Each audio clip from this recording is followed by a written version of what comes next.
it's possible that we live. It's also possible that we all died in the car wreck, and this is just some type of horrid nightmare. It could be. This could be like Lost or something or whatever.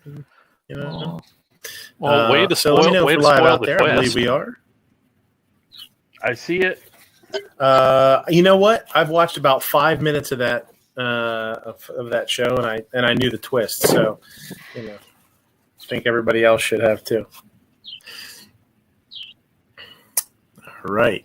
So yeah, sorry, I had a little trouble getting started there. We were playing music. I lost my moderator privileges and couldn't start the chat till everybody else left, and I got it back. Damn you, GunTube. Sons of bitches. made him put on some pants. Don't be blaming Jonas's pride and joy. You're the one who hit the turn off Wi-Fi button on your computer. Yeah, that's true. So let's see. What do we got? A couple people yakking out there. We'll give it a minute or two. That's right. Obnoxious was first, as usual. Obnoxious is first and last. How can you be first and last at the same time? What's that all about? That's crazy. No, I think the California cucumber was first. If you ain't first, you're last. I lived my whole life by that. Robin's racing. God damn it, Ricky. I was high when I said that. Don't even make sense. You can be first, you can be second, you can be third, you can be fourth. Hell, you can even be fifth. I was high when I said that. Oh hell, Ricky, I was high when I said that. What's funny? I love that scene because they're all going to go out to dinner. He's like, "Hey, who wants to get thrown out of an Applebee's?" They go to the Applebee's and gets thrown out of an Applebee's for a steak. Excuse me, ma'am. There's onions on my steak. She's like, "Oh, I'm sorry, sir. We didn't mean to." Oh. I believe he did mean to put the onions on my damn steak. Next thing you know, they're throwing them out on my damn steak. Next thing you know, they got him by the ass of the pants. They're throwing him out front. Get out of here, you son of a bitch. That's such a good movie, man. Never seen it. Oh, dude. God damn. That's such a good movie. I'm not a fan of that. Anything he's ever done. It's not. I mean, Step Brothers is better. But Ricky Bobby's pretty damn good. It's a lot better than it should have been. I'll tell you what, like it should be dumb as hell, and it is, I guess. But it's good. It's good.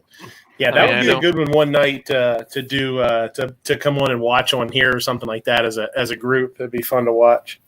You wanna punch me right now? You really want to punch me right now? I just smoked a J out in my car. I'm a little spacey. Little Kim. I just put 2 kilos of Colombian Bam Bam in your car and called the cops. Better drive. We're going between 2 different movies now.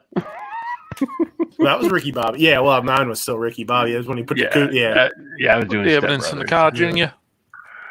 Yeah. Oh, we're going 3 movies now. It's a trio. So, who do we have out there? The Diablo sandwich. Dr. Pepper. If your goddamn head was in it. Calaveras. Pickles out there. Apes out there. Grim's out there. Grim, you got a link. G23, you got a link. Mr. Guns, you got a link. Foss, I, for some reason, do not have your email. I know I've sent you links before, but if anybody has Foss's email, send him address. Shoot him the link there, would you please? Or put it in the side chat, and I'll send him one. I keep forgetting to get it. Obnoxious. Yeah, that's right. Not a whole lot of people out there. I don't know if Rich is still going. I know Honda was going strong there for a while, too. He might still be going. Look. I don't know. Edibles last for like 6 hours, so... Well, it depends on how many. Thanks for the tip. I'll get there before the cops do, yeah. Jacob S. said, we just had a yard sale at our house, and from the stuff we sold, we could buy a new Henry with how much we sold.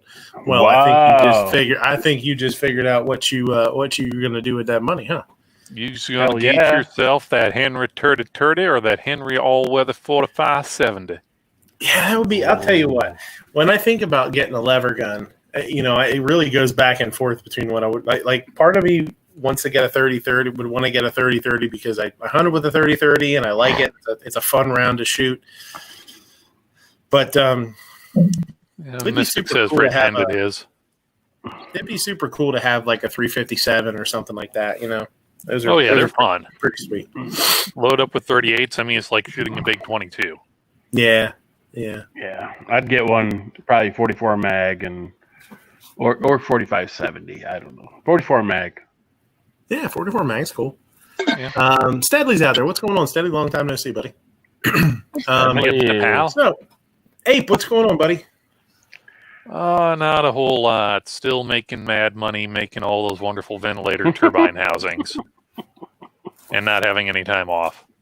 Well, some time off. I don't know. Woke up today and found out that one half of one of my trees was blown down, so that's fun.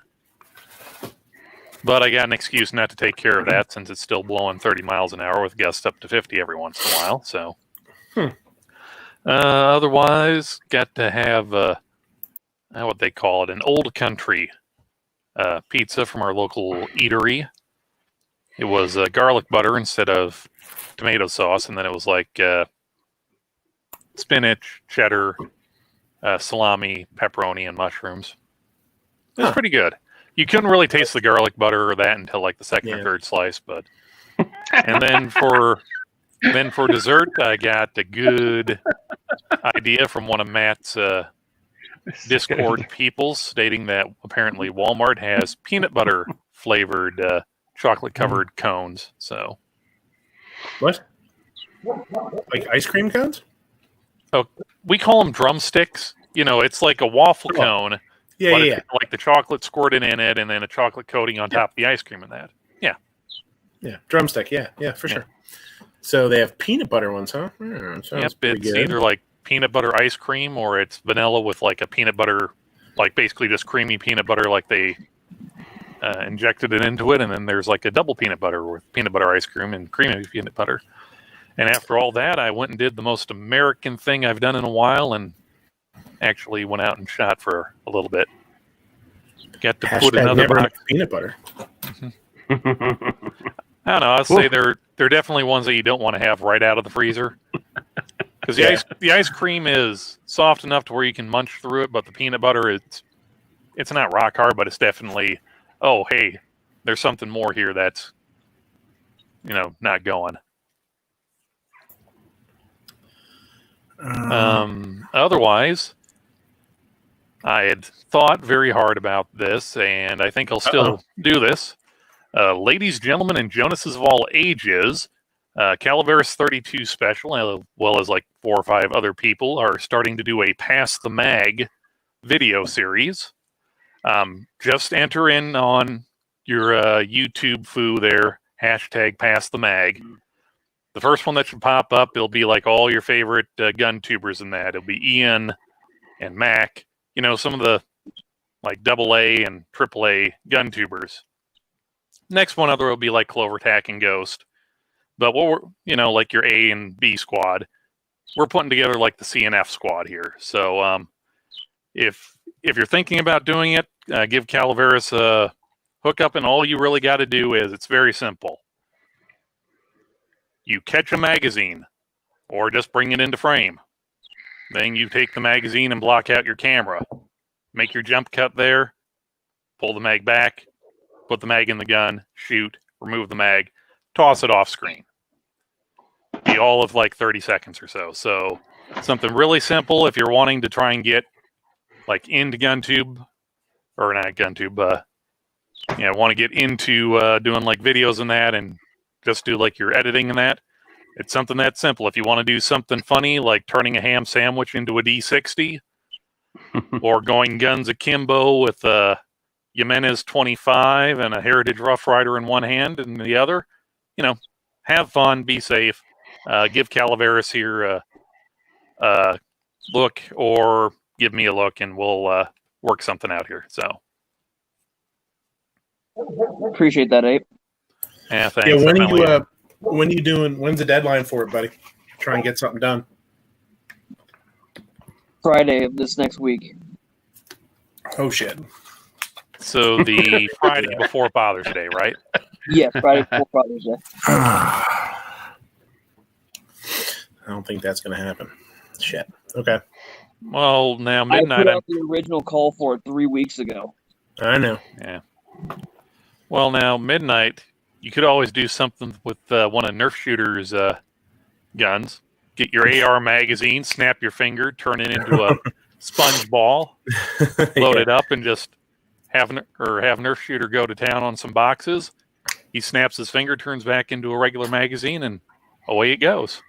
There you go. Yep, that's for there have been a few people that have done stuff like that where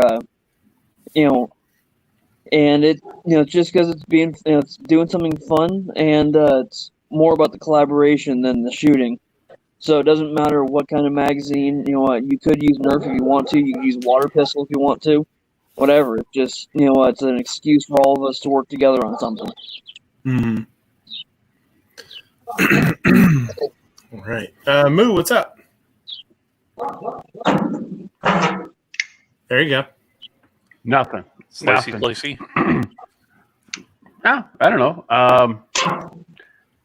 I always start off with a food deal. Uh-oh. My wife made Hungarian goulash this weekend. Friend of ours' dad loves that shit, and he's like, "Can I have some Tupperware to take that home?" It's not your regular mom's goulash, right? Should have charged him $5 for each Tupperware. $7.50. Oh, there you go. But hooked up my gas-powered fire pit today because I'm in suburbia and I can't have a Fire. wood fire. But still unpacking from the move. What are you gonna do? Yeah. Who cares? You probably be unpacking until the day you move again. I told my wife, I said, I do one thing a day, and it's going to be like a year from now when we get all unpacked. I'm serious. Yeah, thanks for the invitation, man. Appreciate it. Absolutely. Jacob says, I got my firing pin that I had ordered back in March for my grandpa's shotgun. It finally came in last Monday. That's cool. It's always good to get gun parts that you need. It's always sweet. So other than the Pass the Mag, what's going on there, Pickle? Not a whole lot. That's where we've got some stuff coming in the mail here shortly. That I'm doing some reviews. I do a review on. I also waiting to hear confirmation back from Storm and Norman actually. Of our group that's for because he's an FFL here. I am making arrangements for purchasing a Mosin Nagant off of P11. And just have to have it picked over. Very cool. Very nice. Are you going to send it to Honda to have it customized? That's where, if No. By customized, you mean, slapping whatever cheap Walmart sling I can put on it and calling it done? Yeah. But other than that, I don't plan on doing anything with it besides just shooting it. Yeah, I'm thinking the time for really bubbying Mosins is kind of come and gone. They're to the point of where, in 10 or 20 years, they're probably going to be worth a lot more than they are now, original than they are. Yeah, anything that people are paying $300-400 for, they're not. You're not doing yourself any favors by messing with it. You know what I mean? At that point, you can buy. It's not the days of the $99 Mosin. Yeah. I mean, if you're, nobody's buying a $300 rifle to chop it up to turn it into a hunting rifle anymore. When you can go out and buy a brand new $300, Savage American, whatever. Yeah, or whatever. Yeah. It's the one advantage the Mosin will have over the Axis or the American is it still has stinking iron sights on it. So if I was just gonna say iron sights is the only thing. That's where that's a big part of why I wanted one was I have a Savage bolt action for my primary, but it's got a scope on it and it has no ability to put irons on it. If that scope ever takes a hit, because there's I hunt in some steep terrain and there's a chance you're gonna fall on your butt at some point and that scope's gonna hit the ground. I'm not gonna trust it to shoot at an animal at that point. I'll go back to camp, swap it out for the old iron sight rifle, and get back to it. Yeah. Just carry 2 rifles. Like New York, New York Reload with rifles. Yeah, There you or go. pay like 2 or 3 times as much and get one of the fancy purpose-made scout rifles. Mm-hmm. Yeah, that's out of my budget. That's why I'm doing it this way. And I ain't talking about the fancy Steyr ones either. Jacob Best says, "See, I wish I'd started looking for my first firearm back 4 years ago." Yeah, bud.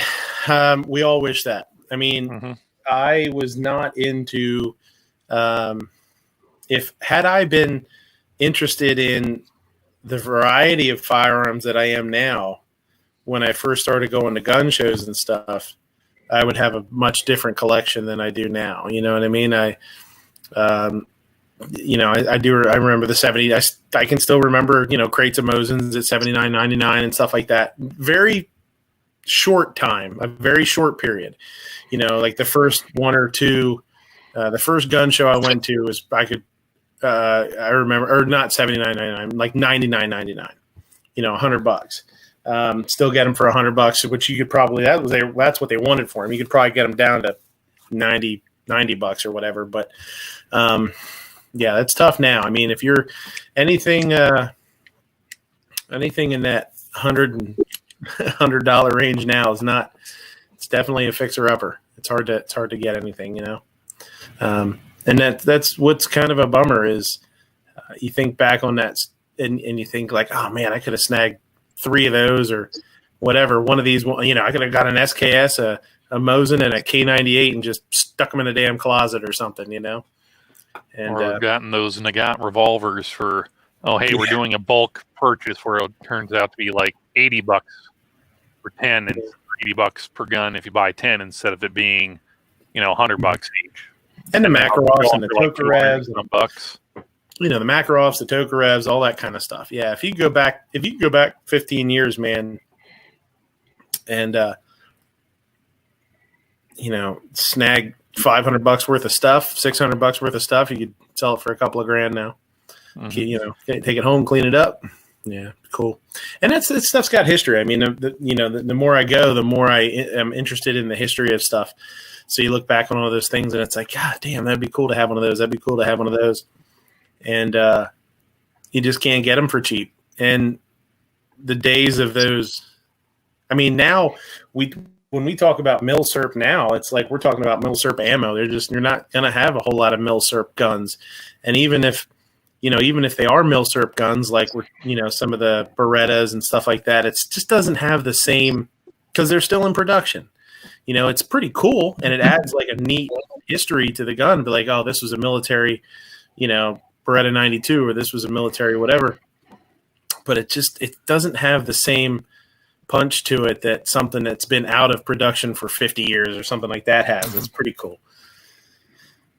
Does anybody know what surplus firearms are for sale at $150? Yeah, I mean, you got to be looking at more of the generic stuff. Like I said, a K98s, you can still get them pretty inexpensively. Well, he said for 100, Brad. I'm assuming $150. Most of the surplus stuff I'm seeing, it seems like $200. At least for like pistols and that seem to be the going like starting price. Mm-hmm. I mean, unless you go to like a gun show and it's just someone who's just looking to clean stuff out and it's like, man, well, $100 or something like that. But Rob, what's going on, Rob? I saw you poke in there. Sorry I didn't say hi to you right away. What's up? He's poking. No problem, nothing. Just had to deal with a crazy guy in my driveway a little while ago, but oh, that's always interesting. Yeah, like, haha, crazy, or I'm going to cut you crazy. Maybe a little both. I don't know. He was kind of yelling, screaming, making a scene. Ended up having to go down there and see what was going on because he kept looking at my truck and came out, and then he just started yelling at me, and it was a little bit of gibberish, and then he started walking away. So went around, checked things out. Everything looks fine. So I don't know. Gotta love New York. Not really. I mean, we can tolerate it. Steadley says 150 might get you a nice pawn shop find. Yeah, that's what I'm talking about. Something like I brought up. I said like a K98 or something. Something that's like a real, something that's generic enough to be floating around in people's closets when they're when their grandfather passes away or something like that, you know? Like probably a beat to hell exterior, but still functionally working Smith & Wesson Model 10. Yeah. That's what I can about think you can get for 150. Shotguns. Shotguns. I should say shotguns too. I mean, there's an awful lot of older shotguns out there that you can pick up for $100. You know, a lot of the old Stevens stuff, the Savage stuff. Yeah, a lot of the old single shot breaks. Before H&R went belly up and stopped making the single shots, you could pick up a break action partner for like $50. But now since they stopped making them, they become quote unquote collectible, or people think they're collectible because they don't make them anymore. So I can immediately tack another $20 or $50 on it because they're not made anymore. One of the other things that's pretty cool, and my family has, I used to hunt with one. We have two of them. My uncle has bolt action shotguns. I always thought were a cool thing. Those little goose guns. Not even like we had a bolt action 410, and I can't remember who made it. I want to say it was probably a Higgins, like a JC Higgins, that I used to hunt small game with before I moved up to my 12 gauge. And then we had a bolt action 16 gauge that I hunted with also a little bit. And I wish I had, that's just it's not something that people think about. You know what I mean? Like if you're new into guns, and if you're new into guns nowadays and somebody shows you a bolt action shotgun, you're going to think it's a rifle. Yeah. You're never going to come to your head that that's a shotgun. So I always thought that was kind of one of my buddies had it's non-operable now because it's just not safe to use anymore. It's a bolt action 12 gauge. That's your fixed metal magazine hanging off the bottom of this thing. I think it holds 5 shells. Oh, fixed. We were. I think both of the ones we have were detachable box mags. I know the 410 was because I remember loading it, and hunting with it, and shooting it. But yeah, that's a cool chunk of history that just like they were around, and all of a sudden people were like, "Nah, we don't want these anymore," and they just sort of faded away. You know? No, they're still around. They make them, but you know what I mean. Like it's not something. And here's the thing: the ones you're talking about were probably still smoothbore, though. Yeah, for sure. Because the ones that they're making nowadays, they're all, technically they're rifled because they're made for shooting the fancy saboted slugs and that. Because there's states in the Union or certain areas within states where you can use a gun for hunting deer, but it's either got to be a handgun or a slug gun. Right. Yeah. I used to hunt pheasant, chucker, and grouse with a guy that had a bolt action 12 gauge shotgun, and I had an automatic, and but at the end of the day, he had just as many birds as I did. Yeah. Yeah. Well, there's something to say about okay, I got to make this count versus pop, pop, pop. Yeah. Yeah. I mean, how many times is? I mean, it's true. Because I mean, how many times is that second shot gonna matter? It's that first shot. Yeah, probably 10% of the time, maybe. That's the third shot's even less. Oh, the third shot's just like I just spent money. Yeah. It's kind of a pain. If this thing only holds 3 with the stick in it, so I might as well just empty it. That way, it's done, and I can just load it again. So we had a bunch. One time off the top of my head, the third shot actually brought down the duck that the first 2 shots missed. A bunch of people joined out there. G23's out there. Pink. Armed Ape. Jacob S. We talked about a little bit. G23 won the roll call giveaway. Oh, did he? Cool. Call given away. I don't know. Ghost is out there. Pink's out there. Guy that comments. AWAG. Said Armed Ape. Steven's out there. Bass Voice says roll call said to troll you, and you might make me some waffles. Yeah, maybe. M. Gabriel. Shit, no waffles. AWAG's out there. What's going on, AWAG?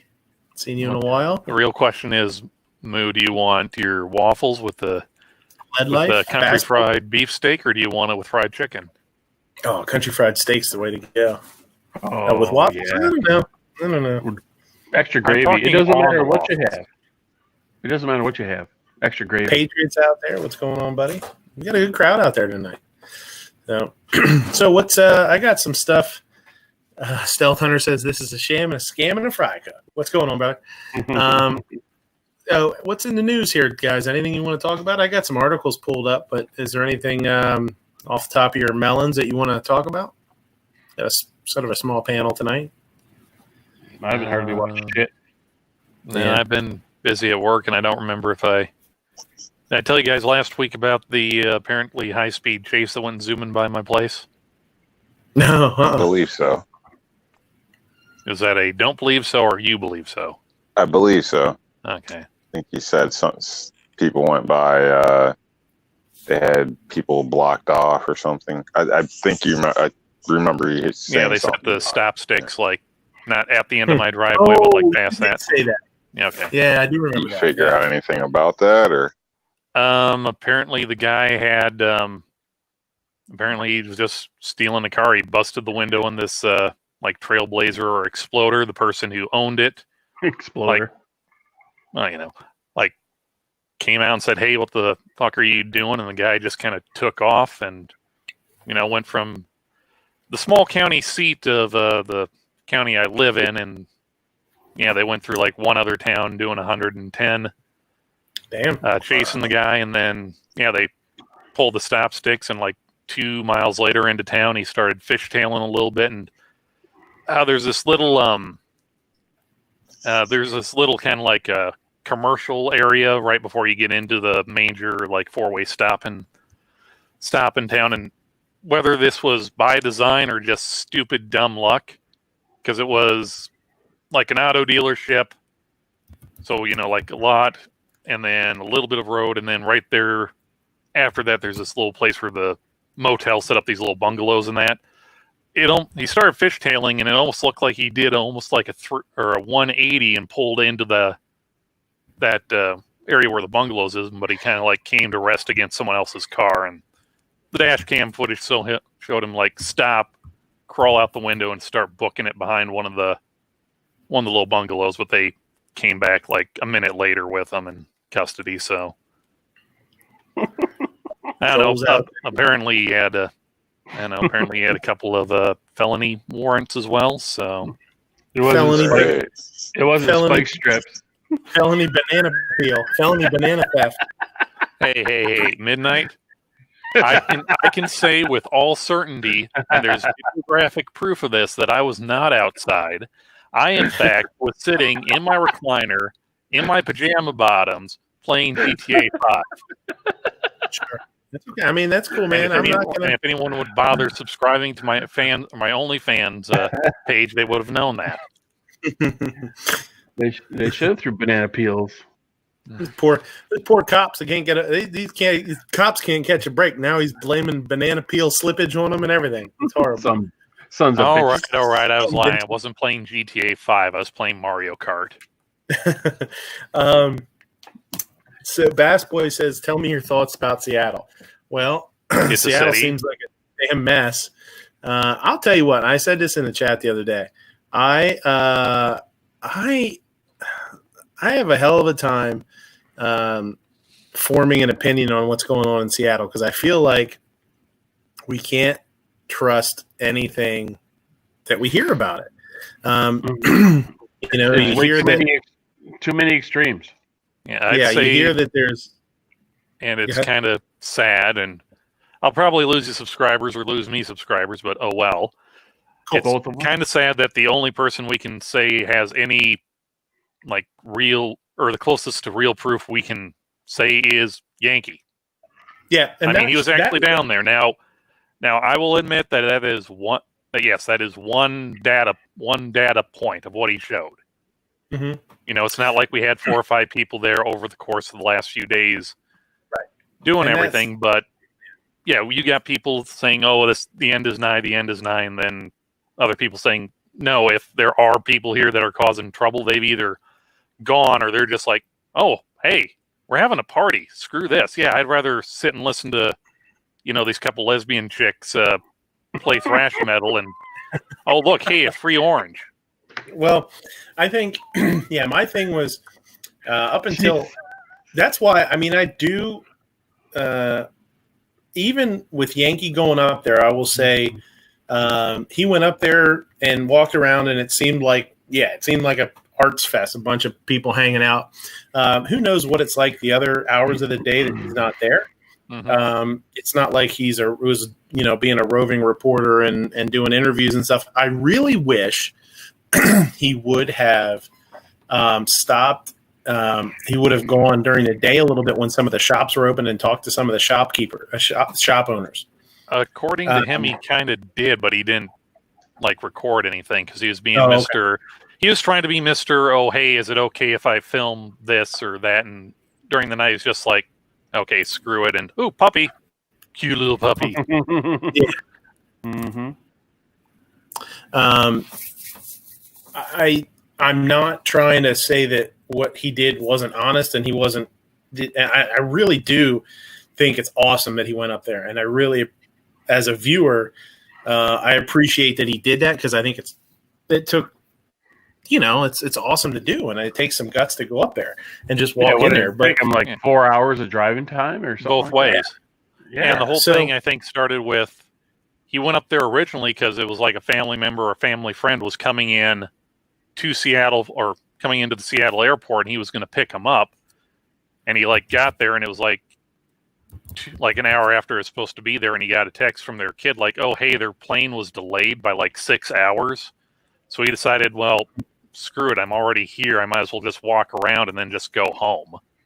Yeah. But then once everything kind of started, or he got into that, once the pissing match or the sky is falling shit really started to go, he was like, oh, well, maybe I should just go up there and see what the hell's going on.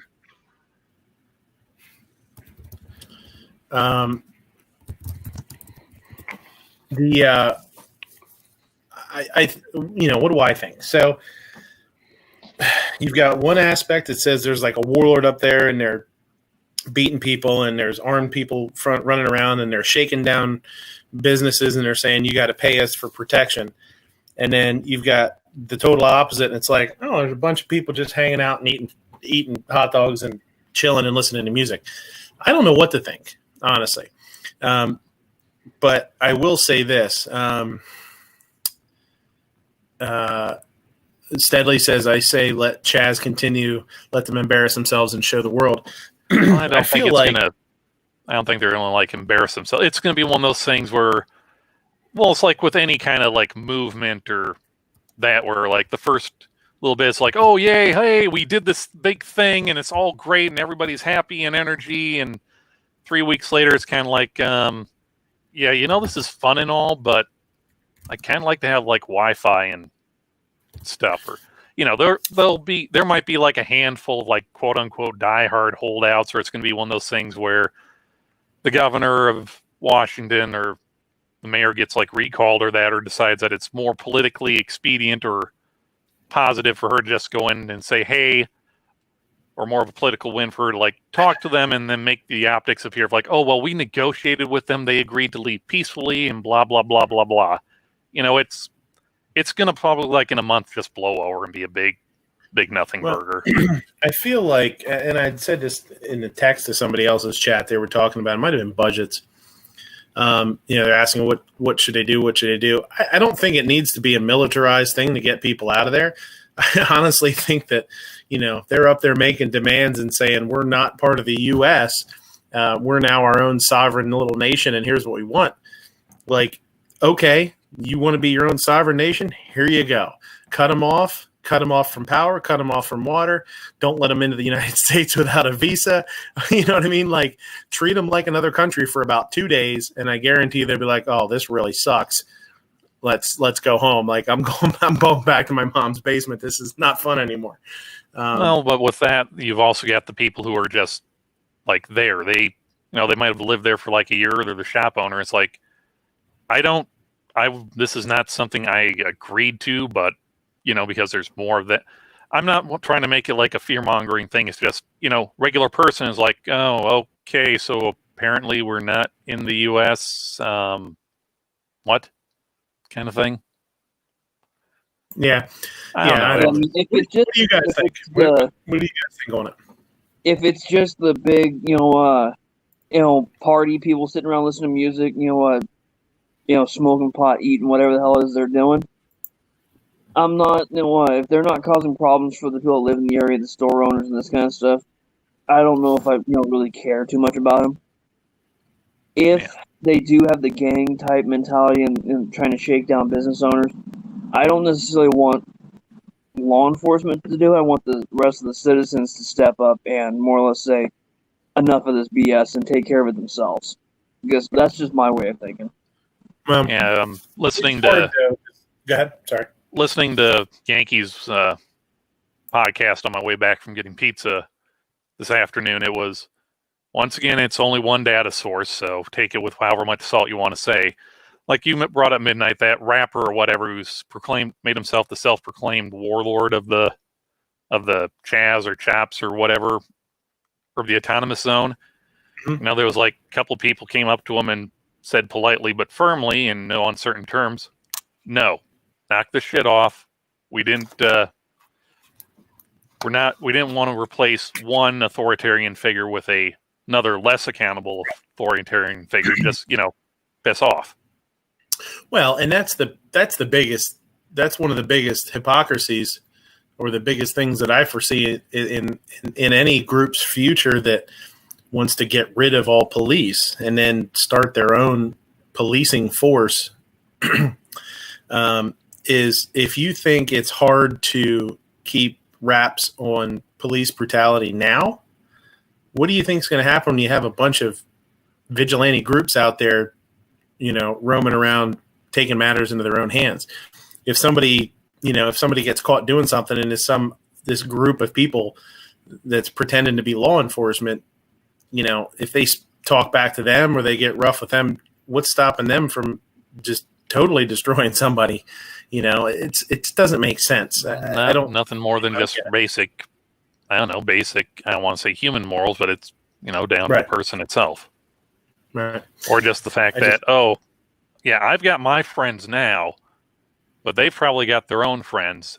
Is this something that we really want to start something big with, to where they can, or the people outside can point and like, ooh, look at their violence inherent in their system. We have to go do something like now, kind of thing. I don't know. Is it possible for a collection of, I don't know necessarily know if you want to say that they're all exceptionally like-minded, or just kind of like, well, yeah, okay, I don't agree with everything, but you're not hurting me right now, and you're letting me kind of do my thing. If they can, successfully, I don't know if you want to call govern or just kind of coexist peacefully. Ro calls out there. Hey, Ro, what's up? And he says, okay, let them have their say. Then what if Russia or some other power wants to send them food or move in and offer protection? Then what? Which, I mean, that would definitely complicate things if all of a sudden somebody drops off a bunch of weird supplies and, That's getting crazy now. That is. I don't see that. Even from just right. I think this thing's mainly a joke. Not a joke, but basically, in a way, I think the media has just blown it out of proportion.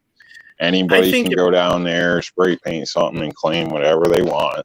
Mm-hmm. You or I could make it look like we're taking the place over with, our phones and a couple ARs and standing around with our buddies. So I think the media is picking up on highlights to basically pour gas on a fire. I think it might be. Is there bad apples? Sure, there's bad apples everywhere. I mean, people get beat down here for spray painting over somebody's stuff. Nobody's talking about sending the army in. I think it's crazy personally. I think the media is just blowing it up, and people are just hopping on the bandwagon. I think for the most part, it probably is too. Well, what do you guys think? We got 5 of us in here. You think somebody needs to go up there and shut it down, or do you think you should just let it burn out? I don't know. I don't want to make that call, but I would say I think a decent sized police force could go in there and announce, hey, this is over. There's no permanent whatever. Got to go, and the majority of the people would leave. That's personally what I think. I don't think, in most groups, everybody comes out when it's easy. Not many people actually want to get dirty. So I don't think it would be half the ordeal people are thinking where you need an armed force or, anything like that personally. But this is all just my opinion. So a large number of the people that are up there are probably up there almost on vacation. Like, I think it's becoming a destination to see what the hell's going on, Yep. I mean, yeah, everyone's been cooped up for quarantine for 3 months now, and a lot of people are unemployed or underemployed, and it's like, oh, hey, we can go out and socialize, and the police ain't doing jack shit about it. Okay, I don't care what anything else. I just want to get out of the damn house. Yeah. Clover says it isn't bad, but everyone has a little static. I hear everybody super clear. Clover, did you jiggle the wire on your stereo a little bit? Somebody else. DM says it's on everyone. Put some foil on the wire there. Hold on. Let me mute for a minute and see if it's my mic. Yeah. I was muted on and off, so I don't. If they're saying it's constant, then I don't know. 5,000 county state constitutions is better than about 40-something constitutions in the Second Amendment. Clint says 24 hours to leave. After that, people will consider enemy combatants and clear it out. No, that's just turning the tap from spill to overflow. You, Ape, as soon as you came back on, I did hear a little bit of fuzz. Okay, hold on. Let me unplug my mic. Yeah.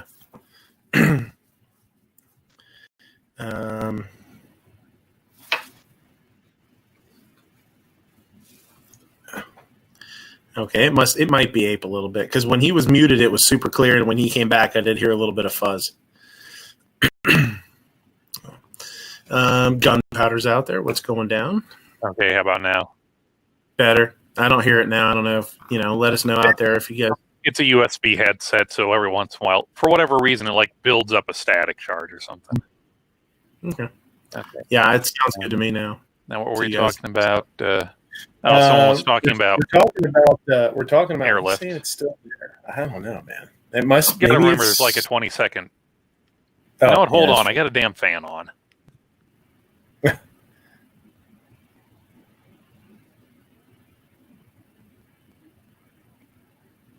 Okay, it's the feed. I don't know. So I think we're gonna start a GoFundMe. We're gonna get some money together, and we're gonna send roll call up there to clear them out.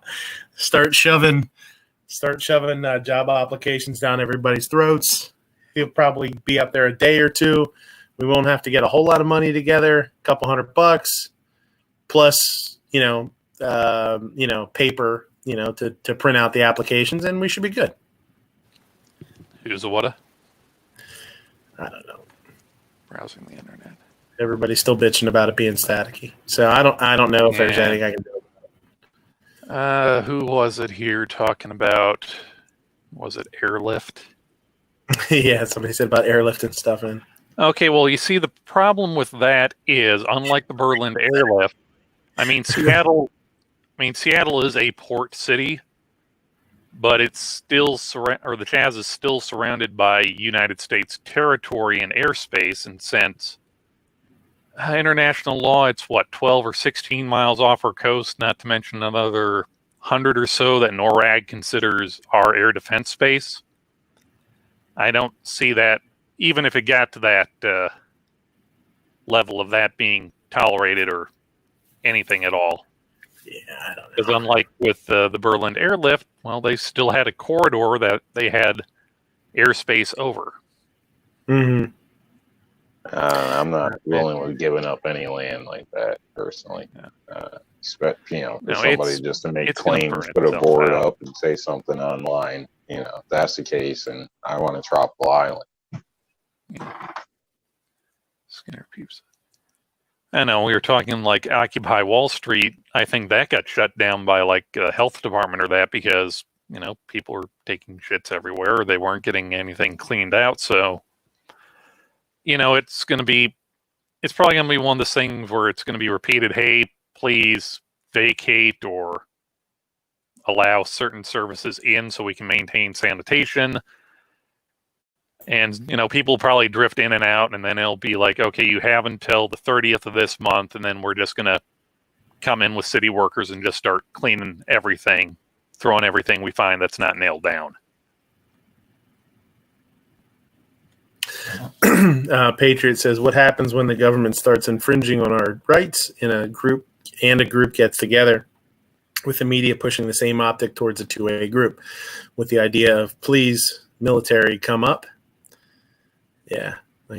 I don't think it needs to be. I really don't think it should come. I don't think it should ever have to come to a military operation. I think that's, I don't see that happening. I don't think it, I think that's going to, the optics of that look horrible. I think it needs to be, but at the same time, I don't see this group of people put out a list of demands that they want to see happen. And it's That's crazy talk. Yeah, that's what I mean. Yeah. Are you really in it are you guys, in Seattle and are you guys in the Chaz really in it to put up any kind of fight? Like, I don't see how anybody's going to take them seriously. And the demands are pretty bananas. That's Seattle. Yeah, I said Chaz, right? Yeah. Well, no, it's the city they're directing it mostly their demands towards most of them are towards the city of Seattle in regards to the police department and so on and so forth. Some of it is the judicial system of the state of Washington, and then there's one thing from the federal government, but that's to have an independent federal government-backed board come in and review every single case involving a person of color. At least from what I remember. 2020, anything can happen. Terror Dome 2020. No roll call. I think we've got Cthulhu, an invasion of aliens that look suspiciously like ginger anime girls, and then I think the sun is due to explode sometime before November. Terror Dome. Yeah, it's the Terror Dome. We couldn't get the licensing fees together to get the actual Thunderdome branding. This like those DVDs that Walmart has in the $5 bin. It's the Lion Prince. Oh, sure, little Jimmy. Yeah, that's close to the Lion King, right? That's what little Jimmy wanted, right? Ape, it sounds like you've been spending way too much time on NEA's Discord. What, just the random verbal diarrhea, or that and the anime girls and everything else? I think pretty sure you've been spending too much time on his Discord. Hey, I haven't posted anything in there in 2 weeks, or at least that particular Discord. We got to make it interesting. I mean, just little gray men. I mean, that's boring. Everyone's seeing that. It's like, oh, look, honey, the Martians are invading, and they look exactly like we thought they would. Pager says, don't anti-gunners think our beliefs and rights are crazy and nuts, too? Yeah, I agree with you. Talking about GoBots and Transformers out there now. Mm-hmm. But anyway, I think roll call's up for it. So all we got to do is get a couple $100 together. He said he'll eat light. We can, we'll print the job applications cheap. We'll send them up there. And honestly, just him showing up with a stack of job applications might be enough to chase them all off. They might just scatter. Or it's a good way to get his ass beat. Yeah. Like, no, I get the extra $600 on unemployment. What are you offering? I'm offering a stable job. Trying to say I need a job. What? I can see it now. It'll be like in They Live. He'll show up with a bunch of job applications. He says, "I'm here to kick ass and get you fuckers jobs." Or like that one episode of the Boondocks.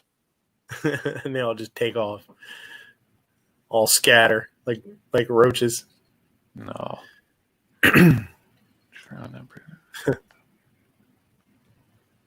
No violence and no threats towards people are not just popular ones. If there's no violence and no threats towards people, all our rights protect the unpopular viewpoints, not the popular ones. I get it. Yeah. I think there's I think there's a. Do you think this has gone past a a gathering. I don't know. It's been fairly peaceable ever, I don't know, since they kind of established it.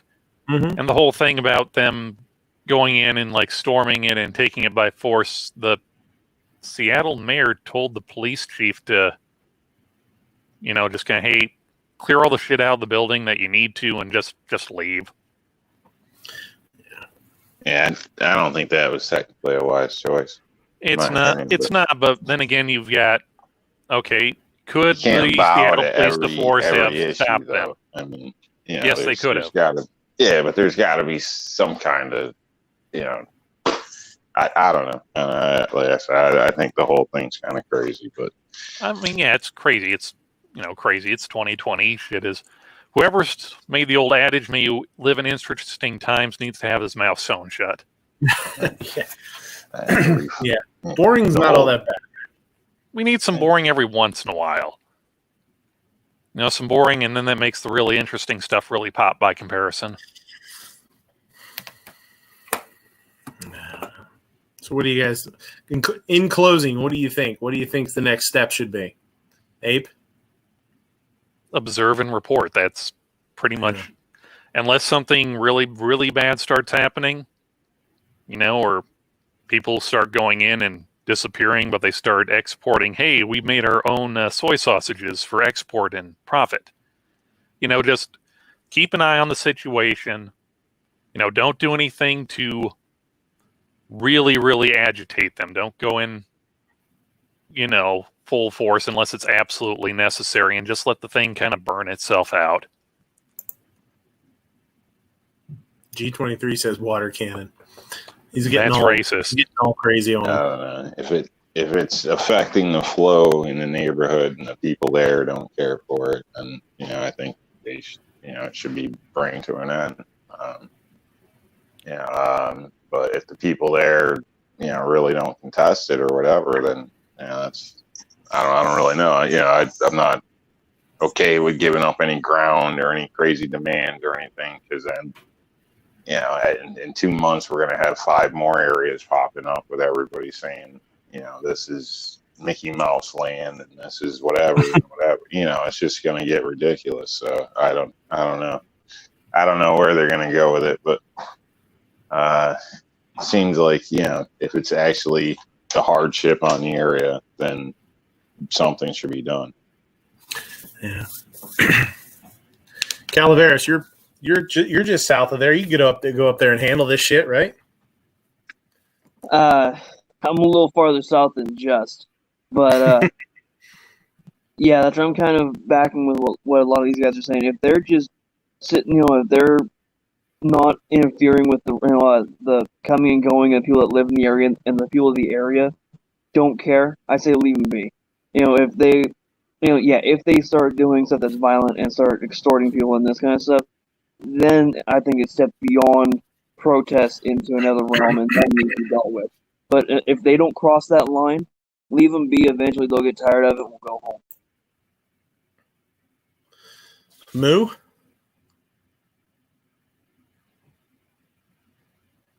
Uh-oh. He might have passed out on us already.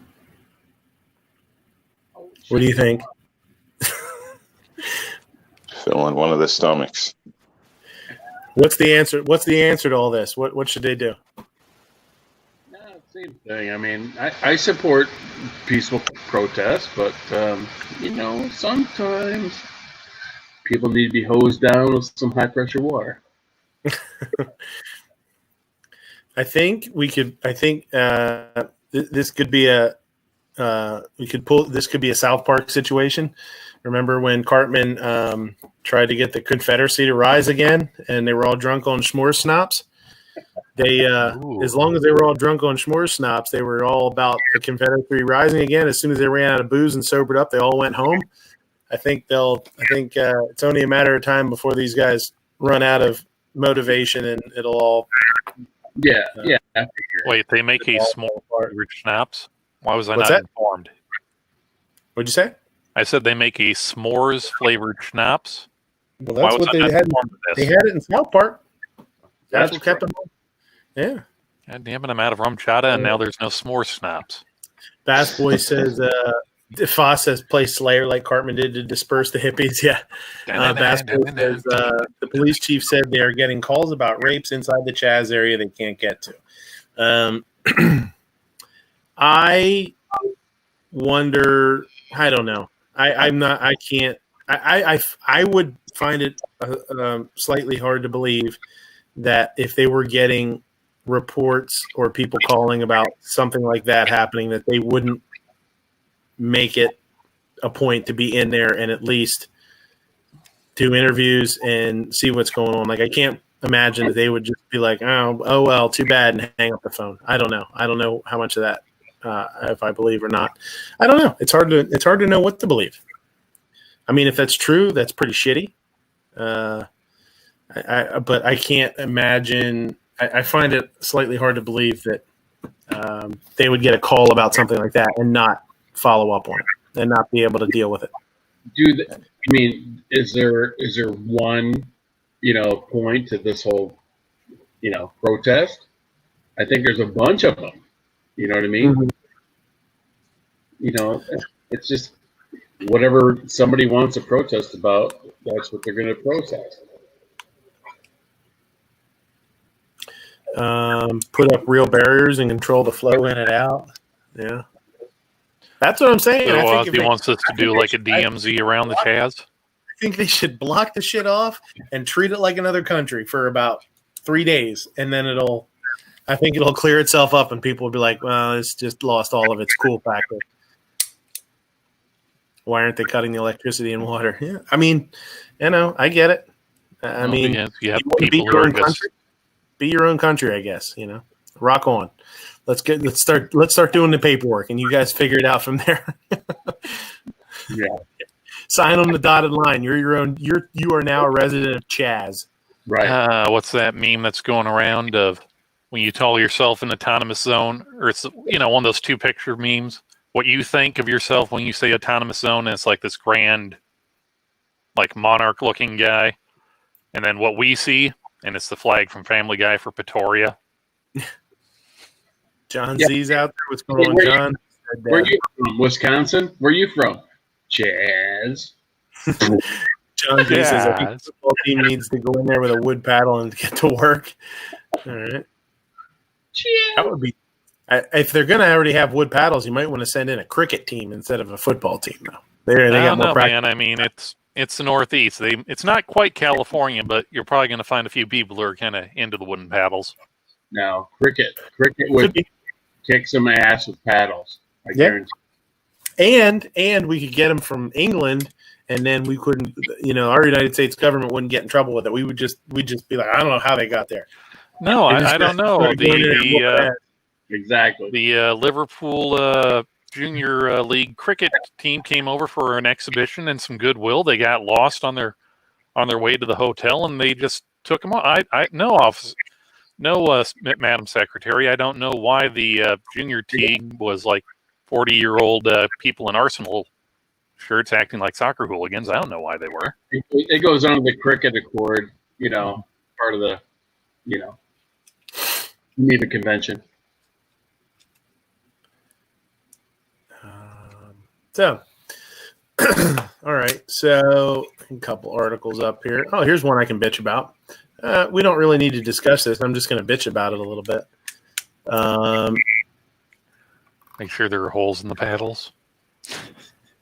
Oh, yeah. That's where the wind whistles through and the ass sweat punches out. Whoa, what? Huh? What? You been listening to Honda Boy?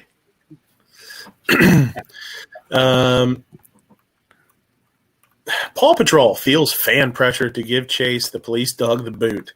So my kid loved Paw Patrol. He's not so much into him anymore, but he was a big Paw. He loved Paw Patrol when he was a little younger. And Elmer Fudd can't have his. He's got a scythe now.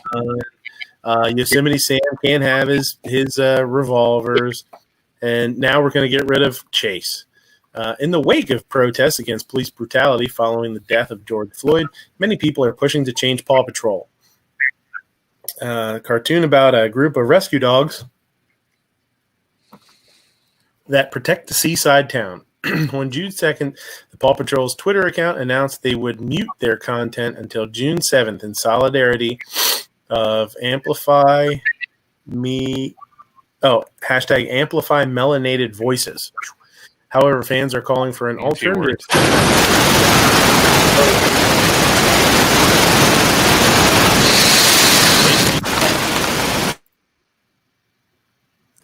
What the hell was that? That was Ape, I think.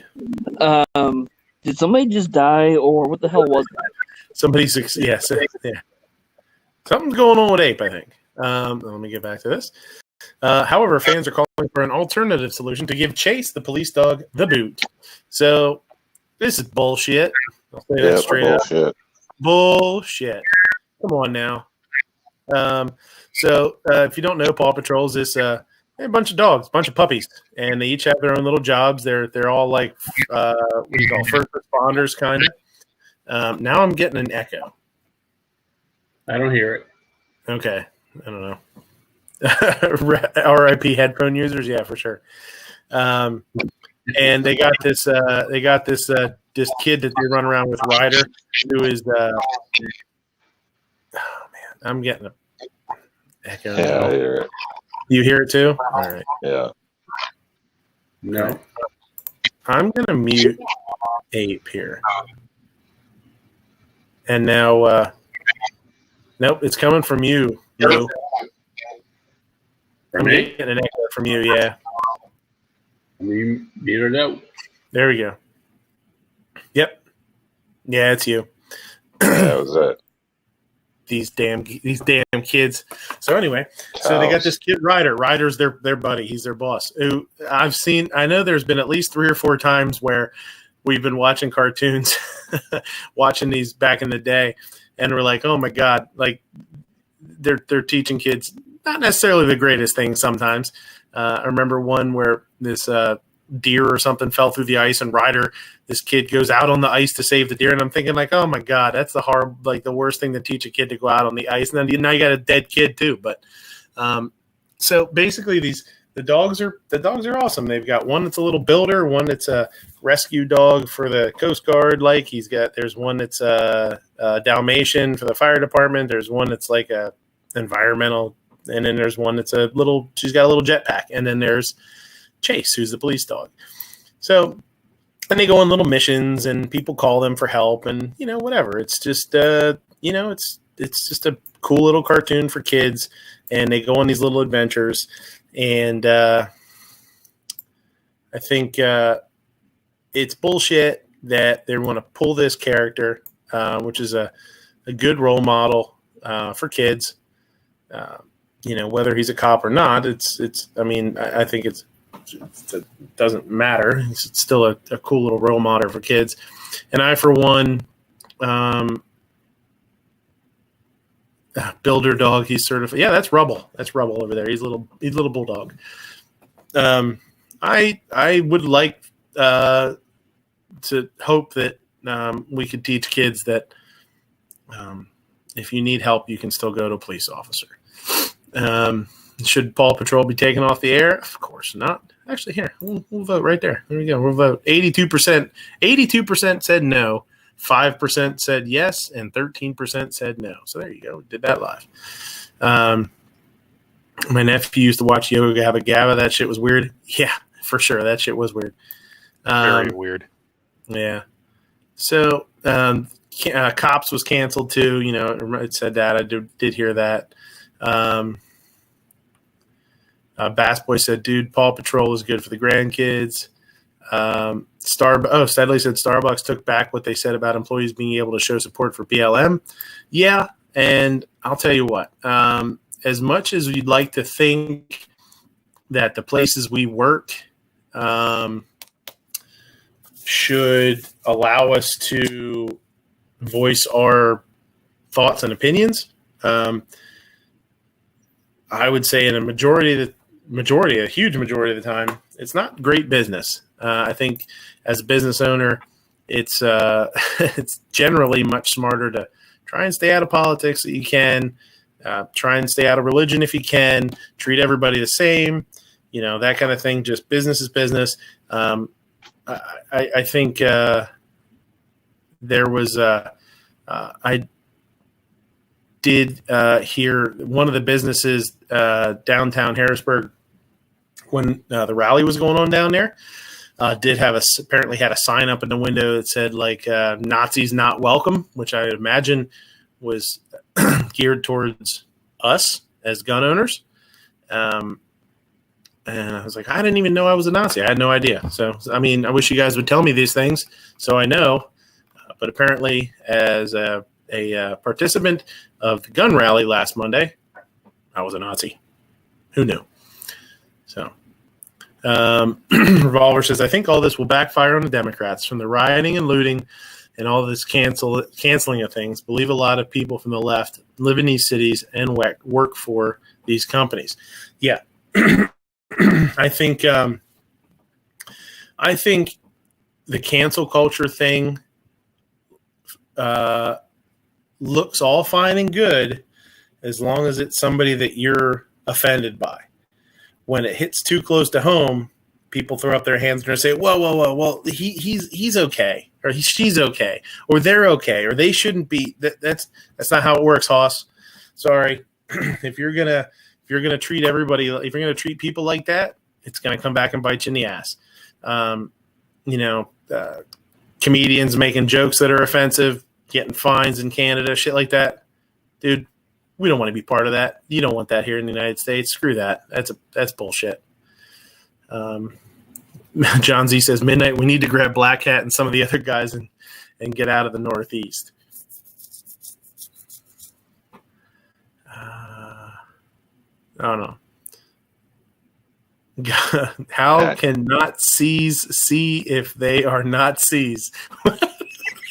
Guy that comments that we need to call 911 for you, buddy. You okay?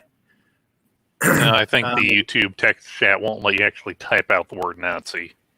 Oh, yeah. There we go. Or it could be one of the Seven Wonders thing where he's on a quote-unquote list and can't say. Okay, gotcha. Yeah. Gotcha. Steadley says they belittled the meaning of Nazis, racists, and white supremacists. They've cried wolf too many times. I absolutely 100% believe that.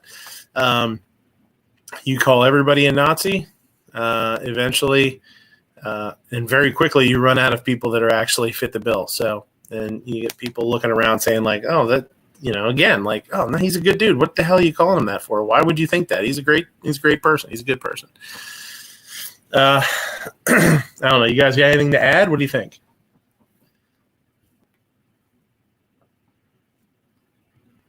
Back on the Starbucks thing, I'd say I agree, and the fact that it isn't good to really take political sides or religion or anything like that. Being a small business owner for state, that's something I'm cautious with on my work vehicle. Like what stickers or whatnot are on there, because you sometimes people surprise you. You might think one way, and you get in there, and come to find out, they've got 5 guns hidden in every room. Or you may come in and all they do is slander about guns, or the news comes on and they just go on and it blows your mind. You're surprised and hoping they don't realize you're carrying, so those types of things, it's best just to nod and, yep, and finish your job, get paid, and be on the way. Yeah. Yeah.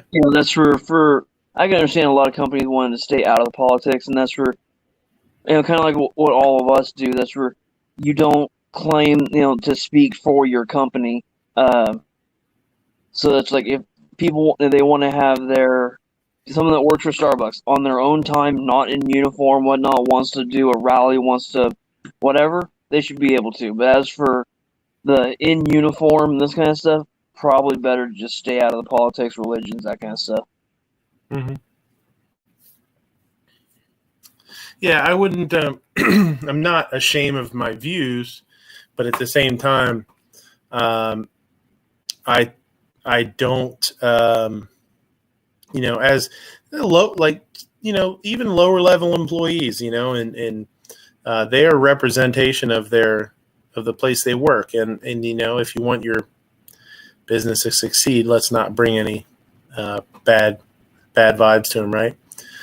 Pink says, Christmas is canceled. Santa Claus is barred from showing his face because a fat white guy saying ho, ho, ho is offensive to everyone's mom. There you go.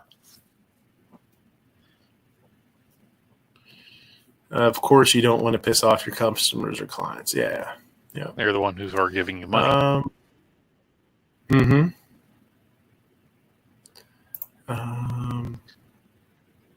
Yeah, I'd say that, in my situation, you don't know who you're dealing with until you actually get there. You might have a phone call, you went to talk to them, had a quick meeting, get an estimate or something. So something like that, I don't think it's worth it. Obviously, if you're working for an employer that's completely one way, and that may bother you in a sense, I don't know. But either way, in most organizations, they're pretty picky about things like that. A lot of places, even down near social media, they don't want that correlation or representation in any way, anything that they would perceive negative.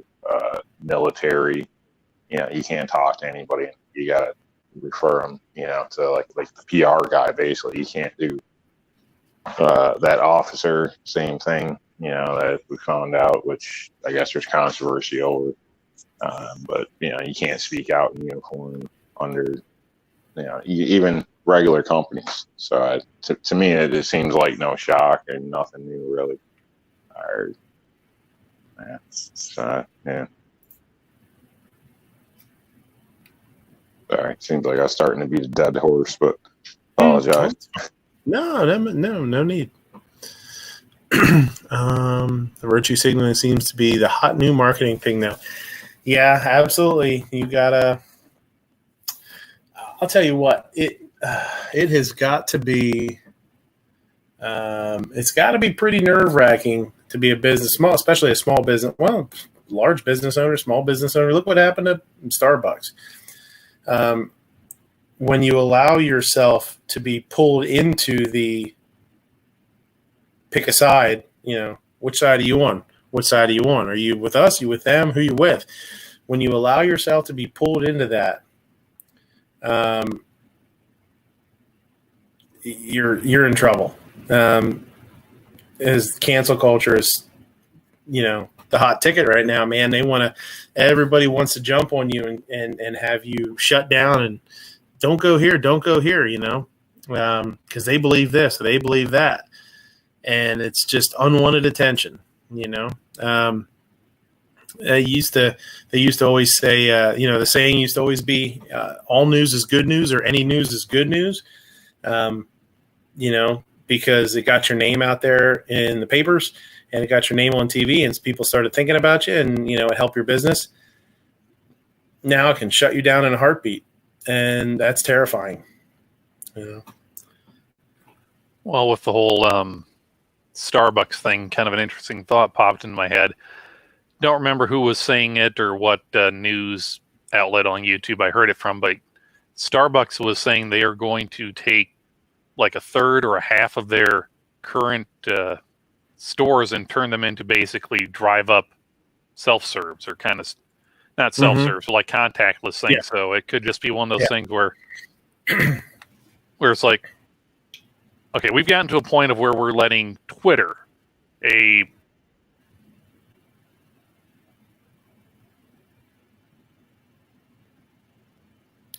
we lose you, Abe? No. He was talking about. Okay. Yeah. Buddy. No, the button. Okay. We're getting to a point of where we're letting. Moo, you're echoing. We're getting. You're echoing. There you go. Yeah.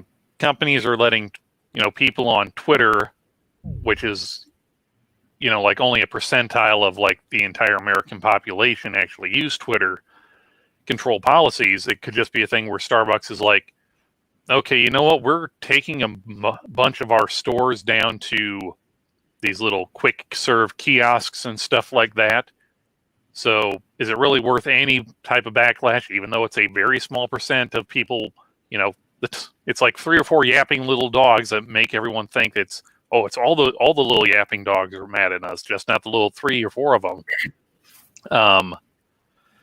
Going, you know what? Screw it. We're just going to pander to them, and as soon as we get all these kiosks built anyway, we're going to shit can a bunch of these employees anyway, so it doesn't really matter.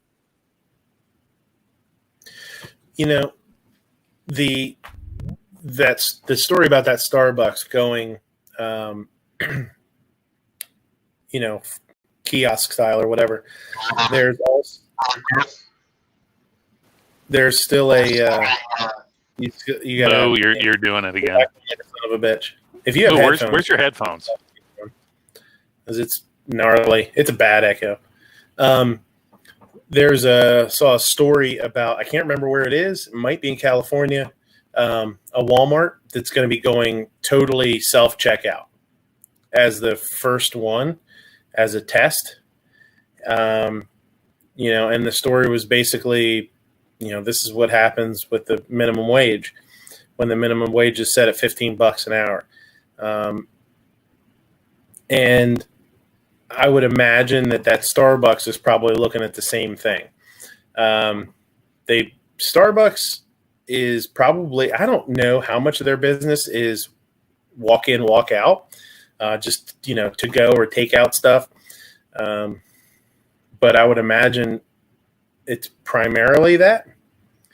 So they're probably looking at this footprint of this, you know, business taking up 3 times more footprint than it needs to. They're paying 3 times more for rent than they need to, plus the labor, plus unemployment for employees that get fired or, you know, whatever. A lot of people don't think about that.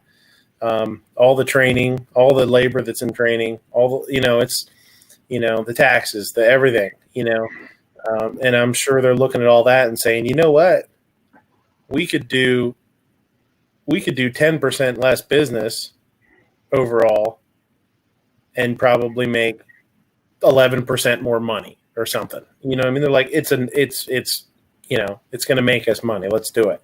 Mm-hmm. Pink said, do we skip murder hornets? The same thing with this Walmart. This Walmart is, you know, saying like, okay, we can get rid of all this labor. There's going to be a little bit more. There's probably going to be a little bit more theft. There's probably going to be a little bit more, you know, well, I guess it's still considered theft if you ring something. Yeah, if you ring something in, you know, if you ring one cheap thing in and throw something expensive in your bag or something like that, it's still theft. There's still going to be that. There's probably going to be more of that. Yeah, but they've the amount that they'll save. Yeah. And I don't know, last time you were at a Walmart, but they, like when they first opened the self-checkouts, yeah, they'd have like 4 or 5 employees, I'm doing air quotes, standing there to kind of watch everything. And then I noticed when they upgraded stuff, it's like, oh, hey, there's like this little cheapy LCD screen and little camera that's showing you, like, that's right above the main screen saying, hey, you're on camera.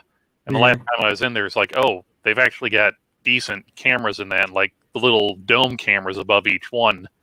Look at it. But Midnight, with this one in California going to a full self-checkout, my question to you is, when was the last time, or actually to anyone in the chat or, you know, in here or out there, last time you were at a Walmart that had, you know, its dozen or so self-checkouts, how many of the other lanes were actually ever open? Oh yeah, very few. I mean, the Walmart. I mean, they were already doing it. Yeah. Oh, for years. Yeah, for sure. Yeah, I mean, it's been less and less over the years, and now it's like you go in there even at peak time. If there's 20 checkout lanes, maybe 3 or 4 are open, or maybe 1, and that's only because, oh, hey, this is a tobacco counter. Yeah, because they keep the baby formula and stuff behind one of them. Yeah. Or which was the whole thing on Matt's show. There was people saying that certain things under lock and key, it's racist. Well, you see it as racist. That's the stuff that's getting stolen, so they keep it under lock and key, or they keep it behind the counter. But yeah, no, you're absolutely right. And honestly, they've got a building, and if they could think about how much more stuff, if you go into Walmart, you look at all those lanes if there's 20 checkout lanes, like the one Walmart by me has a self checkout and then 20 lanes or whatever it is, and then more self checkout. If they just expand those self checkouts a little bit, and that's a ton of space to put product. I'm thinking like all like the quote unquote what used to be the supercenter Walmarts, and now it's just like the regular Walmart. You've got like your mercantile entrance, and then you got like your food entrance. Mm-hmm. And yeah, that between those two doors, it's row upon row of checkouts that are never open. Mm-hmm. You've got like maybe one little kiosk or one or two little aisles that are like the express checkouts where it's just, okay, zip, you're done. And then it's, like an eighth of that is maybe the little self-checkout pen. Mm-hmm. So yeah, just all that extra space in that they can put like more, more impulse buy items on it. Like, oh, hey, here's a stack of candy bars that are 3 for $2 or whatever, instead of going over to the candy aisle and getting a bag for $1. And I just bought, even with like electronics and stuff, years ago, you buy electronics and you had to fill out like a form, or you used to get a pamphlet for like warranty information. It's right there on the kiosk and the thing now. Yeah. You scan it. It says, "Do you want to have the?" I just bought two small rice cookers for work the other day, and it was like, I scanned it and it says, "Do you want a protection plan for 2 years for $3?" And I was like, "All right," because I know those things are going to get destroyed before 2 years. It's just, they're just. I use them every day, Mm-hmm. And I actually decided I've always bought big commercial rice cookers.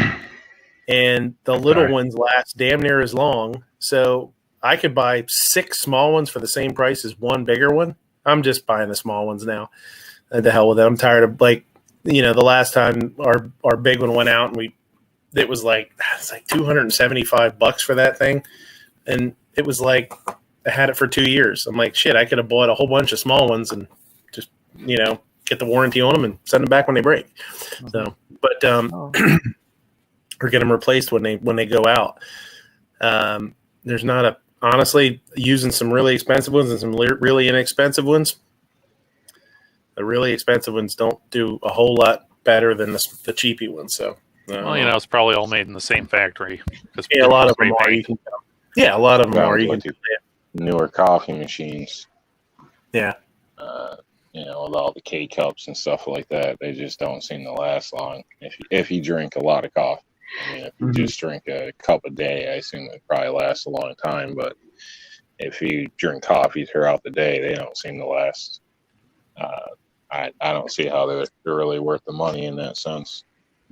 I will say this: if you're looking for a quote-unquote industrial level or industrial grade coffee maker, go find yourself a Lutheran church in Minnesota and see whatever they have there. I guarantee you that thing will have been from like 1981.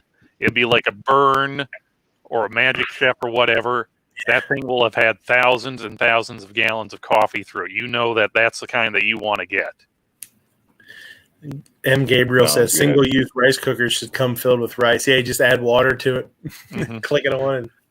Well, I might be the only one who remembers this. Back like 5 or 6 years ago, this big thing was the self-heating like soup or self-heating hot chocolate cups.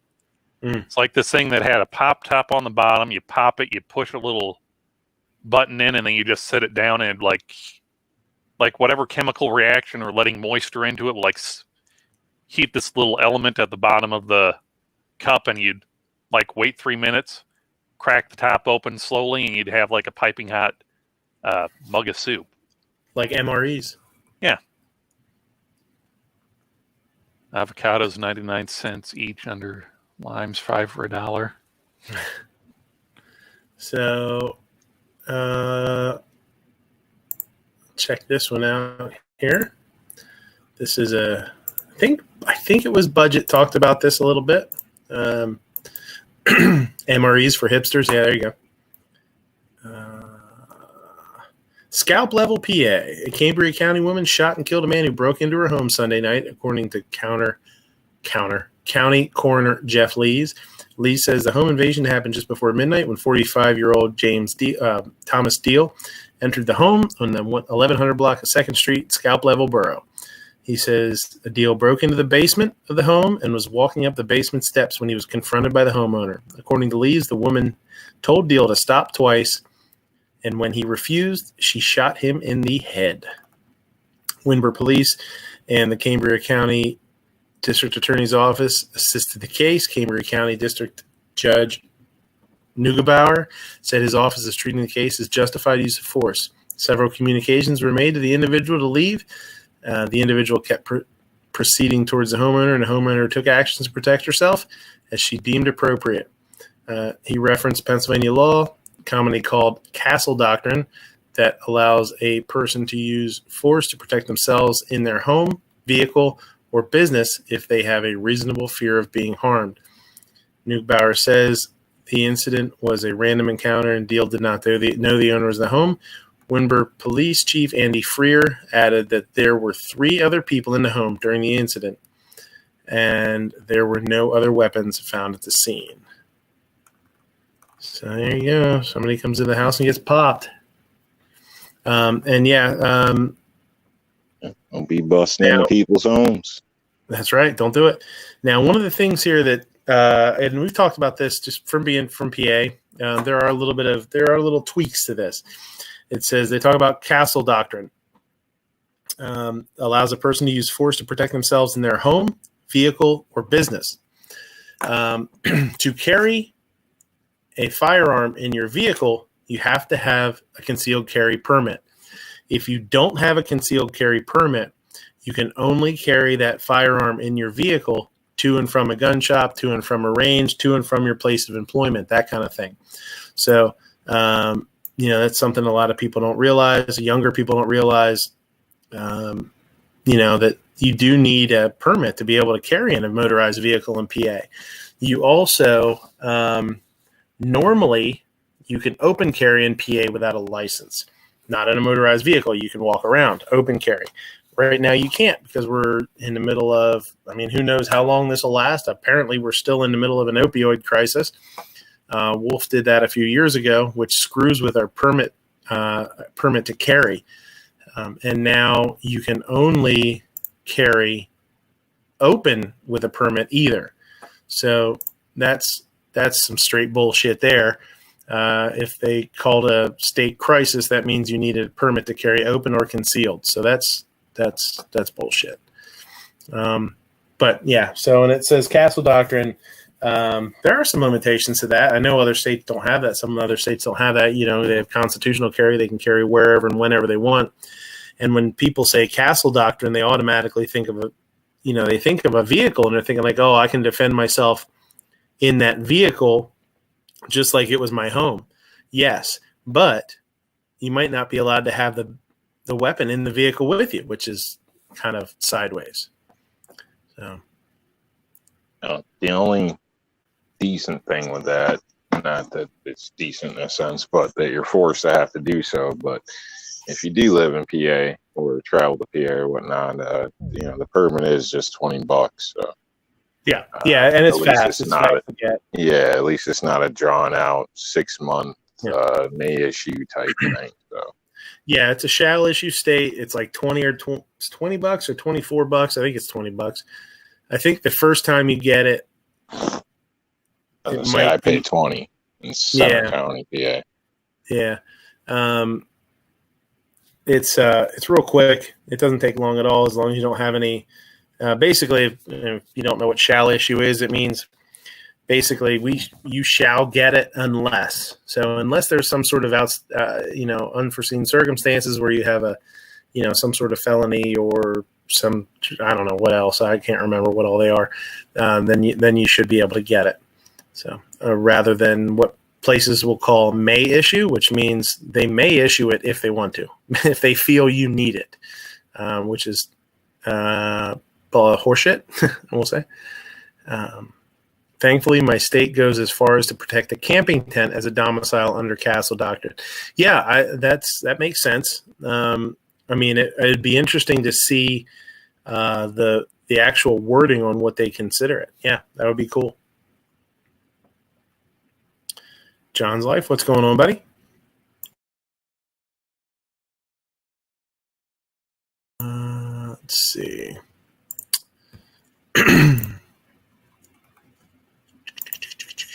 Screen share. Just another quick thing on the PA permit. Sure. Yeah. Because it is so affordable, if you're in a conjoining state or anywhere near or travel or whatnot and already have a permit, it's basically the same process for out of state. You already have a permit. You can pretty much go in, pay $20, and you're out with a permit for PA. And it does cover, I can't remember the number of states. I pointed it out in the video. But it covers quite a lot of states. So I actually gained states from a New York permit to a PA permit. Besides PA, I think I gained 6 extra states with it. So that's, depending where you travel, things like that, $20 no class for 6 extra states isn't a bad deal. Yeah. Breitbart. Maryland School Board members. No more armed officers to protect kids. Prince George County, Maryland. Scoreboard. What the hell's wrong with me tonight? School board members will hear a proposal tonight to end funding for armed police and security guards in their school district. This is from June 8th. So I didn't see a link to maybe like an update or whatever. So maybe I'll come across it, and if I do, I'll bring it up or whatever. But Fox 5 reports that the proposal will be introduced by board members David Murray and Edward Burrows. It will take the funding used for armed police, which amounts to millions, and, quote, relocate it to social workers, mental health resources, and academic interventions. On June 6th, Breitbart reported that Portland, Oregon Public Schools indicated he will no longer have live armed guards to protect children in schools. Oregon Live reported that Guerrero wants to increase spending on social workers, counselors, and culturally specific support for students. June 8th, Breitbart reported that Democrat presidential hopeful Joe Biden's gun control policies include a prohibition against allowing federal funds to be used to train teachers to use guns for classroom safety. Biden said, "We should be passing rational gun laws, not requiring educators who already have too much on their plates to also protect the safety of their students." It adds, Biden supports barring states from using federal dollars to arm or train educators to discharge firearms. So there you go. Excuse me.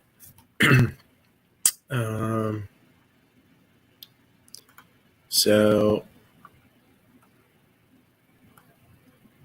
the comments back here, most of the comments seem like it's against it. I'll tell you, it's depending on the size of your school and where it is. I think nowadays an armed guard or an armed security officer is, paramount. I'd rather see security, not police officers myself. Just because it seems like, I don't know, kids get wrapped up in a lot of crap, it seems. So, and it seems that it does kind of start in school in some cases. So, in a way, it almost seems more harmful than good. But definitely some type of, private security officer from the school, something along those lines would be ideal. I'm definitely with letting teachers be armed. I know that's a different thing throughout the states, but if you're already legal and carry everywhere else, what's the difference? It's already been shown in some cases teachers will do more than an armed, police officer wearing body armor. So that's unarmed. So you know what I mean. So in those cases, why not? It's a shame. Yeah, it is, and I think part of the thing that's a little bit troublesome about it too is Oh shoot! Hold on, you guys sent a bunch of. Oh, sorry, it was side chat. I didn't realize you guys had so much in there. One of the things that's kind of troublesome too is they want to bring in they want to put the money, take it out of security and put it in to almost teaching your kids life lessons and teaching your kids maybe stuff that parents should be teaching their kids, right? Yeah, that's probably definitely the parents' job. And I don't, you're not going to have enough time during a school day to do that and educate people. And your kids are supposed to have the basics. And if that's the case, and re-educate parents. It's got to start at home in a sense. Yeah, I think it's paramount to have a safe and secure environment. I think that's job one. I do think it's super, super important to have, people at that school that are very aware and able to deal with kids, emotions and and their problems and to really, I think it's really, there needs to be a lot of work put into how we treat kids and how we deal with their issues and not just brush kids aside and be like, it's a troublemaker or, it's just kids being kids. I think, but that all has to be done at school. I think it's really important. And I mean, you see it all the time where kids are just kind of brushed aside and they're just left to, flounder and not do well and not succeed. But at the same time, you can't, I hate to see more and more money put into trying to teach kids things that they should be learning from their family, how to be good people, how to act in public, how to interact with people, what's appropriate, not appropriate. I mean, you can't teach that to kids in school. I don't care how much money you put into it. If kids aren't learning that kind of stuff at home, you're not going to teach it to them in school. It ain't going to happen. Nope. Needs to be enforced at home. And if anything, maybe the popular culture needs to be altered a little bit, and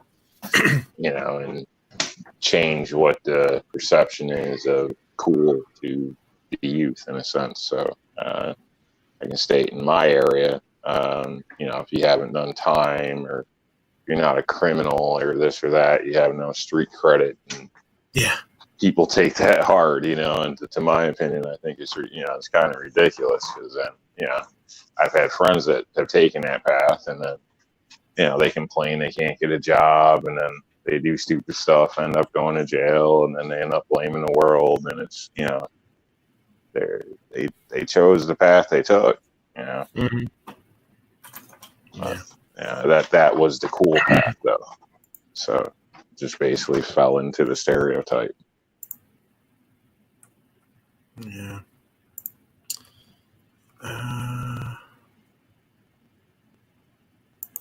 Let's see. Tom Arnold. We talked about Tom Arnold a little bit last week.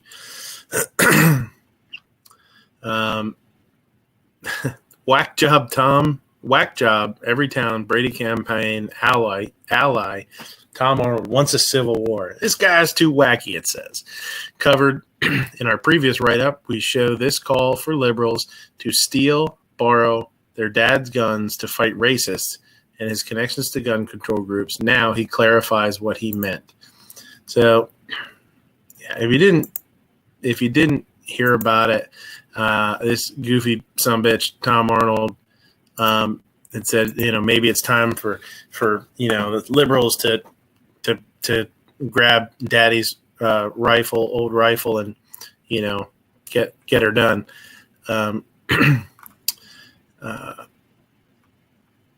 Lauren Boebert for Congress, whoever that is, I don't know. So is anyone going to mention the fact that Tom Arnold has basically called for the start of a civil war?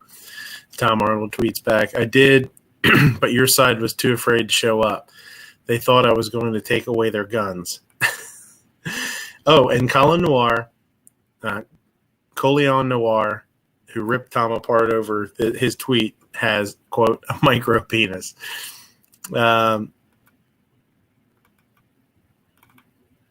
Did you really just tweet this, Tom? You're nearly twice my age. This is how a 15-year-old playing.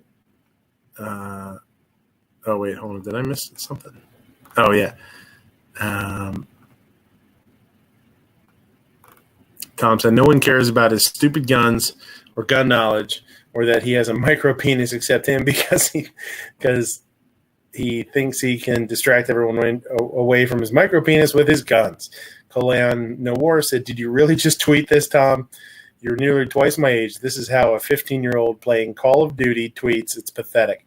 You also just exposed that you don't give a damn about black gun ownership beyond grandstanding on your white savior complex. Grow up. So I don't know what Tom Arnold's on these days, but I'm not really sure what he's trying to prove. But Colion's he's a smart dude. Can I just interject a little bit? You interject the hell out of this, dude. So he can't buy a vowel. He has to put BLK, not BLAK. Well, he's a fucking lawyer. Jesus Christ. It's Twitter. You've got 128 characters max. Yeah. Well, he's trying to fit it all in there. Okay. I mean, I'm taking a look at some brass right here, and it has 300 BLK on it. That's true. I got some over there that says 300 BLK. Interesting. I got one sitting right next to me. Why don't you send that upper to me? Would you mind doing that? Send that upper to me so I can have a... Dude, I They're almost still not did. in stock for you? I thought you'd hate me, though. Hate you for what? Giving me an upper? I ain't gonna hate you giving me an upper. Give me your address. Well, he didn't tell you that he buggered it up and there's actually stuff stuck in the barrel. There's probably cottage cheese on it or something. He's probably been using it to make cheese with. Churn butter. He's stuck it in the ground for a tomato steak until he realizes that beef tomatoes aren't an actual thing. Or tomatoes, as Dilbert would call them. You sons of bitches. I would imagine with... you still love us. And I would imagine with all the trouble that Tom Arnold's been in over the years, all the drug charges and rehabs and arrests and domestic abuse shit that he's been through, I can't imagine he'd be allowed to have any kind of gun anyway. So I don't know that we got to worry about Tom Arnold. That's why you got to go steal your daddy's or something. Yeah, exactly. If you slept with Roseanne, you would be nuts too. No, man. I mean, just as long as you get your earplugs in deep enough to where they won't fall out or get pulled out. Can you imagine those two going at it? I'm the brave. Why do you have Yankee Marshall on the screen? I think someone either insulted you or insulted Yankee. I can't tell which. He said, why do you have Yankee Marshall on the screen?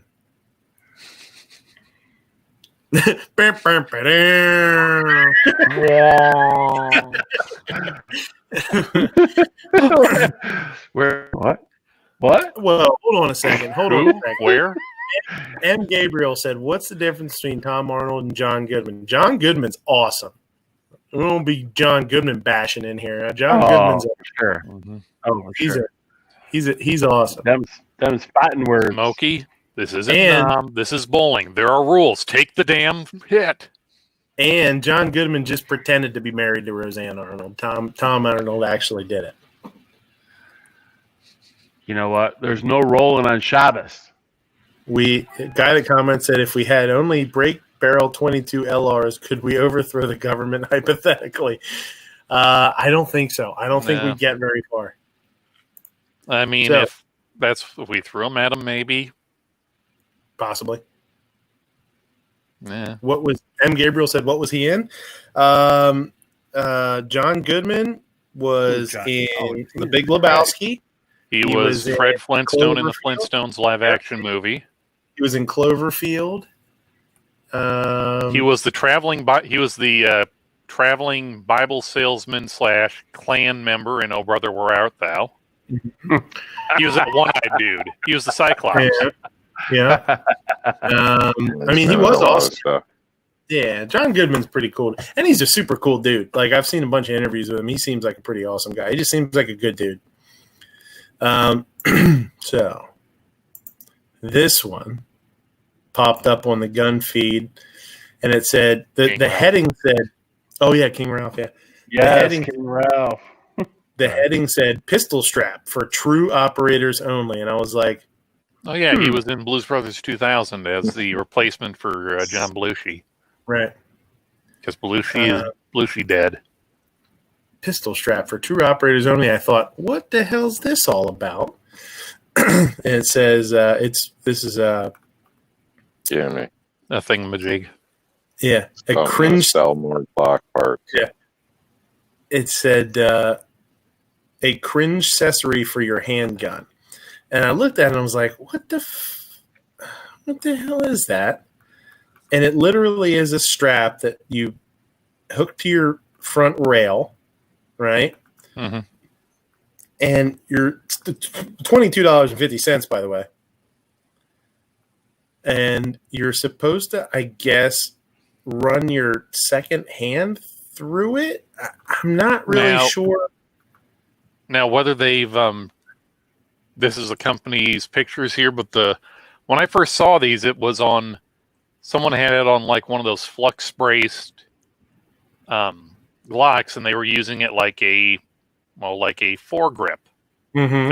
They were using a secondary hand on it, and when I saw people ripping on these, I had to think, well, didn't the Mac 10s or M11s have like that little strap that hooked on the little sling swivel in front of the barrel to use as like a secondary place to hold on?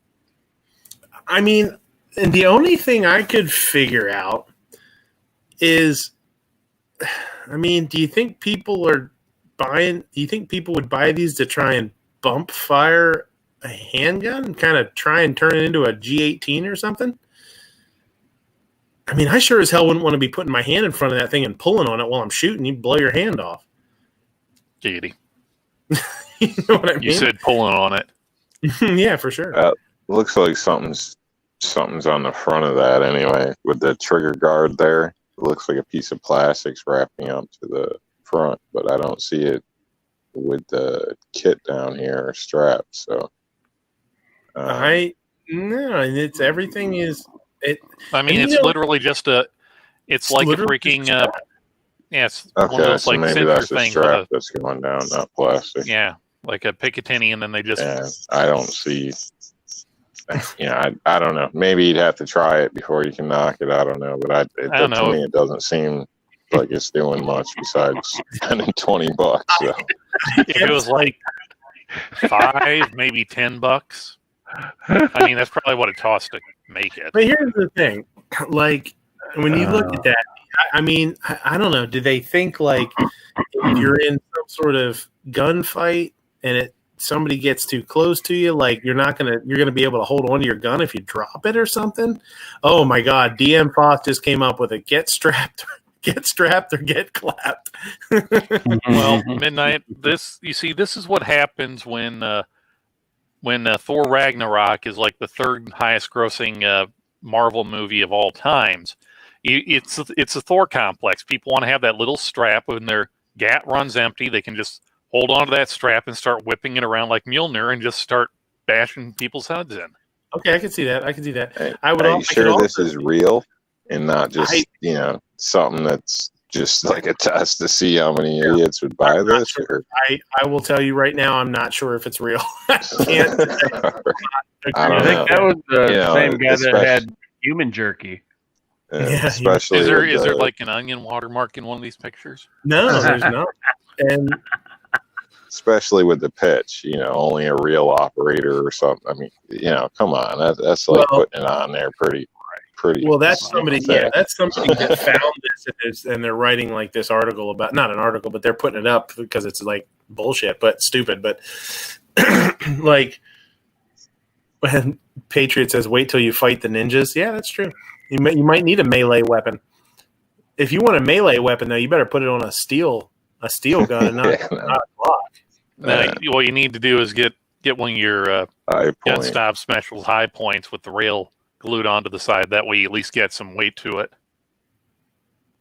The tack sack is I think that strap is the only way that Rob could hit those tiny ass steel targets on his range. I would say this though, like this guy's left-handed, which makes it even worse. Like he's a lefty. Oh which yeah, is like, you gotta dismiss it right now. So he's gonna like that means if you have your hands through there, that's your support hand through that strap, and you have to do a mag change, you gotta make sure that you don't just bring your hand back and pull the strap and just drag the muzzle of the gun down into the dirt when you're going back for your other mag and stuff too. It's the goofiest shit I've ever seen. I can't imagine why you would help. Why the hell you would do it? He's got to extend a mag. You don't have to do a mag change. That's true. Probably got a holster coming next for $299. Yeah, you have to use the 33 rounders, I guess. Then you don't have to worry about it. Yeah, those don't work too good. Well, so I mean, 11 comments. 11. Interesting. Not seems the virus infected his design capabilities with this man strap. What's it called? Actus strap. They had the audacity to go with pistol strap as the name. No, just pistol strap. Got it out of his wife's top drawer. Yeah.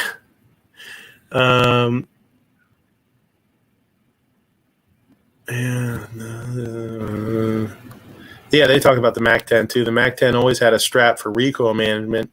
If you're ripping through drums or 33 rounders on your Glock with a switch, then yeah, it would help as long as it's solid connection. Semi-auto shooting though, yeah.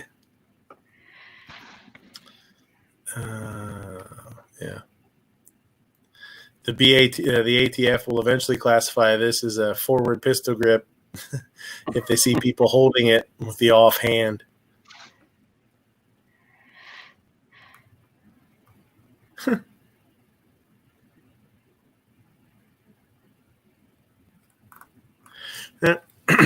Looks like it's supposed to eliminate muzzle flip, Ozzy says. I think so. I guess that's what it's supposed to do, but I mean...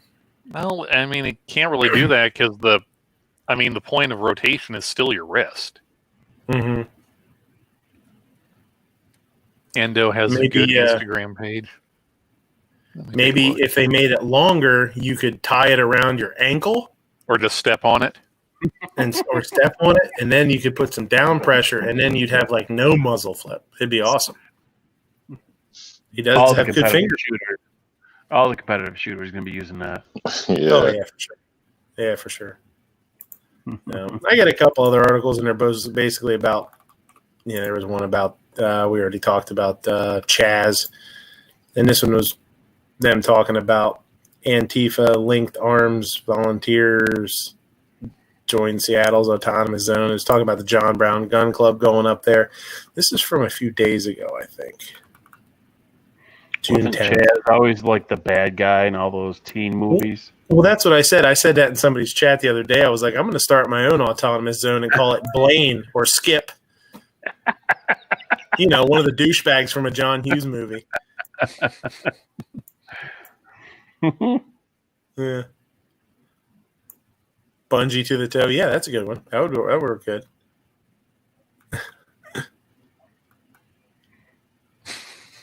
Yeah, Seattle anti-fascist. We need more people with guns at the Chaz. June 9th. I don't know what's going on up there. See, I mean, this is what I mean. Like, there's a picture of. Here, let me screen share it. It'd be very cool if the beginnings was the beginning of one, though. And good luck to you. Okay, this is beginning to look more like it. Left libertarian movement. John Brown Gun Club turned up, armed to do patrols. I don't know, man. Okay, what the hell just happened? I just froze Chaz up. is the quintessential bully from every 80s movie. So 2 guys are a gun club. I guess. Well, you know, you Come on, man. only need 2 people, one person to be in charge and the other one to pay dues. Well, You guys can still hear me, right? the purple, Yeah, we can hear you. purple thing. Okay. My dad would say, "Purple is a possum's pecker." We'll take your word on the fact that a pecker on a possum is purple. I can't confirm or deny. That's probably a good thing. Let me call my dad. Hang on. Hey, Pops. What are you talking about? He Possum went to peckers? bed. Hey, Pops, get away from the air fryer. I got a question about possum's peckers for you. Was he in Smoothie and the Bandit? They made Possum Peckers references too. Sights folded down, bait. I don't know what you're talking about. Grease on. So much for F to government. Sights sold it down, pistol brace on, so much for F the government. But He I moves thought to it. the John Brown Gun Club were an Antifa group. I don't remember that off the top of my I head. don't I know know. they're leftist, Yeah. like heavily I don't leftist leaning. Mm-hmm.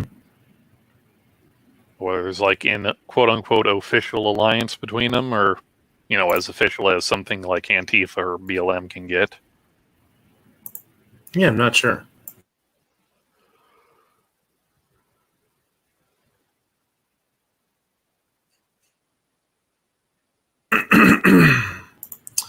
I don't know. Anything else? I'm just looking through gun feed here real quick. Have you heard from Cosaint to see if they're going to be up in PA anytime soon? No, I didn't. The NRA's giving away a Cosaint Arms 1911 now. I tagged a bunch of people in it. I rarely do that kind of stuff, or maybe I'll tag a couple people. I tagged a shitload of people in that. Yeah, we saw you kind of went hog wild on that. That's why we brought it up. I went bananas. I just basically went through, damn near everybody I knew. I would love to win that pistol. I don't give a shit if you tag me in that shit. Keep doing it. I did. I know. Don't feel bad. Just keep doing it. Just do it. But if you don't win, we are going to be disappointed in you. If you win, I'll send you a box of shells. Oh, okay, cool. Mm-hmm. They're not going to be loaded or anything, but it's a box. And a 300 blackout upper. There you go. Mm-hmm. Address you guys doing anything for Father's Day coming up here? And when is it? Next week? Yep, next weekend. Yep. Yeah, my in-laws are coming over, and be grilling and chilling. That's cool. How about you? I don't know. I don't know if we're doing anything or not. My Midnight hired the wife to tag all of us in it. Yeah. So you're just using me? Yeah, I'm just using you. I tagged people. I would appreciate if the people that I tagged in it did not enter. That would be preferable. So that way I have a better chance of winning. But it looks like there's a couple thousand people entered, so I don't think I'm going to win. I did not enter. Now, Pink, how did you know that Midnight hired Mia to be his wife on these chats? Yeah. Because you got big titties.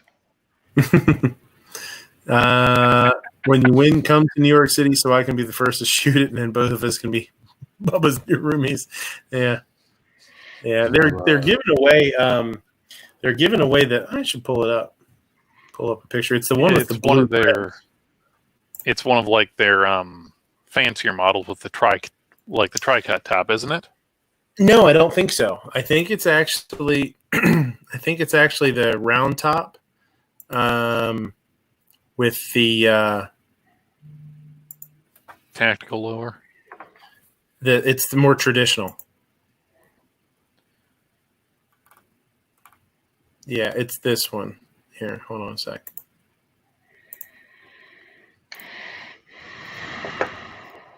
Yeah, it's this. This isn't the giveaway, but this is it. I think it's this pistol, and it's the blue, which I really like. I really like the blue grips; they look cool. but this is a round top with the traditional finger whatever. Why am I blanking out? Trigger guard. Trigger guard. Jesus Christ! Yeah, I was like finger guard. That's the not thing right. with the unit thing with the guy with the thing. I kept wanting to say finger guard, and I was like, why am I trying to call it a finger guard? What's wrong with my brain? Yeah, and this is a little more traditional look. I like the tri-tops. The tri-tops and the squared off trigger guard are really sharp, and they also are doing those. And Yankee talked about them, where you push up the hammer, and it drops it down into like a hammer forward. Yeah, it drops the firing block down or something. Oh yeah, that's I forget what the name of it. Yeah, it's one of those things where the hammer goes forward, but it's still like cocked. Yeah, and all you do is like slowly pull the trigger back, and it'll like throw the hammer back, and then drop it down like normal. No, it's spring loaded, and what you do is you literally push the hammer forward with the safety on, and so now the hammer is forward. And as soon as you flip the safety down, like if you take the safety off, like you normally would, the hammer springs back into place and it's ready to drop the hammer. It's pretty sweet. It's he did that on his tit sauce high power, wasn't it? I don't know. I know he's done it. I know he has done it. Well, on his that big giveaway he did where he did like the 2 TAC 14s, one of the not consolation prizes, but like the lesser prizes was one of those trigger packs for, I think it was a 1911. Finger majig, yeah, that's it. Did you enter to win the 9mm Gatling gun on classic firearms? So my plan would be to, if I would win, is probably ask him if I could get a different model, because I really like the tri-top. They're pretty sharp, and that different trigger guard. Really with a rail on it. Just I don't know. I like the idea of an inexpensive 1911 if it's like government, like if it's government GI, if it's really inexpensive. But I feel like if I would buy something, or if I would ever get something high end like that, and they run like $1,500 or $1,600, I think I would go with something like more modern looking and cool like that. So I would do a tri-top with the squared off trigger guard and a rail on it. I think it'd be just badass looking. And then have that hammer that hammer drop, the hammer drop device, whatever it's called. That's pretty awesome. Spent a long time thinking about this, haven't you? Yeah. The comments: Jam 11 versus 686. Jam 11. I think he's making fun of the 1911s. 1911. Yeah. I'll take the Jam 11. Bass Boy, did you enter to win the 9mm Gatling gun on classic firearms? No, it didn't. When those came out, those are pretty cool. The only problem is, they need bigger mags. Are they they run like 33 rounds? Mags. Yeah. Either that or make the magazine thing removable to where it's like, hey, you can either use Glock mags or something different mag, or just have it be like the actual old Gatling guns where, all you do is just put this stick in, it hooks on the rim of the cartridge, and they're all gravity feed, so you can just keep. Does it come in from the top? It comes in at like a 30 degree from vertical almost. Okay. Yeah, that because the way it is right now, it's okay. Yeah, this is fun for cranking for 50 rounds, but then it's change out the stick instead of it being like the original Gatling guns, where it's basically all I got to do is have this loading block and keep putting loose rounds on this thing, pulling it away, and keep doing that indefinitely. Yeah. I mean, they're cool. It's fun, and it's be an interesting machining project. Trigger guard. So what are you grilling out, Moo? What for Father's Day? I got a whole pork loin. I'm going Nice. to pick and wrap that. Basket weave. I've got little smokies. I'm going to do the little, crescent roll little smokies. And some fish. I got some snapper fresh from the Florida Keys. Lots of stuff, man. How about you? You doing the fish whole, or are you gonna fillet it? Oh, it's already filleted. Oh, Yeah. So I'll probably do a little. I'll probably fry it up. mm-hmm. Oh, you're not gonna do it on a grill? No, I like to do salmon on the grill, little cedar plank, stuff like that, a little smoke. But for snapper, I'll probably just fry it up. Mm-hmm. And that skin gets super nice on the that skin on the snapper gets super nice. Oh, I know. Crunchy. Mm-hmm. And so we do a lot of if I do red snapper or striper, or something like that, fillets, I'll take it and just score through the skin a couple times so it doesn't curl up real bad. Mm-hmm. And we do it on the flat top. And we'll just do it on the flat top with a little bit of clarified butter. We'll season the skin, a little bit of butter, the clarified butter, and put it skin side down. And then I'll literally put like a sizzle plate. Those little sizzle plates you use in the kitchens. People put like fajitas Like on with steaks on it, just sit it on there. Yeah, and we just put like three of those on top to keep it super, super flat and like dead on the. Like people do brick chicken, you know what I mean? They do chicken. Yeah. Same idea, and you can cook it like that, and give it like a while, like 8 minutes, 10 minutes, and it'll cook like 90% of the way through. But that skin's on that flat top the whole time, and it just gets like a cracker almost. And we just literally just flip it over for about 15 seconds and then go onto the plate with it skin side up. That is the best, man. And it doesn't dry the fish out because it protects it from the heat. It keeps, any fat that's on a fish is generally like towards the surface, like it's right underneath the skin. There's like a little layer of fat. Yep. So that really helps to keep it moist, that's the best, man. It's so nice to do it like that. Well, you could do it on your grill. Just put a pan on your grill. Oh, for sure. Just get as long as your pan doesn't have like a plastic handle, put it right on the damn grill, and just weight it down. But I love it. I love doing that, and we've had pretty good luck. We used to do a lot of whole fish, and it was just never super popular. People don't like that. I mean, I love it. Down in the Keys, man, we do a whole fried yellowtail snapper, and it's so flavorful. And a lot of times they still have the hook in their mouth. It's kind of funny. But when we go down there, we catch our own and do lobster and fish and stuff like that. But yeah, we used to. Gabriel said we did Pittsburgh steaks directly on the flat top. Yeah, we just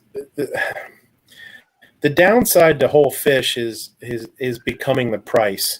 We're starting to get up into the price range of like £1.50 snapper, which is what you'd want to use, £1.25 to £1.50. Whole snapper, and you're looking at like $11 a piece or $10 a piece. So, till we bring it in and do the sides and do the marinade and do all that, everything, if you're looking at something that costs you $14, I'm charging, high 20s for something like that. $25, yeah. Yeah, it gets really pricey. It's a shame. And then you might only sell a couple. So if you bring in 10 and you only sell 3 or 4, you can sell them the next day. But then if you don't sell out, then you're going to fillet them and freeze them or something. And It's a bummer. And a lot of places that, you go to places that run like, if you go somewhere and you can get a whole snapper, like a whole fried or whole grilled snapper, and it's not like on a dock in Florida or something, it's frozen and it just sucks. It's just kind of spongy. Yeah. Just doesn't get the same. It just dries it out. It's, if somebody's doing, $18 for a whole grilled snapper or something like that, it's not fresh. It's probably frozen. And that just, I don't know, it sucks. Flat top is in the Blackstone griddle. Yeah, flat top or a griddle. Yeah, same thing. I love it. We have a really good size flat top. I just call it a flat top. You guys, how much clarified butter do you guys make a day or a week or? Depends on how thirsty we are, That is the best, man. That's we use. I don't 100% clarify butter normally, because I do like to have some of the solids, the milk solids in there for browning. And it gives it like that nuttier, like richer flavor. But with the fish and stuff, it's nice to do it with clarified because it doesn't burn as fast. But we don't go through a whole lot. Honestly, we do a lot of things in woks and stuff like that. And with that, we just use canola oil. So we're only using we don't use a whole lot of butter on saute. We use it mostly on the flat top. We do our veg, but that's why I like the flat top so much. I just treat it like a big pan. And some people look at a flat top, and I've had cooks that have come in the past that aren't used to working with a flat top, or that are traditionally cooks that have worked on saute stations, and they want to do everything in a pan. I'm like, that's a big ass pan, bro, that you don't have to get rid of every time. That's all it is. It's a big chunk of metal that stays hot and does everything you need it to do. So, utilize it. We do all our scallops on a flat top. We just have one side of it turned up a lot hotter than the other. And depending on what we're cooking, we cook it on a different side. So I love it, man. I love having a flat top. Let's talk more about scallops. And Gabriel says our flat top was for saute pans. Griddle was clean. Did you guys have what's called a French top? Did it have the circles in it that you could take out? Because that's called a French top, and it looks like an oven or a stove top, but it's flat cast iron. And then there's rings that you can take out, or circles that you can take out. And when you take the circle out, then you can put the pan right on there, and it gets even hotter as a hot spot. Some of the spots are hotter and colder depending on what you're cooking. I've never worked anywhere that has had a French top. I shouldn't say that. When I was in school, the one kitchen had a French top, but we didn't use it for service. It was just like for prep and stuff.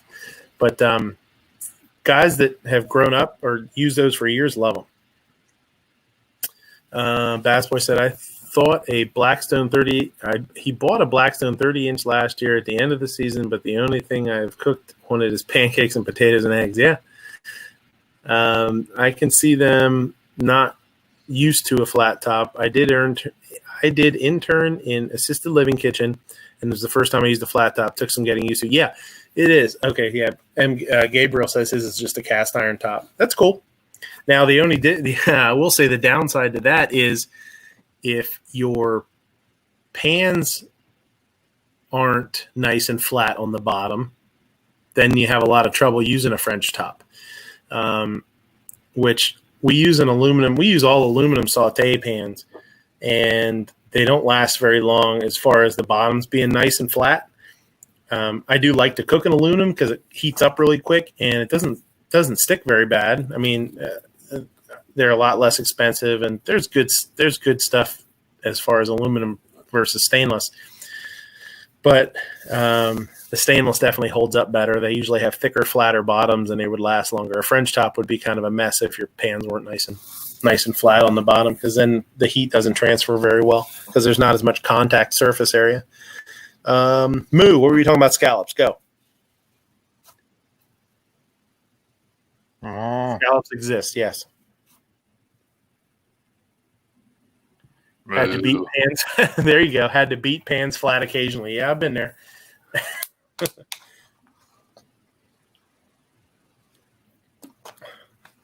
He took off. Maybe he went to the bathroom or something. Mhm. Yeah, I've been out back on the concrete. I've taken pans outside with a meat mallet to bang them flat again, too. They're never quite right after a while. Yeah, it's funny. We don't have a whole lot of stainless steel in the kitchen just because of cost. There's a few things that we use stainless for, making creme brulee base and things like that. Just because you don't want it to impart any flavor. And if you ever do anything if you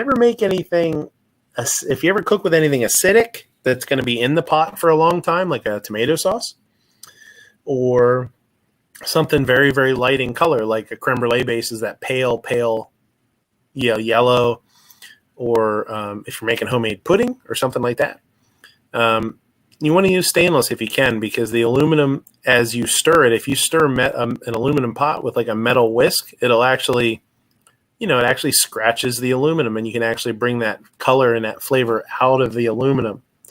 And if it's something very acidic, and it's going to be in there for hours and hours, like some people put tomato sauce on and leave it in there for like all day or something, it'd be better to do it in stainless so that acid doesn't react with the aluminum.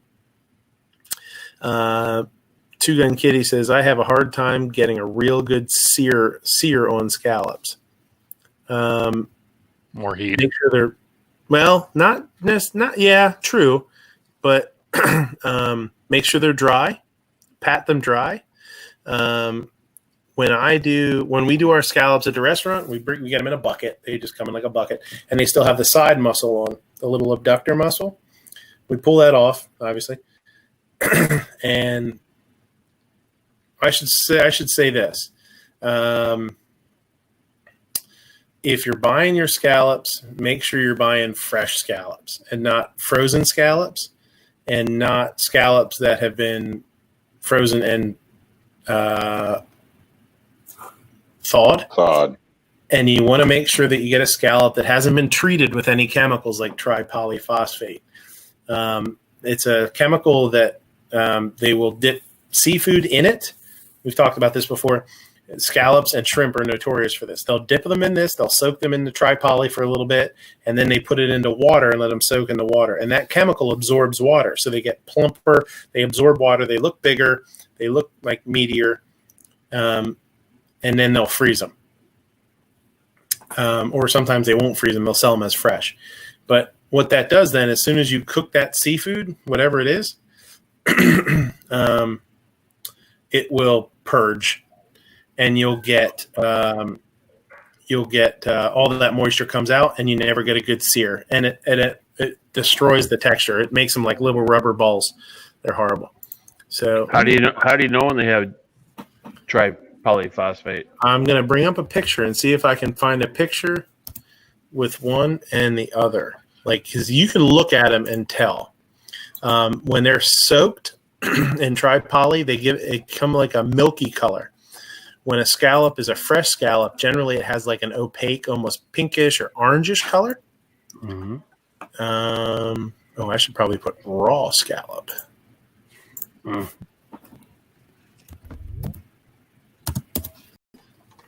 Also, when I do this, I have a hard time getting a real good sear on them. And then scallops and butter on the stovetop. Need to do this high heat. M. Gabriel says, do you flour them? That is a technique that you see that people will dip either fish or a scallop or something in really, really, really light flour and sear it. That does work where the flour will brown, but with a scallop, that flour can get too dark by the time your scallop is done cooking. And then also it leaves you with that floury taste. You know what I mean? That texture and that taste. Okay. Can you guys see this? Mm-hmm. Yep. Okay. So let me see if I can find one that looks. Also, you guys have all had Jell-O jigglers, right? Been a while. a scallop will when you hold a scallop up, it's almost like a Jello jiggler. It should be like that kind of texture. Now, this scallop here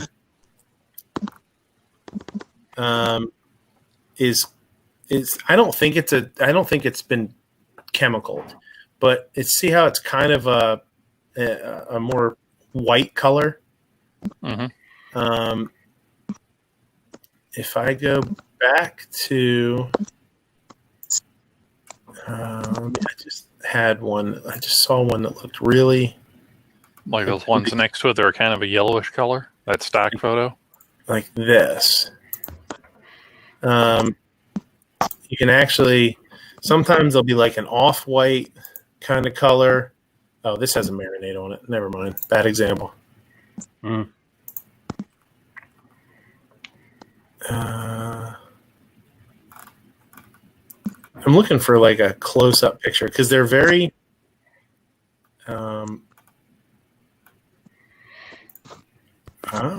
Here we go. This is a good one. Well, that should be the next Killer Food series right there. There you go. Okay. He's like, this. yeah. Oh no, I'm fine. This is a good example. It's like it's not white. Oh. It's like okay. It almost looks like gelatinous in a way. I know that's a weird Word. Yeah, it's a weird way to describe it. I have a tendency to describe food in kind of odd ways sometimes. But this one you can see it has that abductor muscle on it too. See, that's the muscle you would pull off because that's going to be a little bit tough. You can still use that and you can eat it and people wouldn't like, whatever, but nice restaurants would pull that off. But this is what you want to see. It's like opaque. It's kind of gelatinous or like jelly looking like almost. That's cool. M. Gabriel said, "Yep, the tub of scallops we got were off white." Yeah, if they almost look like they're white, then they're probably like treated like cooked chicken. Yeah, almost. They're probably raw, but they're probably treated. And okay, so here's the question for you, M. Gabriel: when you tried to sear them, did you get like a ring of water and a ring of bubbles around them, were like bubbling around the scallop the whole way around when you tried to sear them? He had to have. If that happened, then they were definitely treated. Now that's not to say that they can't turn out okay, but you're never going to get that super tender, super like buttery scallop like you would if you get like an untreated scallop. The difference between you didn't. I'm surprised to hear that. That's one of the things that happens a lot of times. Maybe yours weren't treated that much. Whenever you are most frozen scallops treated, I think a lot of them are. I can't really say for sure. I'm not in the industry, you know what I mean, as far as like the packing and fishing industry, so I don't know. But I do know a couple of years back, I had a issue with some scallops where, and I go through a fair amount of scallops, people like them. It's one of those things that if you have really good scallops, people will come in for them. You know what I mean? People are like, oh man, they're so good. They're so fresh, whatever. It's something that people will get over and over again. And, I was having trouble with them. I was like, man, they look kind of whitish, but the texture wasn't so bad. They felt not, I was like, and I called my seafood guy and I said, hey, are these dry packed scallops? And that's what you want to look for, a dry packed scallop. If it's a wet packed scallop, that means they're treated. Okay. So if you specifically ask if they're treated, they should tell you yes or no, because that's a question that I think a good purveyor or a good seafood guy is gonna know, and he's gonna give a shit. He wants to give you what you want. If they're gonna try and screw you over, then go somewhere else. But I called him. I said, hey, I think I'm having issues here. They seem weird. He's like, no, they're a dry pack. It's the place I always get them. It's a different brand, but it's the same purveyor I get them from. I'm like, oh, okay. So I started trying to cook them up, and they wouldn't sear worth a shit. And they also were getting like a ring of moisture around them when I was cooking them. And I'm like, man, they're purging. they're shrinking up on me. You know, you're losing size. A good scallop won't lose a whole lot of size. It'll just get a nice sear on it, and it won't shrink up. These were shrinking up a little bit. I was like, I called him. I'm like, dude, there's something wrong with these. He's like, all right, well, let me call. So he called his guy, and he said, hey, are these dry pack scallops? He said, yeah, they're dry pack scallops. I'm like, I don't know. So the next day I started same thing. I'm like, there's something wrong here. This is bullshit. There's no way these are dry packs. And my seafood guy called his purveyor and he said, what's going on here? And he said, oh, well, yeah, they're dry pack scallops. He's like, they're only soaked for like 2 minutes, and then they're packaged and shipped. He's like, well, what do you mean they're soaked? He's like, are they soaked or not? He's like, oh, well, yeah, well, they're only soaked for like 2 minutes, and we can still call them dry pack scallops if they're soaked less than 2 minutes. He's like, that's fucking bullshit, man. And he chewed him out. And he's like, I got a chef. He's talking about me. He's like, I got a chef down here bitching at me, saying that the scallops are cooking up like shit, and he knows something wrong with them, and you're telling me that they're fine, and they're not. So, we needless to say, he's like, I stopped ordering scallops from him and went back to the place that he used to order them from, and they were great. But Two Gun Kitty says, mine, I've been getting shrinked. Yeah, they've been getting shrinked like Costanza in a pool. Yeah, if you're getting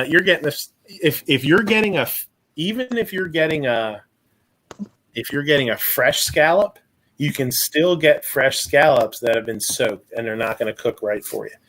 So wherever you're getting them, call them out on it. Ask them what they say. And get back to me. I'd be interested to see what they say. Because if they say they're not treated in anything, I don't know that I would believe them. If you took a picture of it and they're like that, and you can tell by looking at them once you've dealt with that kind of thing that they're not right. They should almost be like a pale. A good scallop can run from a very pale peach color to a pale orange color. Some of them will even be like a reddish orange. They're really pretty. It just depends on what they're eating. It's like a flamingo. It depends on what they're eating is the color, what they're filtering. So people, it's really weird when you open up a tub of them and like one of them will be that bright orange color and it's like, whoa, look at that. It stands out. Can you tell by the smell if they've been dry polyed? Well, yeah, you can. And what's funny is a fresh dry pack scallop will have a sweeter smell. And scallops smell like scallops, and I can't really describe it. I can't really. There's no way for me. It is what it is. Like if you open up a package and you smell it, a fresh scallop, it smells like scallops, but it has like a sweet smell to it. Where if they're soaked, they won't have that. They'll just be like seafood smelling, like kind of whatever. But yeah, it should definitely have a sweetness to it. And that's part of the charm of the scallop is even when you eat it, it's got that sweetness to it. Sear it hard, cook it like medium rare, let it be a little opaque in the middle and the outside will be white. You want to, it's so good. The place we get our fresh are really good, but they can get kind of expensive. Yeah, for sure. I'll be 100% honest. I can't remember what I just was looking at a bunch of prices the other day, and they're all getting jumbled up in my head. What's what? I mean, how much I'm paying for scallops right now? I can't remember. We just started bringing them back. We just went back to our full menu, a little over a week ago. And I've been looking at so many different prices for things that it's all running together in my melon.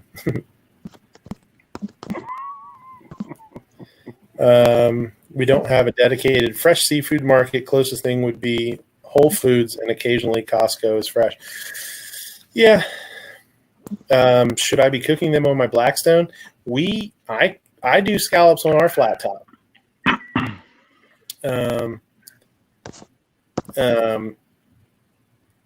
The biggest thing is if you're gonna I did mention this too.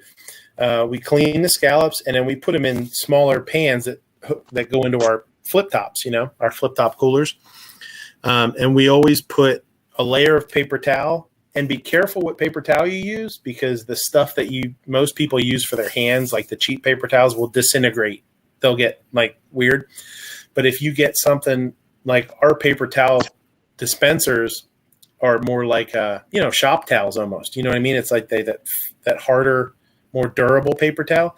We'll put a little bit of that, and then a layer of scallops, and then another piece of paper towel, and another layer of scallops in our pan. So that way it draws a little bit of the moisture off of them, so that they sear better. One of the things that one of my instructors in school used to say, one of his little catchphrases is, "Moisture is the enemy of browning." And I'll never forget that. And it's such a good little catch, such a good phrase. And you think about it, if you're going to put a pan on, and you use clarified butter, there's no moisture in clarified butter. It's straight fat. And you put a nice dry scallop in that pan, it's going to sear great. If you put a nice hot pan and you throw whole butter in there, there's a lot of moisture in whole butter. It's going to sputter. It's going to pop all over the place. And if you take the scallops straight out of the container and it's moisture on it and you put it in there, it's not going to sear worth a damn. Good fresh scallops should be around $15 minimum. Anything less is frozen. Yeah, I think ours were in the 1850-ish range. I think pricey, not cheap. Do you know Beth has VD? What the hell does that mean? Huh? I don't know what that means. Ghee? Yeah, clarified butter. Ghee. Yeah. But like I said, I generally leave a little. I probably clarify butter about 90%. I do leave a little bit of, and we shake it every time we use it. We keep it in a squirt bottle beside the flat top so it stays warm. And I give it a little shake, and so you get just a little bit of the butter solids with the clarified, and it just gives it like a nicer, nuttier brown butter flavor, I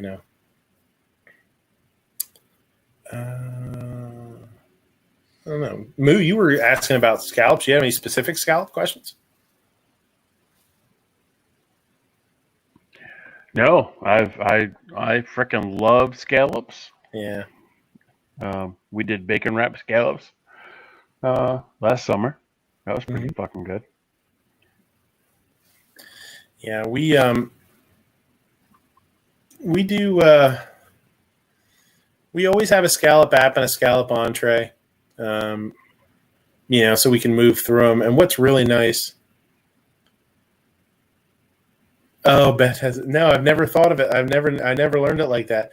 Bechamel, Espanol, tomato, hollandaise, veloute, demi-glace. And M. Gabriel. What's funny is he has those down as mother sauces. Mm-hmm. Bechamel, Espanol, tomato, veloute, and a lot of demi-glace is. He'll throw demi-glace in there, and then hollandaise. Veloute is a thickened like a chicken sauce. Okay, it's like the bechamel is a white sauce. The mother of all sauces. Yeah, and the mother sauces. Yeah, Espanol is a brown sauce. A beef-based sauce. Tomato sauce is tomato sauce. Hollandaise is the hollandaise. Demi-glace is a beef stock. Beef stock reduced. What did he reduce it down by? I think you reduce it down by 50%, and then you add more fresh stock to that, to the original 100%, and you bring it down again. So it's a 3/4 reduction. So it's a 75% reduction of a beef stock. Ever see places pass off skate as scallops? Not anymore. You can tell they have the grain skate has grain to it, running across. If you look at it from the top.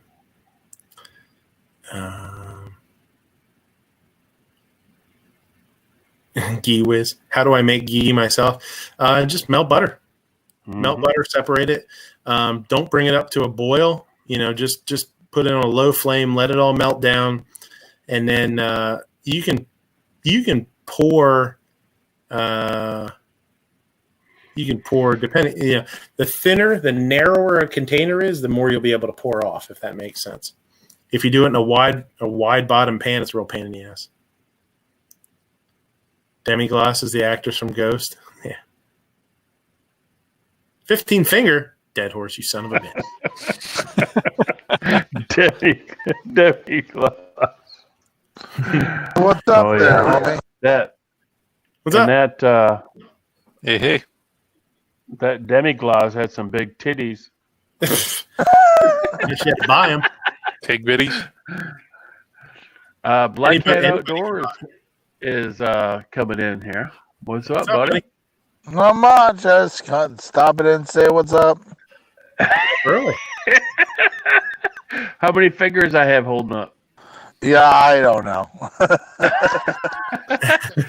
Black Cat, how unsober are you right now? Extremely fucking unsober. Apparently, you're not getting kind of unsober. I'm sitting out by a campfire right now. My buddy just left and figured I'd see what was going on. Well, I thought you were getting up to go to work. Apparently not, huh? No, I'm on vacation this week. Oh shit! He said that's never a good thing for a fucking alcoholic. That does not work out well. I'm on my way. All right. Now, Moo, saying that you're on your way, you've just agreed to do the entire beer run for the time that you're there. You better bring some beer with you, man. Damn. Oh, we're beyond beer, buddy. I'm cool. This is Black Cat Outdoors, not E Honda on Saturday nights. Oh, I'm not talking about that. I'm not talking about milligrams. I'm talking about milliliters. Oh, what? Oh, you bring milliliters. What the heck's this stuff? It's pints and gallons, God darn it. Yeah, I don't want to bring any dope across the state lines, No, I was talking about Honda polishing off a bottle of vodka for $2 a shot. Oh, I thought you were talking about his edibles and his smokables. Nope. Oh, man. My bad. I don't know how long I'm going to hang out, but I figured I'd stop in and say hi. Well, let's make sure that if you're going to pass out, that you're in a position to where if you fall out of your chair, you're going to roll away from the fire. I'm working on it. I might be backnapping. That would sound pretty chunky. Oh, Jesus Christ.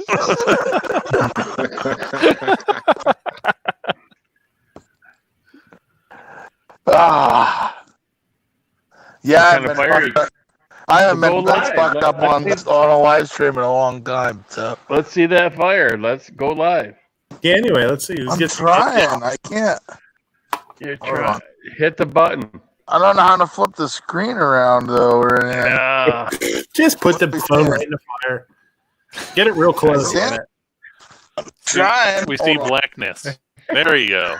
Fire. There we go. That's not a fire. There we go. All right.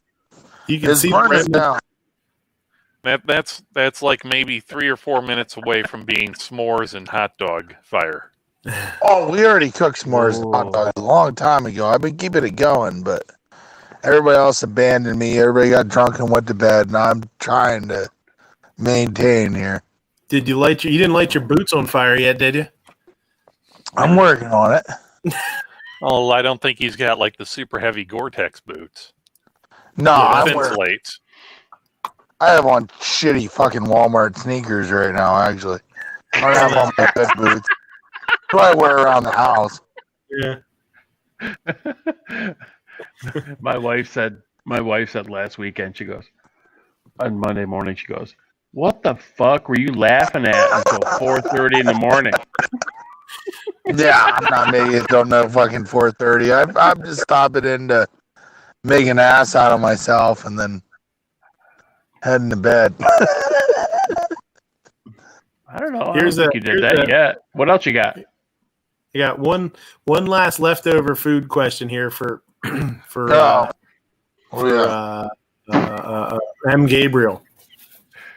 So here was my he put the mother sauces up there. Is bechamel, right? Espanol, right? Tomato based, right? Hollandaise, right? Veloute, right?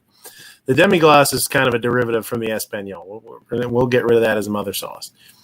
But did you guys do many beurre blancs? And I always thought a beurre blanc should be the sixth mother sauce because it's not a derivative of any of the other sauces. And I love beurre blancs. Beurre blancs are super cool. So I just wanted to know what if they did many of those when it sounds like he's done some French style stuff, man. That's cool. Yeah, and M. Gabriel, if you ever want to jump in, man, let me know, dude. If you ever want to come in here and bullshit. Dead Horse is here now. Jeez, who left the back door open? Did you forget to lock the door? Moo. No. Moo loves everything in the back door. He left it open. Oh, there you go. Well, just a little tickle. Just a little tickle. Tickle, tickle, tickle. It was probably some leftover toilet paper. Oh. Oh, hey, Dead Horse, did you ever get that, figure out a way to set that lubicizer the right way so you could drill the hole for the heating element in it? He just asked another grown man how his lubicizer is. Are we talking about a ferret? Yeah, the lubicizer talk that stays off there. Okay, how about your bullet resizing machine? That also lubricates. You should say his bullet resizing machine. Yeah. Oh, Yeah, chicken breast. Yeah, I got that all set up. Okay. My table for it comes Tuesday. Nice.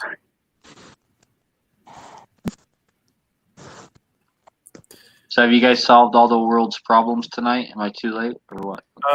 We solved some scallop problems. We had an emergency. We had an issue with some scallops out in the chat, and I think we've taken care of those. Next he's got to do is go to his seafood guy and punch him in the face and tell him why you give him these busted ass scallops. And, Isn't that what?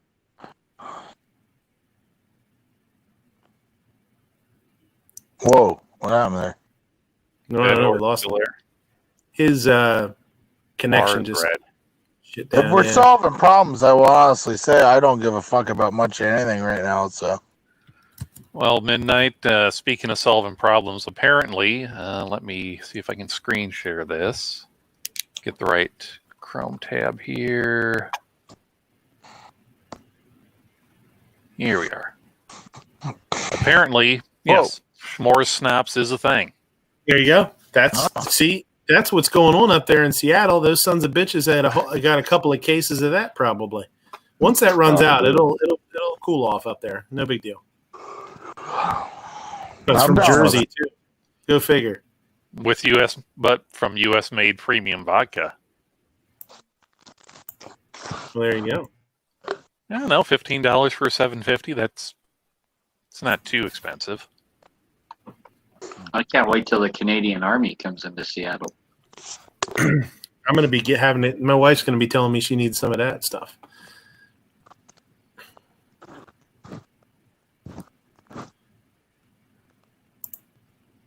Pineapple chipotle liquor. Okay. I am not a fan of spice in booze.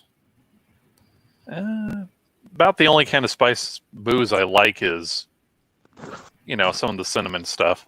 Yeah, I mean like heat spice, like chilies, that kind of stuff. I don't really. You got to have like some sweet or something else to just take the heat instead of just, oh, hey, I took like this habanero Ghost Reaper thing and I put in a jar of vodka for 3 months and yeah, all it is just burning spice and burning alcohol.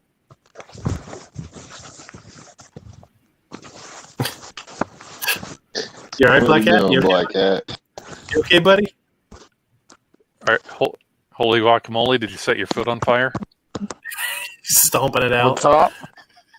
Did you spontaneously combust from the alcohol consumption yet? No, I had to walk away from the fire to take a piss. Thanks for I forgot to mute. Sounded like you got tackled by a bear. It'd be like that scene in what was it, the first or second Naked Gun movie where he leaves the lapel mic on and goes to take a piss, and it's like a minute and a half of just water running. No, that was just it right there. I forgot to mute. Well, West Covina is out there. Deal breaker for you. So what did I miss in this chat here? Anything important? Nope. Nope. We talked some bullshit. We were gonna send we were trying to get some money together to get roll call up to Seattle to break that nonsense up. He said he's all for it. Yeah, he's going to need just like some money to go to Kinko's and print out some, what were they, job applications, or was it a book? Oh, job applications. Yeah, he's going to take job applications up there and start shoving them down people's throats, and he'll teach them a lesson. I will say this. I forgot to mention this. Tomorrow, Crazy Scotsman goes to get his citizenship tomorrow. So if you didn't know that, you put a video out today, Midnight? No, because I thought I was supposed to put the video out tomorrow. I was going to do a quick one tonight. So I screwed up. No. Because I knew he was doing it tomorrow, so I thought I thought we were supposed to do one and put it out tomorrow. But so then I saw yours come out, and I'm like, son of a bitch. Day late and $1 short. So no. So if you don't know who Crazy Scotsman is, check out his channel on YouTube, Instagram. He's a good dude, man. He's a good friend. Does a lot of stuff for the community and a lot of stuff for people. Does a lot of fundraising and really, he's an asshole. I mean, but he's our asshole, right? No, he. I like to give him what bet did he lose that's forcing him to become an American citizen? You know what? He probably I don't know. I dropped a link out in the chat there for PA2A swag, which is the rally we were at there. So anybody want some stickers or shirts or something like that? Stuff we had at the rally. They have I should have got oh man, I'll tell you what. I should do a couple more. I got 2 of these patches there. I should have tried to grab 1911 to go with his citizenship. What do you need? I can get you whatever you want, but give me a couple more patches. We'll give away some patches. I'll grab some for you. This is from the 2A org, and then this is from the PAFOA. These are really sharp. Next time I see Justin, I'll grab a couple of patches for you. Yeah, that would be awesome, man. We'll give a couple away. We'll do like a quiz or something. We'll have like a quiz show day or something. The shirts are out there too, but we only have extra large and 2 extra large. I think that's all we have left for the shirts. But I think they're available for sale on there. But I think I don't know what all sizes we have left. M. Gabriel says Scotsman should get complimentary 1911. Glocks are made in the U.S. now. He should get a complimentary Glock with his citizenship. He'd love that. Well, now hold on. Scotsman likes his Smith & Wessons, and Smith & Wesson makes 1911. So there you go.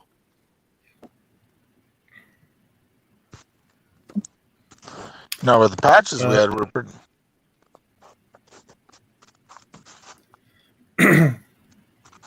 So Midnight, with this quiz thing, are you going to have people out in the chat fight for? Oh yeah, for sure.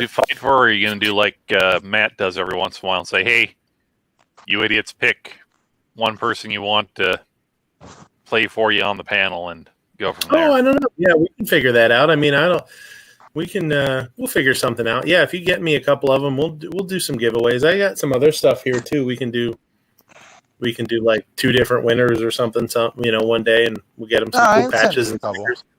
Yeah, we get some patches and stickers and stuff. I got some cool stickers around here too. Oh, that's my gathered up beer. over the years. Damn it!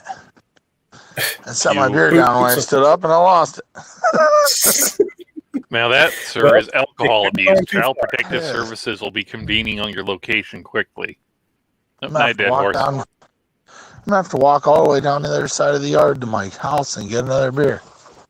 Now, Black Cat, when you're taking a leak, you didn't have like some type of receptacle you were using, were you? No, I'm outside. Of course not. Well, I was just checking. I mean, to make sure you didn't have like your beer in your hand and forgot that it was in your hand like Yankee did with that gas station key and just filled it up. No. Well, I think what you really, I don't know, you're not the only one at the fire there, right? You got some buddies there or something? No, I'm the last one left standing. Oh shit! Because if you stood up and put your beer down, and then you sat down, and now you can't find your beer, you might have sat on your beer. You might need somebody to help you out.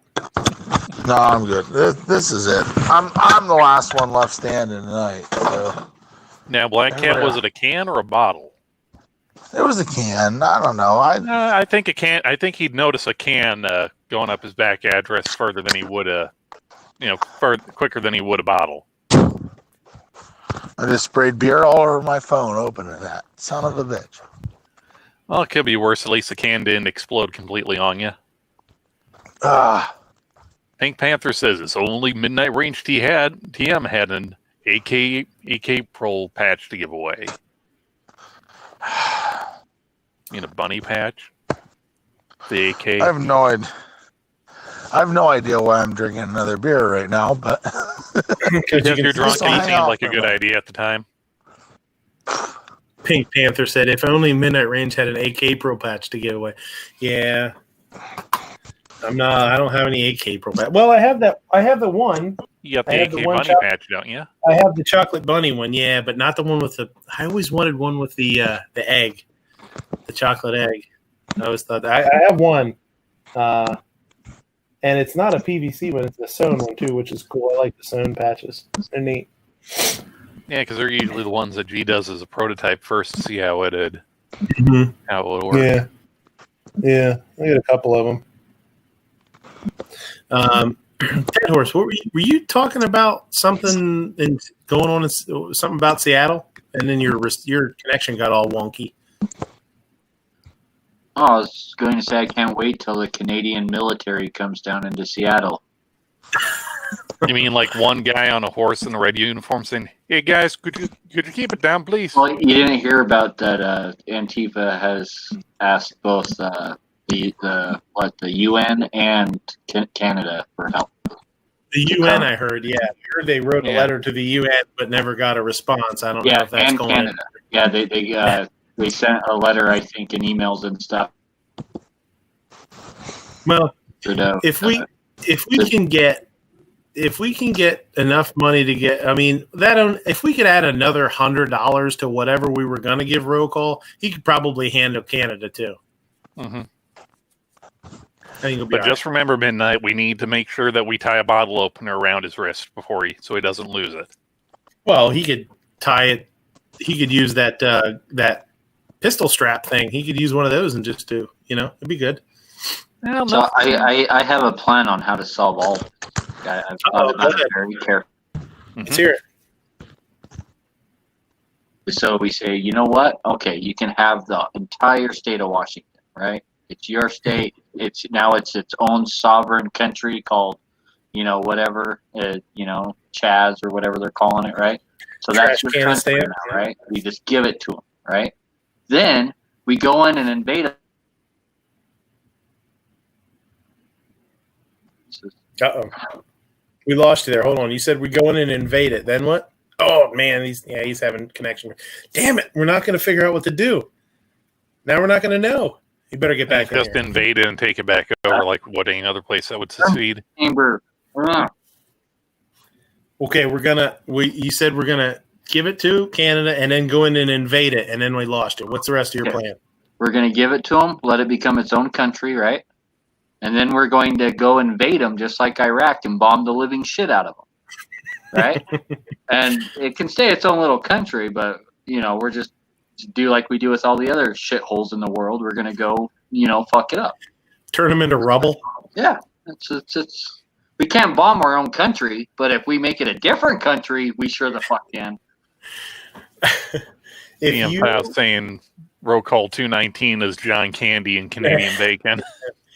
If you drop a bomb big enough, you might just be able to wipe it right out of the continent there and just have a nice little bay, an inlet, and just move to the next. No big deal. Yeah. Canada invaded. It scares me. It doesn't scare me about them asking the UN for help because the UN's not going to do shit.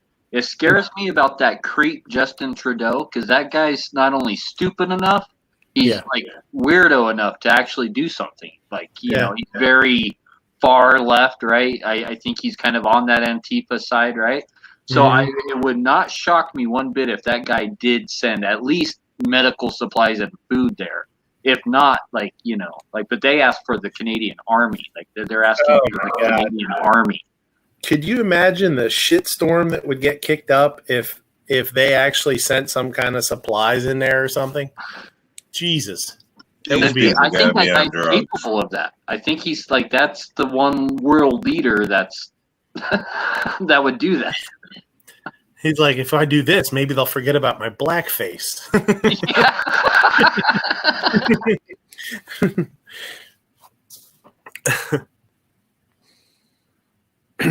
Pink says Canada invaded Utah's internet service. That's why your service is so bad. Dude, I think it's got to be the gun tube. My internet's great right now. I blame Uncle Jim. He saw those deer and just went crazy.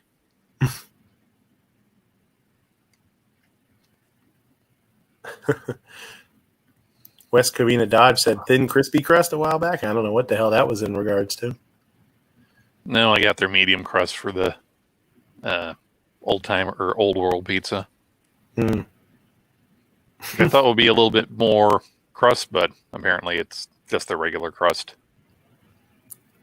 The old crusty crust. I don't know. Figured if I'm ordering a pizza, I don't want just the cracker crust or spending the extra money. I want to, have something more substantial. At least get 2 meals out of it. I'm all over the place with something like that. Sometimes I don't like a super, super thin crispy crunch crust, but I go back and forth between a traditional thin crust and something kind of doughy, I don't know. Well, for me, it depends on how much I'm spending. I'm spending $1.50 on a Roma pizza. I'll accept a thin crust because, it's $1.50. If I'm dropping $5 or $10, it's no, there better be better be at least some soft crust to this. 2 hours. I was 2 hours behind the live stream.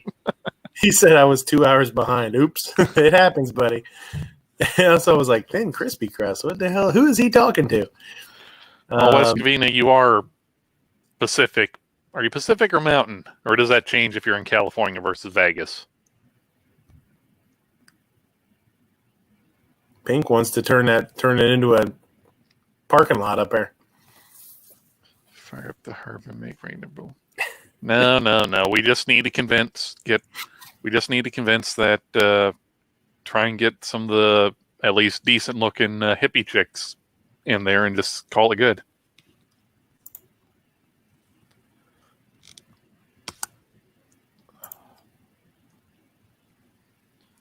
Pacific tonight. Yeah, so you're 2 hours.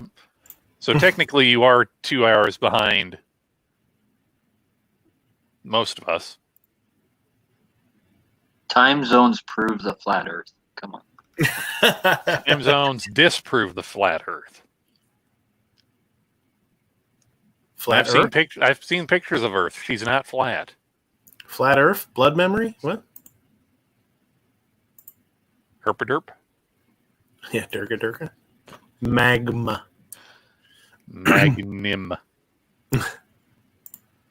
Anything else on the gun feed? The gun feeds are great. If you've never looked at gun feed has a lot of good articles on it. They do a lot of stuff. Magma. Magma's bad, okay? Magma's real bad. We watched Flaming magma. We watched. I know it came out like years ago now, but we watched Rampage tonight. That was pretty fun. That was a fun movie to watch with the kid. That was a Rock and Adam Sandler flick, or am I thinking of something different? The Rock. It had the Rock in it, and a giant werewolf or wolf, and King Kong. Right? Oh no, I'm thinking Pixels. That was Kinda. an Adam Sandler thing. Yeah, it had the white gorilla and the wolf, and then the alligator. Well, you got to be racist. The alligator the gorilla have to be white. Like, the other things looked like what they were, but the alligator thing, they made it look more like some kind of dinosaur monster. Like it had horns and like weird crap, right? Like it had like pig tusks. And they messed up on the alligator. Well, here's the thing, like it was kind of weird because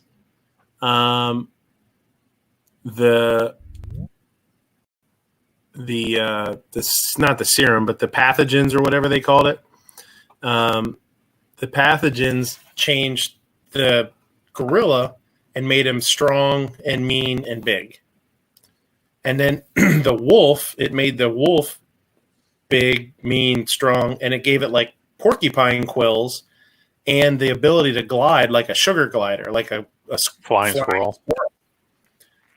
And then the alligator, it gave like pig tusks and a tail like almost like a ankylosaurus and all these crazy spikes on it and stuff. Like, I don't understand why the same pathogen gave two of the animals like extra animal abilities. It like spliced other animals in with it, but it didn't do it to the gorilla. Why did it not make him like a super crazy gorilla? Midnight, it's a movie based off a video game, based off a Stone Guy's idea. Right. Okay. There's that. Sure. It's a movie. Don't overthink it. Just look at the spectacle on the screen. I'm just saying that the ape, the gorilla, he was cool, but they could have gave him like Godzilla breath. No, like they could have gave him like, I don't know, what would supersonic be cool? Poop throwing. Some kind of armor. yeah, poop throwing. Flaming supersonic shit. Yeah. They could have gave him some cool armor, like an armadillo or something. I don't know, man. If you've ever seen silverback gorillas go at it, they don't need much else to be. Ugh. Yeah, but the wolf is pretty badass, and he got to be able to glide, and he got to be able to throw quills like a giant porcupine. And the alligator just turned himself into like the gnarliest, craziest dinosaur that never even roamed the earth. And he was just a regular alligator. Huh? Life ain't fair. I know. Mm-hmm. Sometimes it just don't work out. You know? You know what? It's probably because of racism. There you go. I am still really upset that they gave King Kong superpowers when lightning strikes him. So, I'm still upset. Was that Kong Skull Island, or was that the? No, that was before all those. That was back in the. I think that started with the. God, I can't think of his name now. The Escape from New York guy, like those movies in the '80s. Those King Kong. Oh yeah. Okay. Black Cat says, "I'm out. Too drunk." Don't fall in the fire. I've seen that. And don't spill your beer. That's alcohol abuse. No good. I've seen drunk people fall in fires. That's why you don't make big fires when you're drinking. Keep them small. Right. Yeah. Right.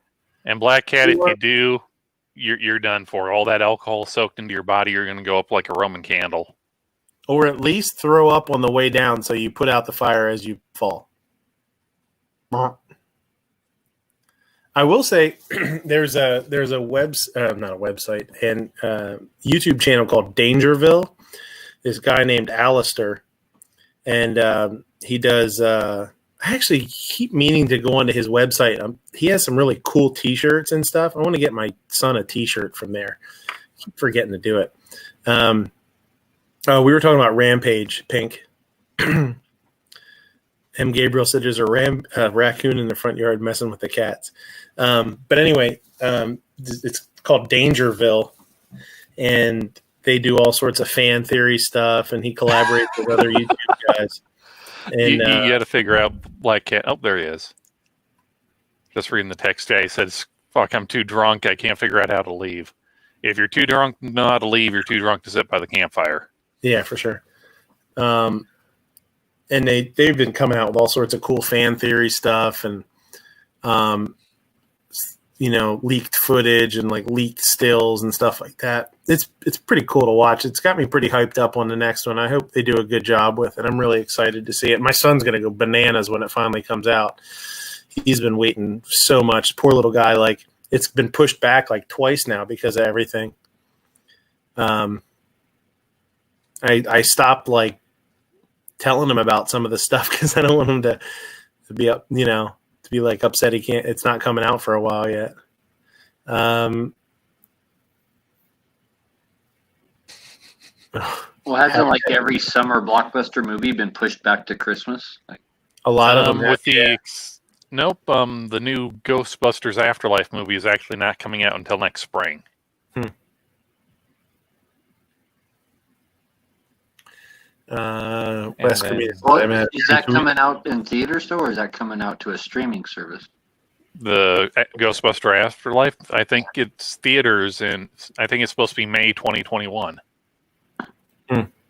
So they just decided, we've got this done, we'll just push it back. This summer got pushed to Christmas, like in the theaters. Like, yeah, but the Ghostbusters movie was supposed to be out this month. Oh, so they're just going to hold it for... Yeah, they're just holding in a reserve. And I found out that Tom Hanks, what was the name of it? Where he's the captain of a destroyer, or Greyhound or whatever. Grey Wolf. It's not coming out in theaters. Instead, it is going on Apple streaming. Apple streaming, huh? Yeah. So the most non-used platform.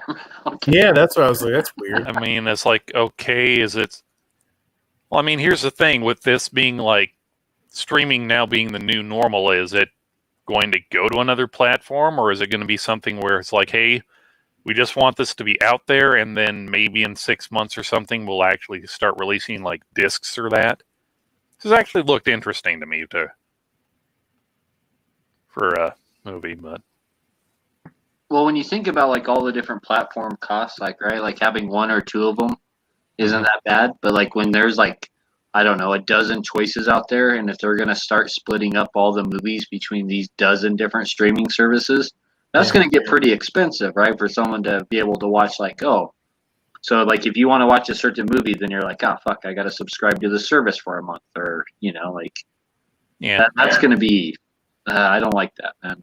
I think we've, we're kind of at the end of that little golden period where it was like, there's like 2, maybe 3 streaming services, and the big 2 have most of what you want on it, and now all the networks are realizing, everyone's going over to streaming. We need to get our hooks into that cow so we can try and get some of that money. And it's just going to end up backfiring on them because it's going to be no. Yeah. Yeah, it'll be interesting to see if it just keeps going and going, and more streaming services pop up, and everything it does. It kind of spreads everything around. You know what I mean? Like how many? Like I don't know. I don't watch any TV, and honestly, my son doesn't. He watches Netflix. He watches the cartoons on Netflix that he likes. The only reason, as far as I'm concerned, the only reason we have Comcast still is honestly because it's like because of the packages. We have to have the internet, and we have to have, it comes with Netflix, and it comes with this and that. So it's just we have it because we have it. But usually we watch Netflix and on demand and stuff. That's about it anymore for the most part.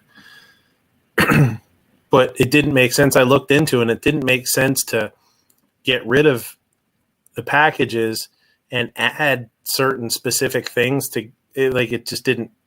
It was like at the same price. You know what I mean, or just about as much, and we get a little bit more with the package as the package deal.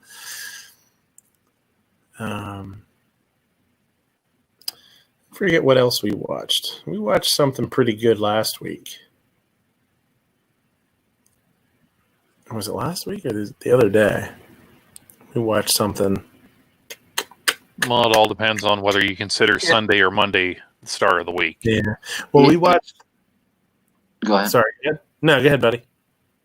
I was going to say, if you like good B movies with a good story, there's one on Amazon Prime called Becky. There Once Was a Little Girl. I think my wife mentioned something about that, but we don't have Amazon Prime, I don't think. Like that. You can tell like they didn't have a big budget. That movie was done very, very well. It's I would definitely check it out. That was definitely worth the rental. We watched Extraction last week. That was really good.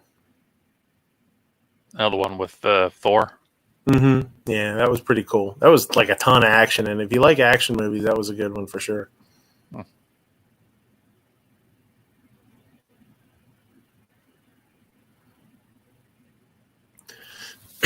So. This awkward silence is brought to you by the cool and refreshing taste of 75% asbestos-free Diet View soda.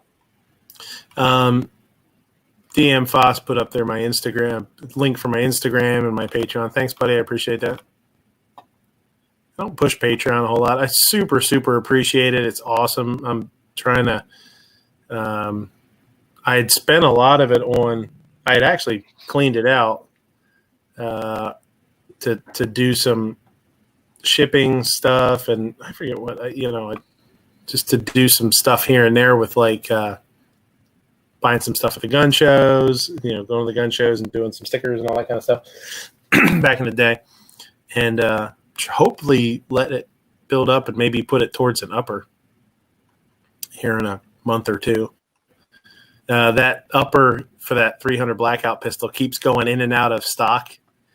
It's like $420. It wasn't $399 when I first found it and decided I wanted to get it. It's like $419 now, but it'll go in. It'll go in stock for like a day or two, then it goes out of stock, and it goes in stock and out of stock. It's cool. I don't know what's up there. If you call them and tell them, "Hey, I'm a content creator. I want to buy this up," stock. Just call them. Just be like, "I'm a content creator. I want to review this up, or I want to buy it, but I can't catch it in stock." Like, yeah, that's true. They probably would throw one together. Especially since you're not asking for it for free. You just want to buy it to review. They're going to hook you up. Yeah. Tell them, hey, I know Ellis. And if that doesn't work, tell them you know Edge. Honda says, check out Code 8 on Netflix. Foss just ordered a 7.5-inch 300 blackout upper. That's cool. M. Gabriel says PSA. Yeah, PSA. There's a 300 blackout upper, 10.5-inch with a flash can, M-lock, and front and rear flip-up sights. Magpul flip-ups. Yeah. And that's kind of what I decided I want to get that's eventually. With the bolt carrier and charger? Mm-hmm. Yeah, that's with everything. Eventually. I mean, West Covina says Cult Cinema Classics YouTube channel has been doing it for me. Yeah, because I noticed YouTube has gotten a more like actual movies on there. Like, was scrolling through the other day, and apparently, free to watch on YouTube, Terminator. Like from the actual YouTube movie thing, not like, it's fanboys.ru 77383 moviesreview.net. I wonder if it was like an anniversary of it or something. You know what I mean? Like the 20th anniversary or whatever. Well, I think with all... Well, as we know, YouTube is a big profit loss for Alphabet Corp. Mm-hmm. So unless they're trying to get into like the legitimate streaming game as like another revenue source, or to get people like, hey, here's a movie that you might want to watch, and if you want to watch these other movies or another movie, hey, sign up for Premium or Red or whatever the hell it's called and get all these other movies. Well, that's not true. There's a documentary on YouTube about the whole myth that YouTube, like Google, YouTube takes a loss every year in Google. So they do claim a loss, and for tax reasons and all that. but it really doesn't take a loss. Like they make a lot of other like sub corporations and stuff, and then bankrupt them and do all this like Shell game shuffling, almost illegal shit, but it's not illegal, right? To save on taxes and stuff. But at the end of the day, they do not lose fucking money on YouTube at all. They still make a profit. They do. There's like a whole like 45-minute long thing that goes over like they even have all their tax records and everything. It goes over Google with a fine-tooth comb when it comes to YouTube.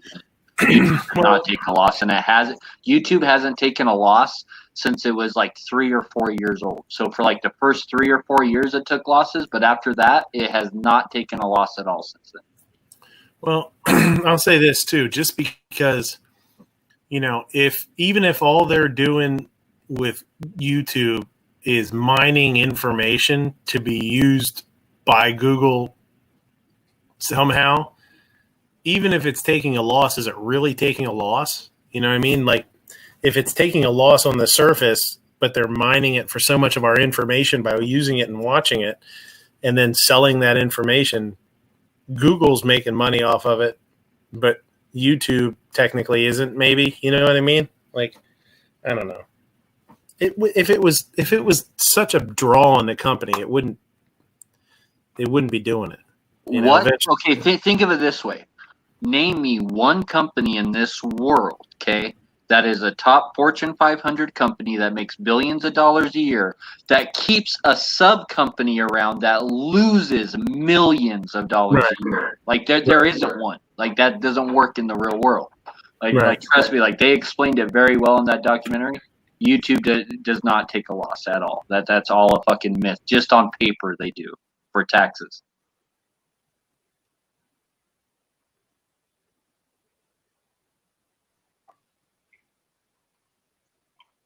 Give me that steak.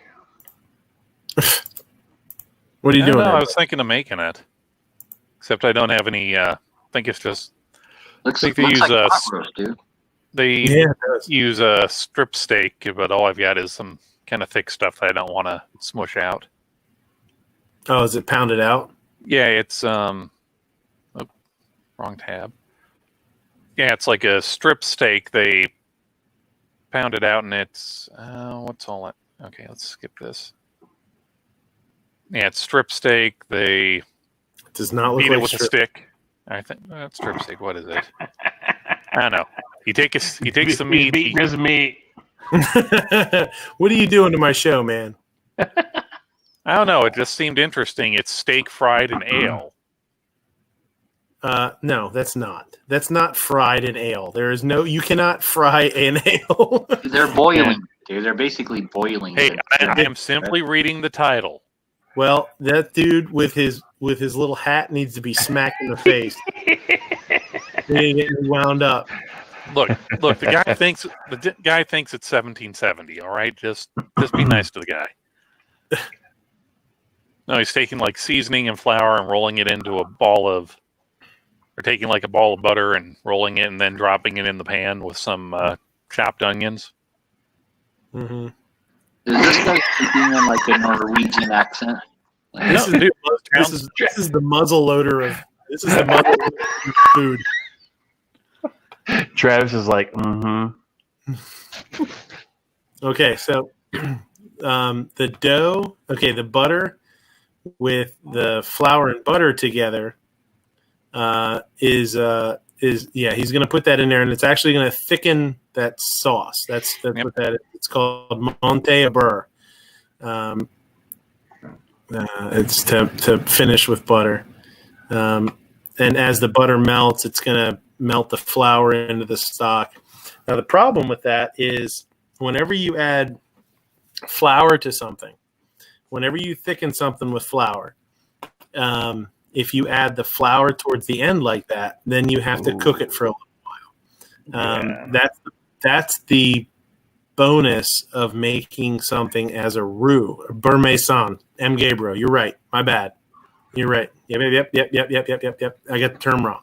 Monte au beurre means you just finish it with a little fresh pat of butter and you swirl it around. Beurre maison means hand butter, right? Hand butter? You can't have raw flour. Right. So that's the problem. Yeah, that's what. So if you're going to beurre maison, you then need to let it sort of simmer for a while, and that way the rawness cooks out of the butter, and it doesn't have, or the rawness cooks out of the flour, and it doesn't have so much of a, a flour, a raw. What does boy? My French terms are weak here. Well, this is America, so yeah, it's been a while.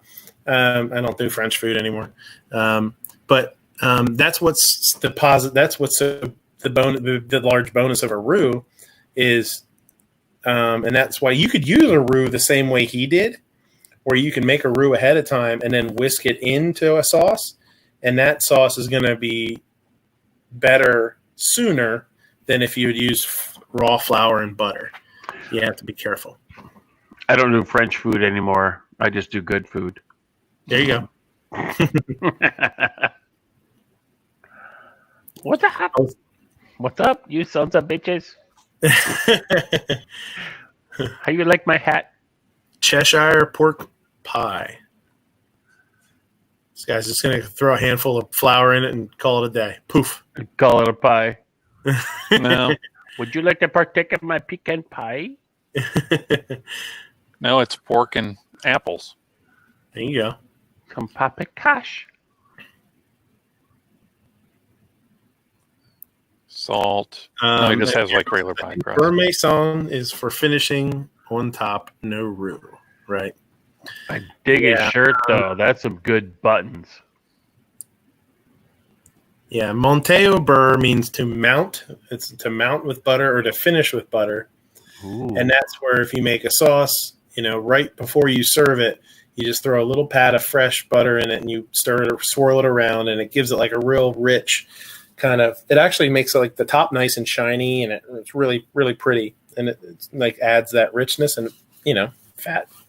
And then beurre maison is to finishing a sauce. Yeah.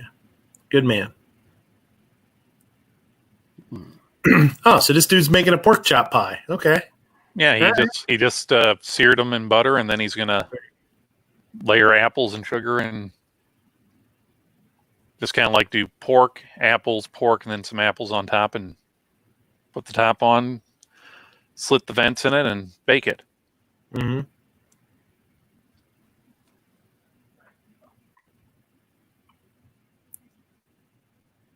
And of course, lots of butter. Holy smokes! Oh, it's more pork chops on top. Yep. This looks like something that Homer Simpson would make. No, this is something from the 1700s, man.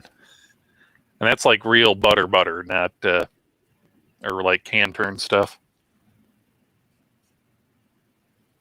And white wine. There you go.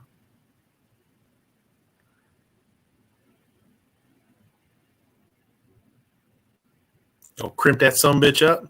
That's what we should do, Mystery Science Theater with food. Oh, crimp that sumbitch up. Don't throw it in that. Go poof, man. Just scrape out the old funk nasties. That was where they cremated his ancestors too. No, there's actually videos of him making that. That's literally a clay oven. Wait. Grandmama. So he started a. Okay, it's an earthenware oven. So basically, he starts a fire in there. He gets that all nice and hot because you can see there's bricks in that underneath. He scrapes out all the embers. So all that heat is still in the brick. I mean, there might be a little, there's little embers in the back yet, but there's the bricks, and then the thermal mass of the oven itself keeps it there. Then he just puts a little plug door on it, and it cooks. I mean, all that is straw, sand, and mud for that oven. And he brings it out right before it catches fire. Okay, where's the? He's like, this son bitch is good. There you go. There's the money shot.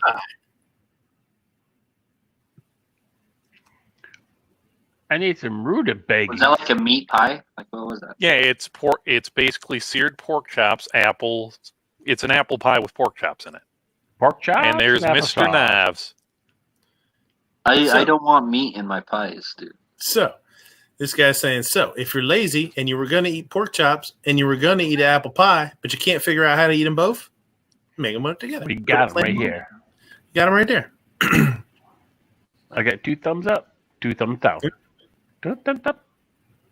And now you bring that all together. And Come back next week. Come back next week and learn how to make our blueberry chicken cheesecake. With hot sauce. What's next? Oh, beefsteak. Beefsteak pie. Oh, yeah, there's a beefsteak. Oh, yeah. He's hammered. He's hammered. No, Black Cat was hammered. This guy just drops hammers.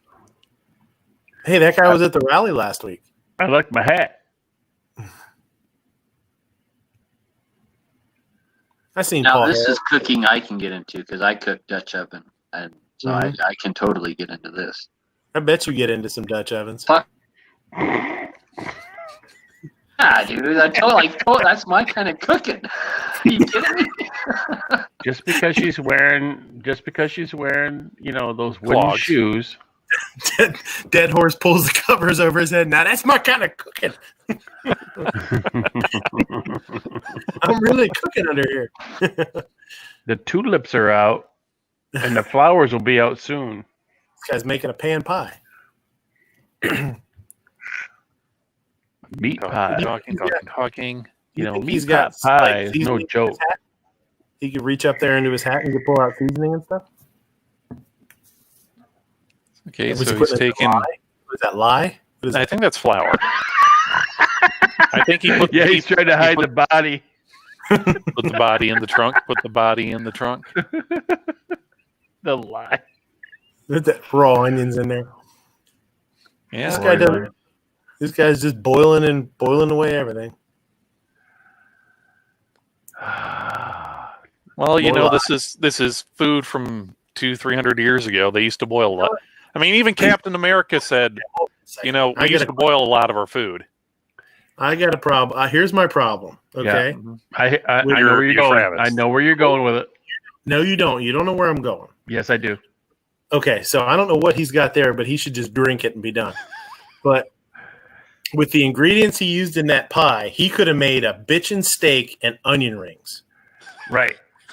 Cook the steak real. Grill that steak and then eat all that other shit later. Probably wine. He should have drank the wine, seared the steak, and made onion rings. Seared it. Yep. Yeah. And now he's got a wet onion meat pie. Come on. Man. Which is why he wears that hat. Yeah, I'd wear a hat like that. Yeah, that's so everybody knows he's. Do you know why they wear why those hats were triangle shaped? Like why they were like that? It's universal aerodynamics. So, like nowadays, if you see some, you dropped out. God damn! I knew it was bullshit. Fucking them too. All right. I just turned my band quality all the way down. It's still Okay, so they're triangular because. So, like, back then, having a wig was seen as a sign of wealth, and people like to show off their wigs, right? So everyone back then had lice, and all their scalps were all infested and disgusting and like really fucking nasty, right? So all the people who had money had wigs, and they like to show off those wigs. That's the reason of that fucking hat. No joke. That's the only reason. It's not for anything else other than to show off their wigs, dude. I'm not even joking. Like that's the reason of those damn triangle hats. Looks like a poon from the front. M. Gabriel said, "What was that liquid he was pouring in there?" I was like, "It's probably water." It's because, hey, does your meat onion pie have too much flavor? Just pour some water in there. That'll fix that. Of course, it makes a broth. It makes its own gravy. It makes its own gravy. Watch this thing explode like a pressure cooker when he pulls the top off. No, he already pulled the top. Boiled meat everywhere. Tears of his enemies.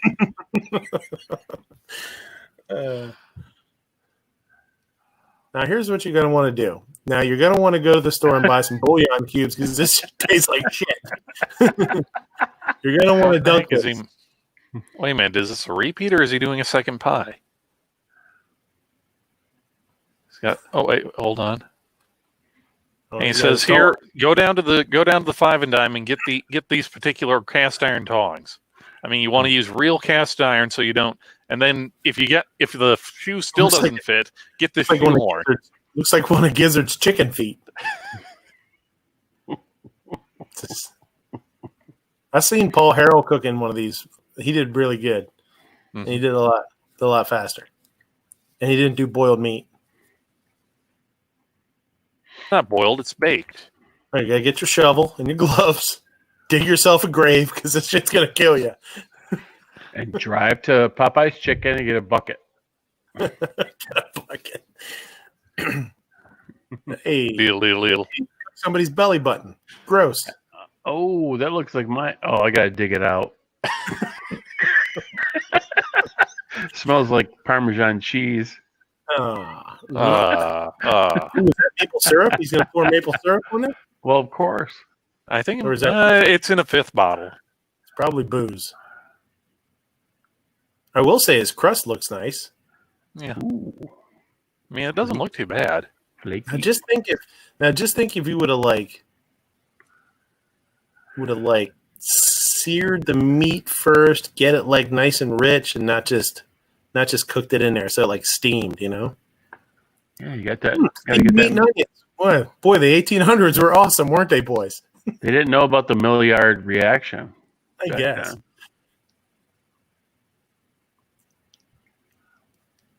Ooh, so. You could sear the meat, caramelize the onions, put your stuff in there, and just do the dough right on top of it inside of the Dutch oven. Bam. Ba-bam. Bablowski.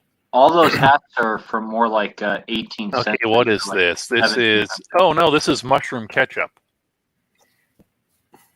Mushroom ketchup. Ooh. Yeah, he's got a whole like It's half-hour distingu- thing on the it's origins distinguished. of ketchup. Well, ketchup is. Go ahead. Because ketchup wasn't always made from tomatoes. That's something that's Right. new to the U.S. It was just a sauce made Mm-hmm. for making less palatable meat edible. There's I think the word is derived from an Asian word. If you cook Asian food, if you've ever used sweet soy sauce, which is a real thick, almost looks like molasses. It's soy based, but it's real thick and real sweet. And it'll be K-sop, K-E-C-I-P, K-sop. I think that's the original. I think that's where the term Here we ketchup. go. Making mushroom Yeah. ketchup. The history guy has a really good thing on the history of ketchup, and I think it was like mainly. I don't know if it was but he mostly talked about like ancient Greece and Athens, and all their ketchup was made out of fishes, like fish sauce, like Yeah. that. And I think that's what the original ketchup was some like basically a fish sauce made out of fish oil. Yeah, it could be. I don't know.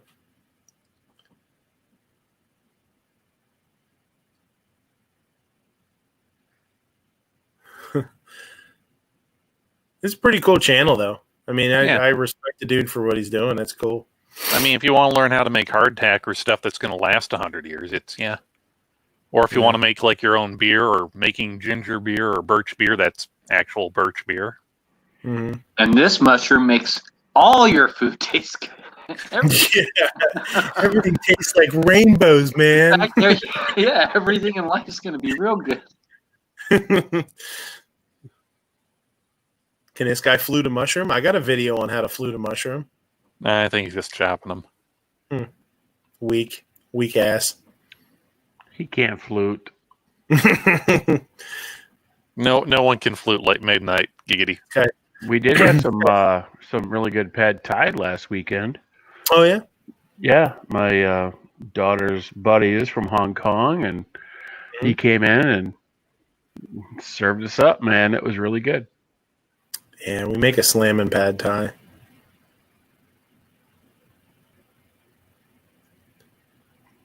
I told him he had to hide the fish sauce because my Yeah, wife, she's like, I don't do that. He goes, Yeah, hey, you gotta yeah, they don't have it in there. Well, I'll say this: fish sauce is one of those things that, yeah, Mhm. if it's in something, you'll love it. But if you spill it in your kitchen, you will want to kill yourself. It's kind of like adding sesame oil to stuff. You know, you can. Oh man, Yeah, it can you get out can of hand. yeah, for sure. Oh, next we're going to do boiled tomatoes. Oh no, Ooh, baked beans. That's a cool one. grilled tomatoes, please. Have you ever made? Have you ever done like slow roasted cherry tomatoes or something like that? Years Like a ago, tomato, yeah. like Yeah. a tomato confit or something. Ooh, That's awesome. I need some duck fat. Yeah, there you go. Yeah, you can do a little bit of duck fat. Just toss them in some fresh herbs and garlic, salt and pepper, a little bit of oil. Put them on a sheet tray, a cookie sheet or something. Real low oven, like 200 degrees, and just let them go until they just sort of roast down and they get so sweet, caramely. Awesome. What about black garlic? I haven't used black garlic a ton. It's really interesting flavor, but honestly, It takes like 60 days. yeah. I mean, I've bought it. I've never made it. Uh, And honestly, I've used it a couple times, and it wasn't something that people really jumped on as far as, I mean, we're in Pennsylvania. It's not like, I'm in the middle of Philly or something where we have a really huge Asian culture that are looking for stuff. I mean, we're sometimes I've tried some things that just haven't gone over. They've just kind of people haven't jumped on it. Black garlic is basically like an aged cured, like a cured garlic almost. It comes out really really dark and like almost looks like a black olive. It almost looks, but it's like kind of sticky a little bit, on like tacky on the outside, and it has a really rich flavor. It's I don't know, man. I can't. It's hard to describe it. It's another one. It's hard to describe. do you dig the flavor though? I mean, is it good?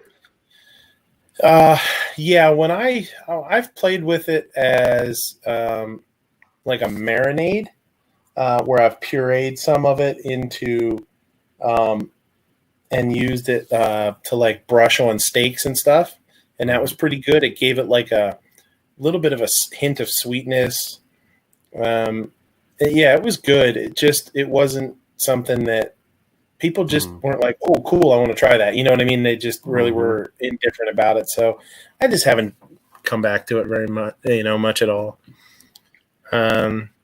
Gabriel said I had to turn mushroom caps for steaks every night. M. Gabriel, I have a video on my channel. I should look it up. I'll put, let me look it up on my phone here and post it in the chat. You can take a look at it, see if it brings back memories.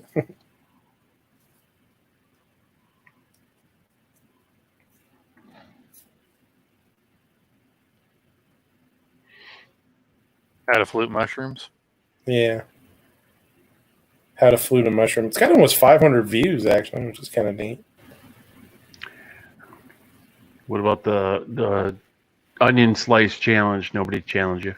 No, nobody. Yeah, nobody went after that. M. Gabriel, there you go. There you You're go. the man to do that. See, he holding a knife and he cutting towards himself, almost taking his thumb off. Oh, my mom used to do that. We used to always skin our mushrooms, not flute them, but pull the I'm hungry skins now. out. Taco Bell sounds good.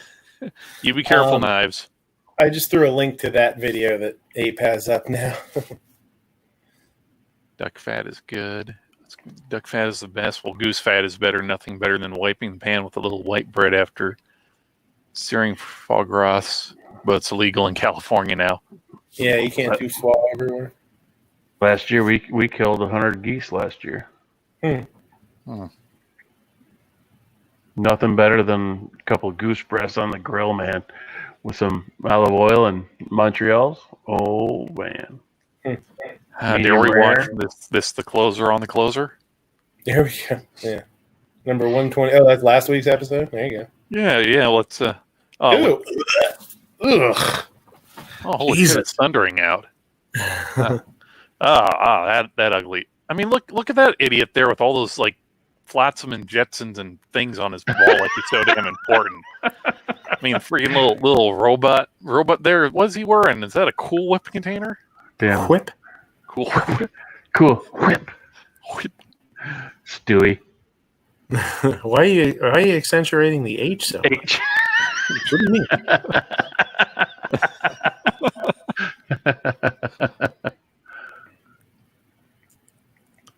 Look at this guy. I mean, it's just like you can already tell the lifelessness in his eyes. Like, oh god, I gotta do this shit again.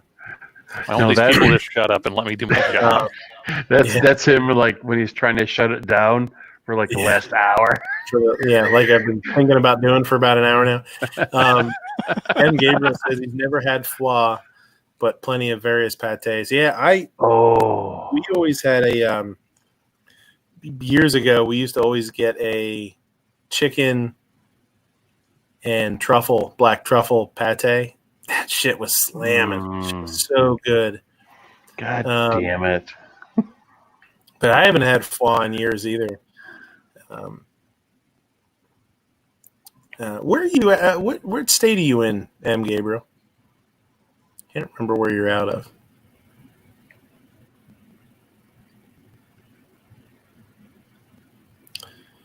It'll take 20 seconds. Yeah, something like that. Yeah, there's not a whole lot of places you see. There's such a backlash of foie for years. You know what I mean? Oh, you fatten those ducks up, then shoot them in the head. Yeah. It's like, shut up. Tastes good. Missouri. Montana? Mo? I think isn't Missouri MS, or no, that's Mississippi. Missouri. Sizzlack. I think Larry and Curly. Montana? It's not Montana. Montreal. We're all retards. Spell it out. It's Missouri. Isn't it? Missouri? MO is Missouri, right? No. MO is Wyoming. It's Pennsylvania. Yeah. Yeah, little do you know that pounding sound on the bottom of your floor each night is actually energy telling you to shut up. Yeah. Misery. And he's laughing. Missouri. It's like, you sons of bitches. What are you doing? MIZURUH, Missouri. The fog rock capital of Chicago. Yeah. Chicago. What are you guys making fun of Chicago for? Yeah. Mr. Knives. I think we confused Knives.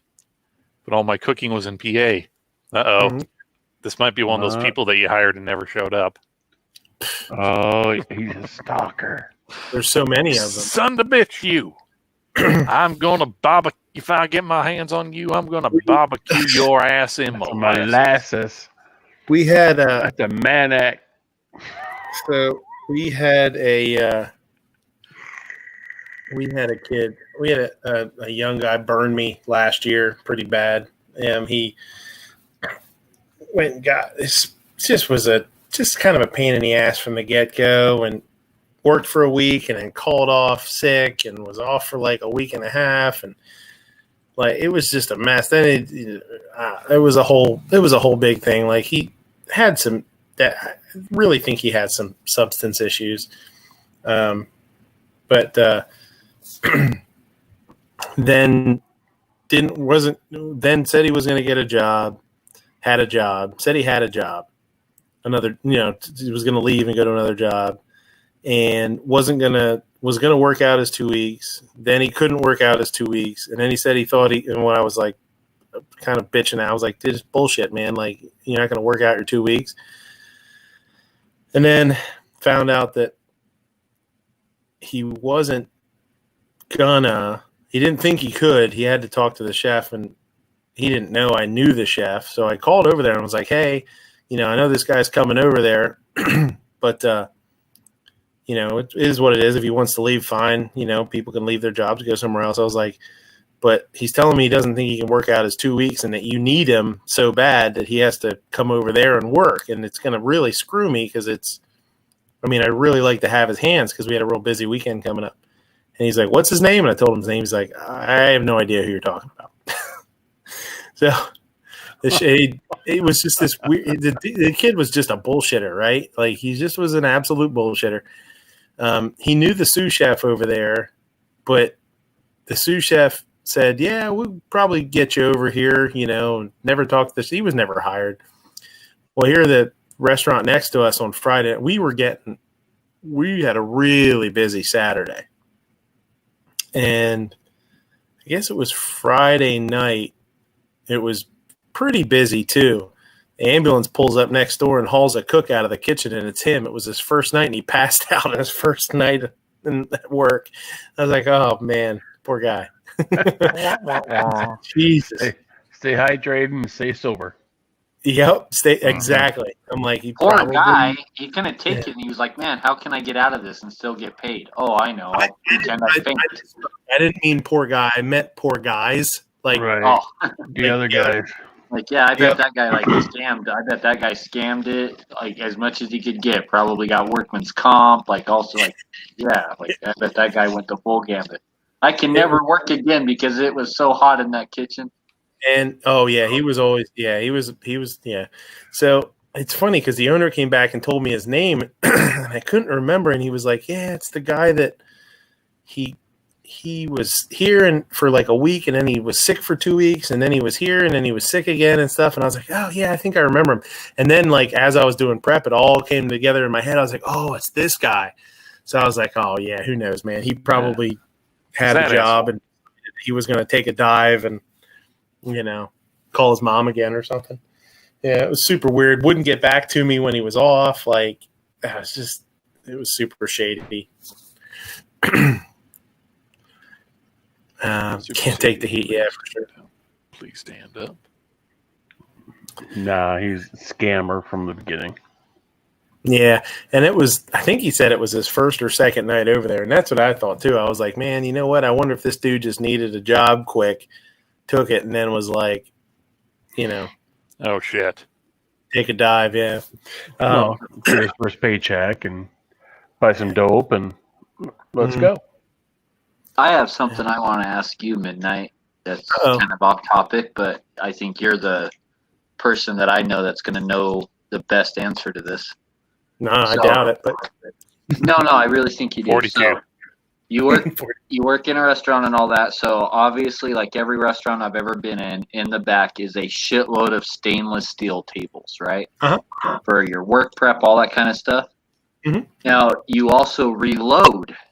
Yeah. So let's say you brought one of those stainless steel tables home with you, and you think that would work out? What, to use one of those as a reloading table? Yeah, like do you think it would flex too much? The top, would you have to support it with wood underneath? Like not if you bought a good one, no, because we have people put bolt equipment straight to those, like the big can openers and like things with no, you would be okay as long as you bought a good one. Now, I would say this: the only issue would be, finding a good one that's not super expensive. Well, you would probably still want to attach it to your wall because even though they look really heavy, they're not all that heavy. So you would definitely want to anchor it, even though like you normally would. Because even though they're sturdy and they're stainless, they're not all that heavy. So when you're cranking down on the arm of your reloading press and stuff, it's going to want to move around on you. Okay. Yeah, that helps reassure me. Yeah, I think it would be durable enough, and you can drill through it for sure. I mean, you can drill through them and you can anchor stuff to them. I'm trying to think of the downside. A lot of the edges are rolled edges. They're not flat. So those rolled edges might give you a hard time though too when you're trying to put your press on them and stuff, you know? Some of them are flat. I was able to find I guess the like 90-degree angles on the edges. Find on those. Yeah.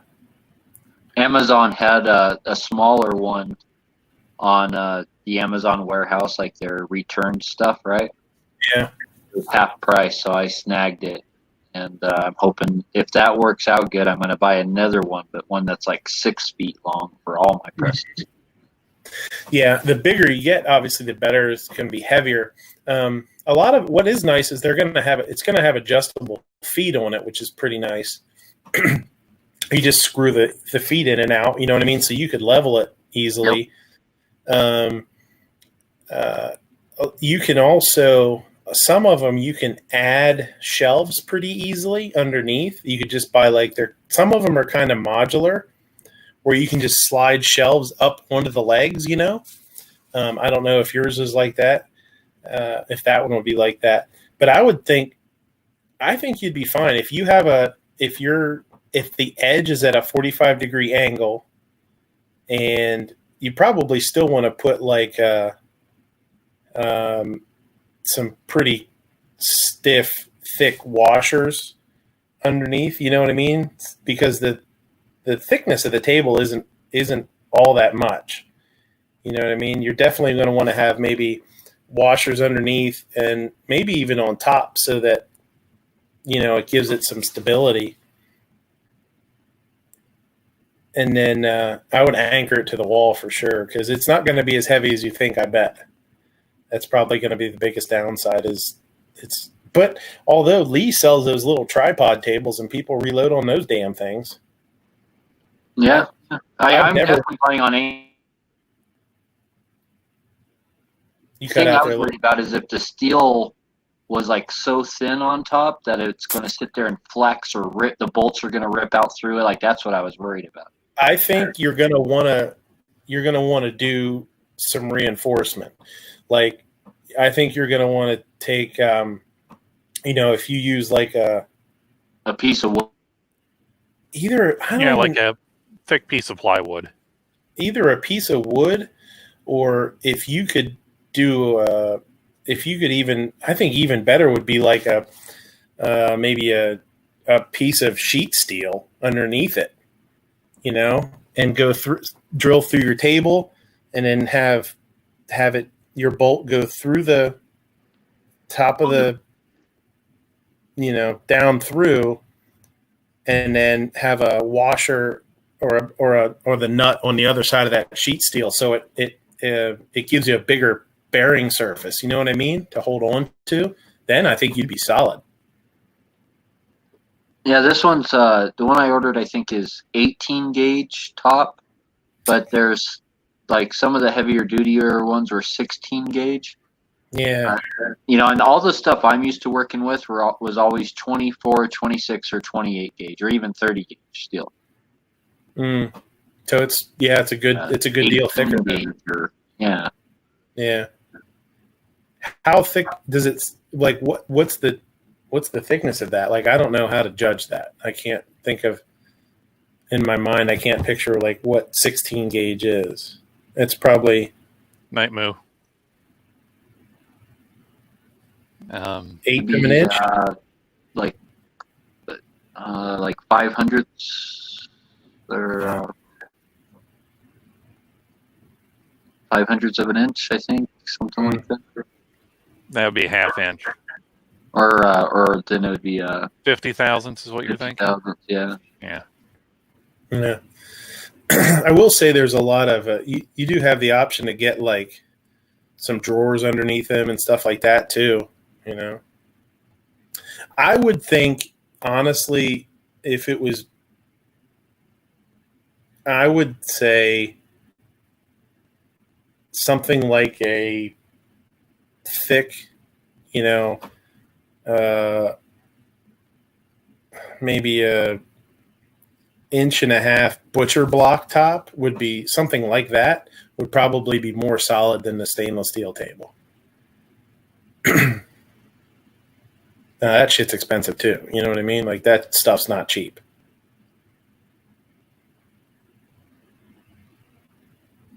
I was looking at some of those too, and they were saying like they had bamboo wood tops and stuff, and I didn't know about bamboo either. I was like, man, is bamboo is that going to be? Would that be a suitable substance? It was pretty thick, as like 1.5 inches thick, but I didn't. Yeah, I don't know how much that would when you're torquing down on your press and stuff. When you're really cranking down on it, I don't know how much that would want to start to delaminate. You know? Yeah, I know we have a table, a wooden top table that we use for like pizza dough and stuff like that, and it's maple, and it's not.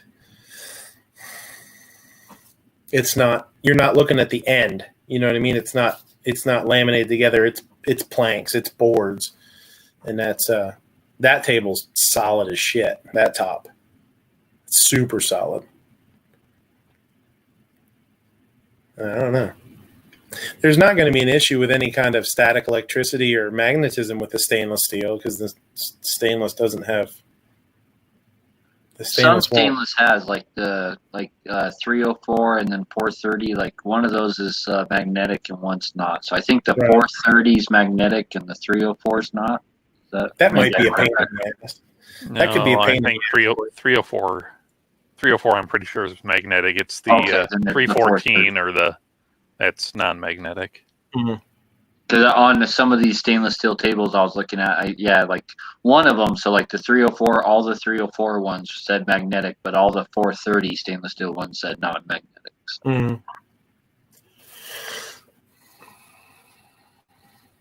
Mm. Yeah, I don't know. Yeah, I got a casting here that's marked 314 stainless, and it's not taken to a magnet.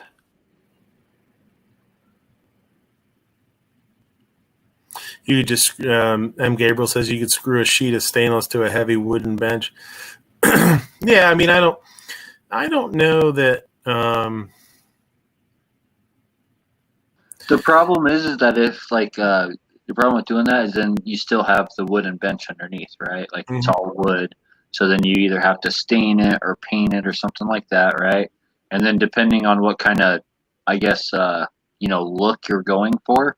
That might not, like for me, like that doesn't work for me because it's not going to match like my room, like what I'm going for in my room, right? And so that's why I'm going with like the all stainless steel table because that's kind of like the look. Also, if you go with an all stainless steel, if you go with a stainless steel table and the stainless steel is nice and thick and you reinforce it a little bit and you anchor it, you've got something that's super strong but not super heavy. Those heavy butcher block, those things are heavy as hell. That shit's not light. So, I mean, you might be, doing yourself a favor by having the strength without the weight too. Yeah, that's what my bench here. It's it's made in a butcher block kind of fashion. It's 3-inch by 1-inch planks that are glued and screwed onto the side. I mean, there's like every 2 inches or so, there's big lag bolts going all the way through. Yeah. I'm going for that, like, clean, surgical look. Stainless. Yeah, surgical, like I've been abducted by aliens and I'm on their examination table type thing, right? Yeah. Dead Horse, have you been polishing off whiskey to Secret Words with Angelina again? No. I haven't even drank since. That was the last time I drank, actually. That was the last time I had any alcohol. So that's almost a year. Yeah. Oh, yeah, that was 4th of July, wasn't it? Yeah. I'll tell you that stainless top would be nice, though, to work with as far as how nice and smooth it is, to be able to slide stuff around on it, Oh, that's what I'm thinking. I'm like spilled powder and crap like that and just like being able to clean up and keep it clean and nice and just, yeah. I mean, it'll ring your bell if you ever drop anything on it. Hey, That's Evangelist. another thing is, so like for my workbench, I was looking at, they basically got the exact same workbench, one with a wood top, one with a stainless top over the wood, right? And I was kind of split on which one of those to get, because I was thinking about that, because for like the other benches are just going to be press benches, right, for presses to sit on. I'm not going to really be working on them. But my workbench, I'm going to be pounding on it, doing all sorts of shit like that. Do I want a stainless top over wood? Like for something I'm going to be assembling stuff and pounding on stuff, or do I want this to wood? Well, I mean, honestly, I go with wood. If you would either that or, it would be really nice if you. I'm trying to think it's. I mean, like a sheet rubber. Like they make that black sheet rubber stuff. That's those like anti-fatigue mats. Yeah, but hard. Like what almost is on his casting couch. What? What'd you say? I said like Never Enough Ammo has on his casting couch thing that we always give him a joke about. Yeah. Or almost like the stuff that they use as a backdrop, like that thick rubber that they use as a backdrop for ranges and stuff. Mm-hmm. Conveyor belt material. Yeah, exactly. It's like, something like that. Almost like a quarter of an inch thick or something. If you cut a nice chunk of that, you could throw that on top of the stainless steel table and it would give you a whole nice grabby feel when you're doing work on stuff too. And you wouldn't have to put a mat down, like a tech mat or something like that. That would be pretty nice. It wouldn't mar any finishes, but and it's nice and soft. It wouldn't scratch anything or whatever. But at the same time, like you just, you could bang on it and it's not going to hurt it. Pink says, go Amish, get an extra long oak dining room table built to last. There you go. That's almost a little too nice, Pink. A yoga mat. There you go. Even better. Mm-hmm. Yogurt. A yogurt mat. May the Schwartz be with you. Wrong yogurt. So out of those two I posted in the side chat there, would you go with the wood? Let me see here.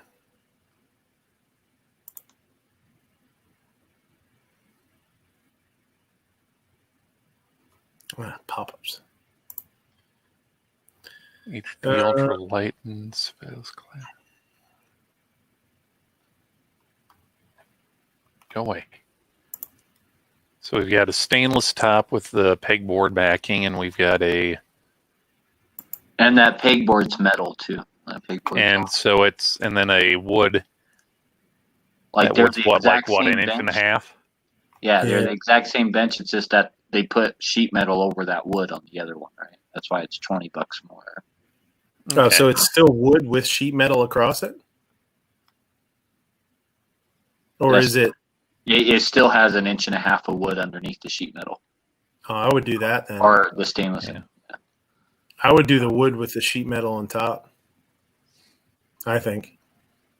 Yeah, you're going to get the bulk and stability of the wood, and then you got the stainless for easy cleanup or just for general like nicks and dings and other stuff. When you bolt through that, Hank. If you bolt through that, it'll be nice and solid for sure then. And I want to mount a vise on the corner of it. Yeah. I was going to say, though, it's a center drawer, so it'd be... Yeah, you're mounting... Or wherever you'd like mount a presser, that would be... No, presses won't be on that bench. That'll just be a workbench to work on guns and stuff like that, right? Okay, yeah, go with the stainless one, and then if you going to do something to where you don't want it to get like nicked or dinged or that, just throw a heavy duty mat on there. Have you seen this in person? No. I know who reloads, who bought the same bench from the same company, and he says that they're really heavy, like heavy duty. They're really nice. Cool. Nice. Because that's something like I would like to have something like that for sure. and I've never gone with anything because, and that's a good price, $229. Yeah, that's shipped. Yeah, $229 shipped if you buy it from them. If you go to Amazon or anywhere else, it's like $280, $290. But if you buy it directly from them, it's $230. So. Yeah, that's a good deal, man. I mean, definitely like do some videos on that son of a bitch if you get it. You know what I mean? Because that's I'm gonna do a video on my whole reloading room. Like I'm doing the whole thing right now, right? Like I got I bought metal pegboard for the whole room, like 12 feet of metal pegboard from Wall Control, and I'm getting benches. I got like all sort. I mean, a sink and faucet in there, like the whole works, like the whole thing's being done right now. And if you go down on that page, they have those anti-fatigue mats. I bet you if you bought one of those, it would work great if you put it on top of on the surface of that to bang away on for doing stuff. For $30. Yep. And it's like tapered off the edge and stuff like that. Just buy it, put it right on top of the table when you want to use, when you're hammering on it and stuff. Yeah, that's a good deal, man. With the LED, it has the sockets. It has a shelf above the pegboard, and that pegboard's metal, so it's not the crappy pegboard. Yeah. Oh, that's a good deal, man. It's cool.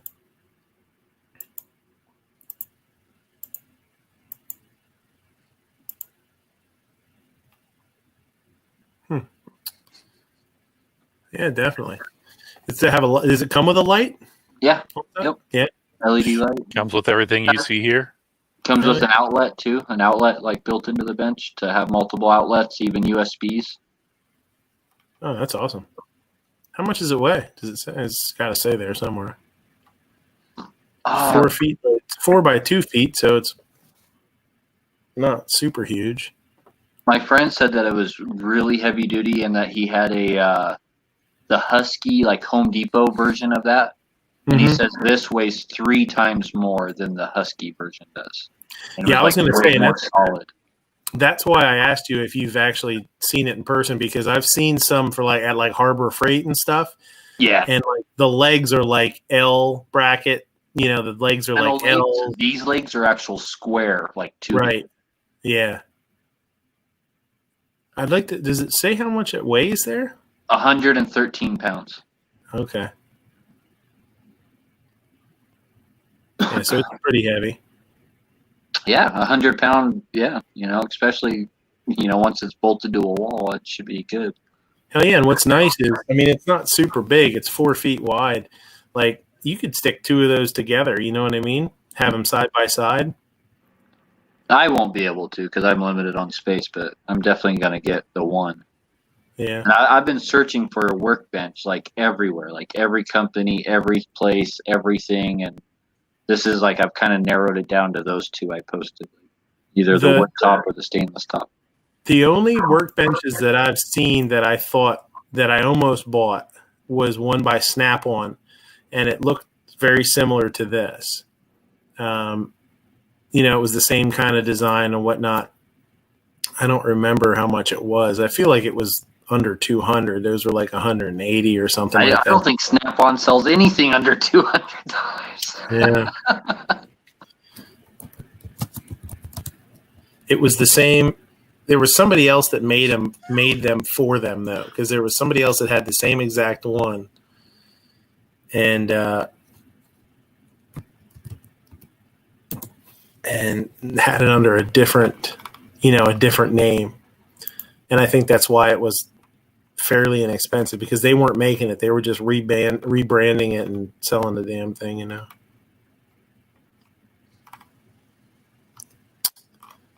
Can't find it now. It's been forever.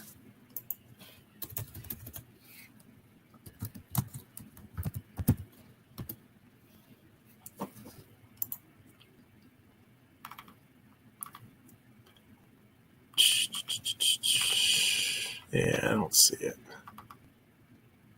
I think Bass Pro Shop used to carry it. Not carry it, but you used to be able to order it. But that one looks but the legs on that look way better. Yeah, they're. My friend gave me some really good pictures of it, and he's been using it for a while now to reload on. Yeah. And he was like, "Man, like this thing is just." I'm guessing that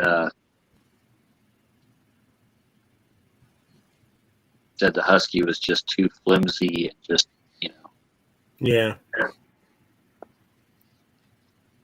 Yeah, I went to they were on sale at Harbor Freight one time, and I was like, man, let me go over and look at that. That's pretty inexpensive. Maybe it'll be good, not like awesome, but like it'll be usable or whatever.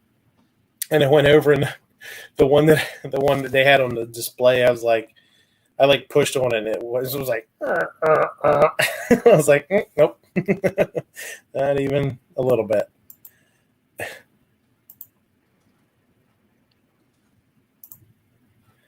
All right. I say let's get the hell out of here. It's getting late. 3:00 here. Everybody else done left except us. They're out there. They're out there talking about Spaceballs, which is okay with me. I love Spaceballs. The sequel. The search for more money. Yeah, the search for more money. Spaceballs, the flamethrower. The kids love it. Now they have flame. Now you can buy flamethrowers. See, that shit came true. Yeah, thank you, Elon Musk. Mm-hmm. Now hurry up and get that Starship fleet built before Cthulhu awakens in September. There you go. So you got anything going on? Anything coming up here, Dead Horse?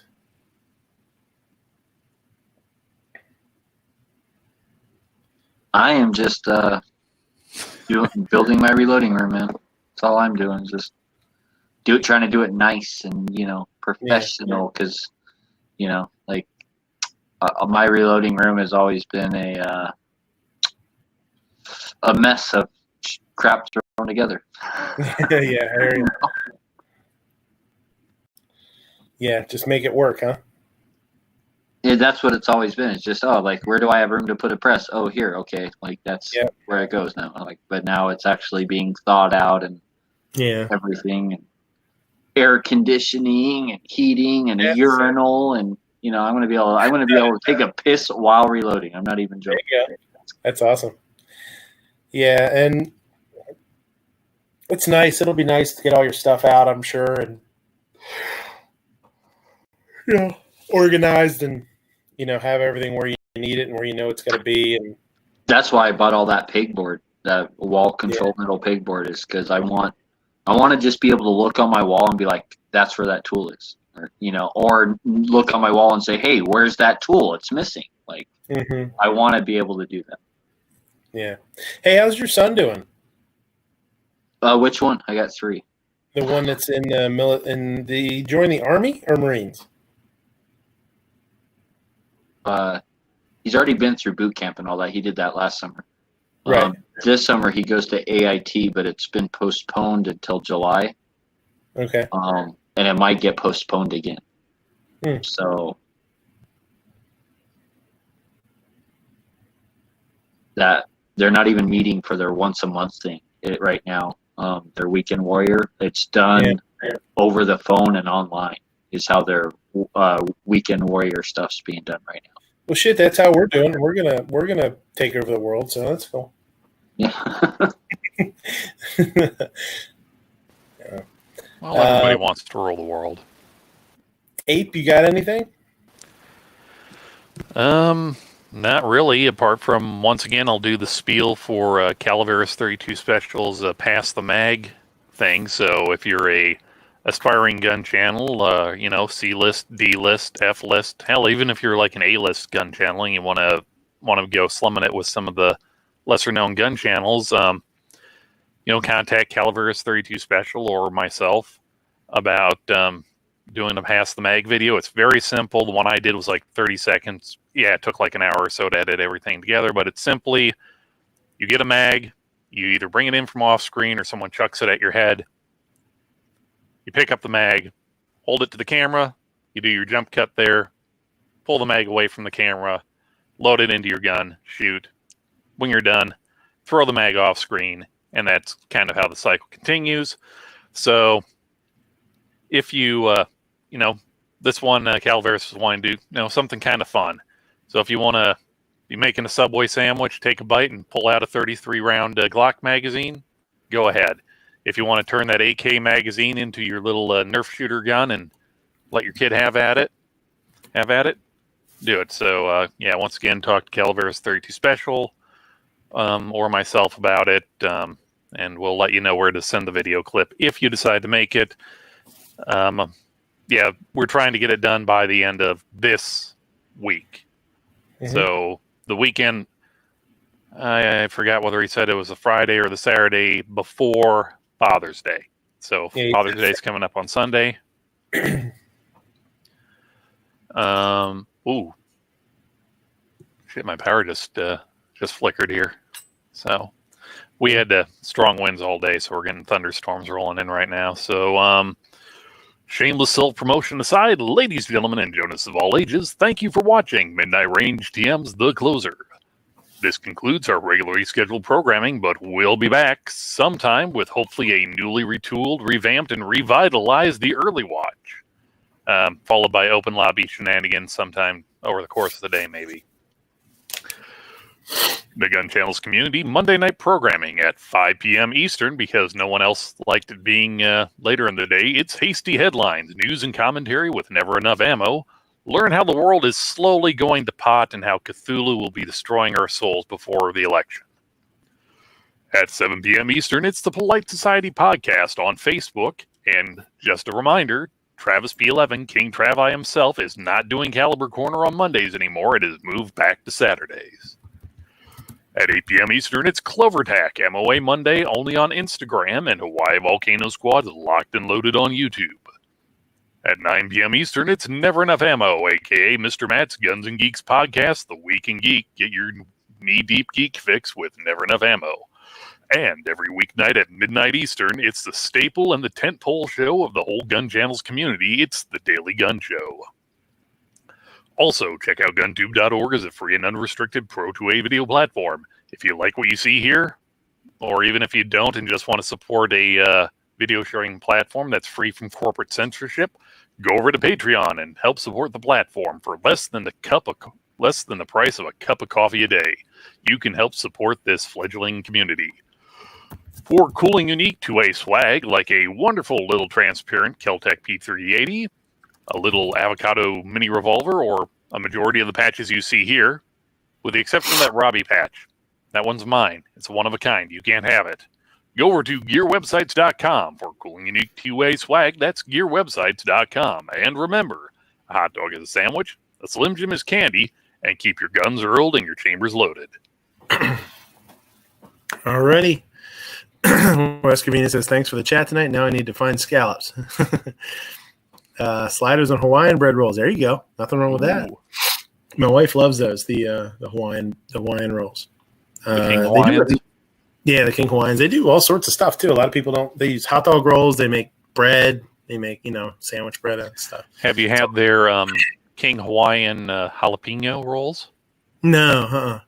Oh, it's good with the sweet and spicy all in one. That's cool. Yeah, try them out. So, thanks for watching. I appreciate you guys. It was a good show tonight. Had a lot of fun. I think we solved some of the world's problems. Always enjoyed waking up to a cup of rice. Yeah. Yeah, I got a little tongue-tied again.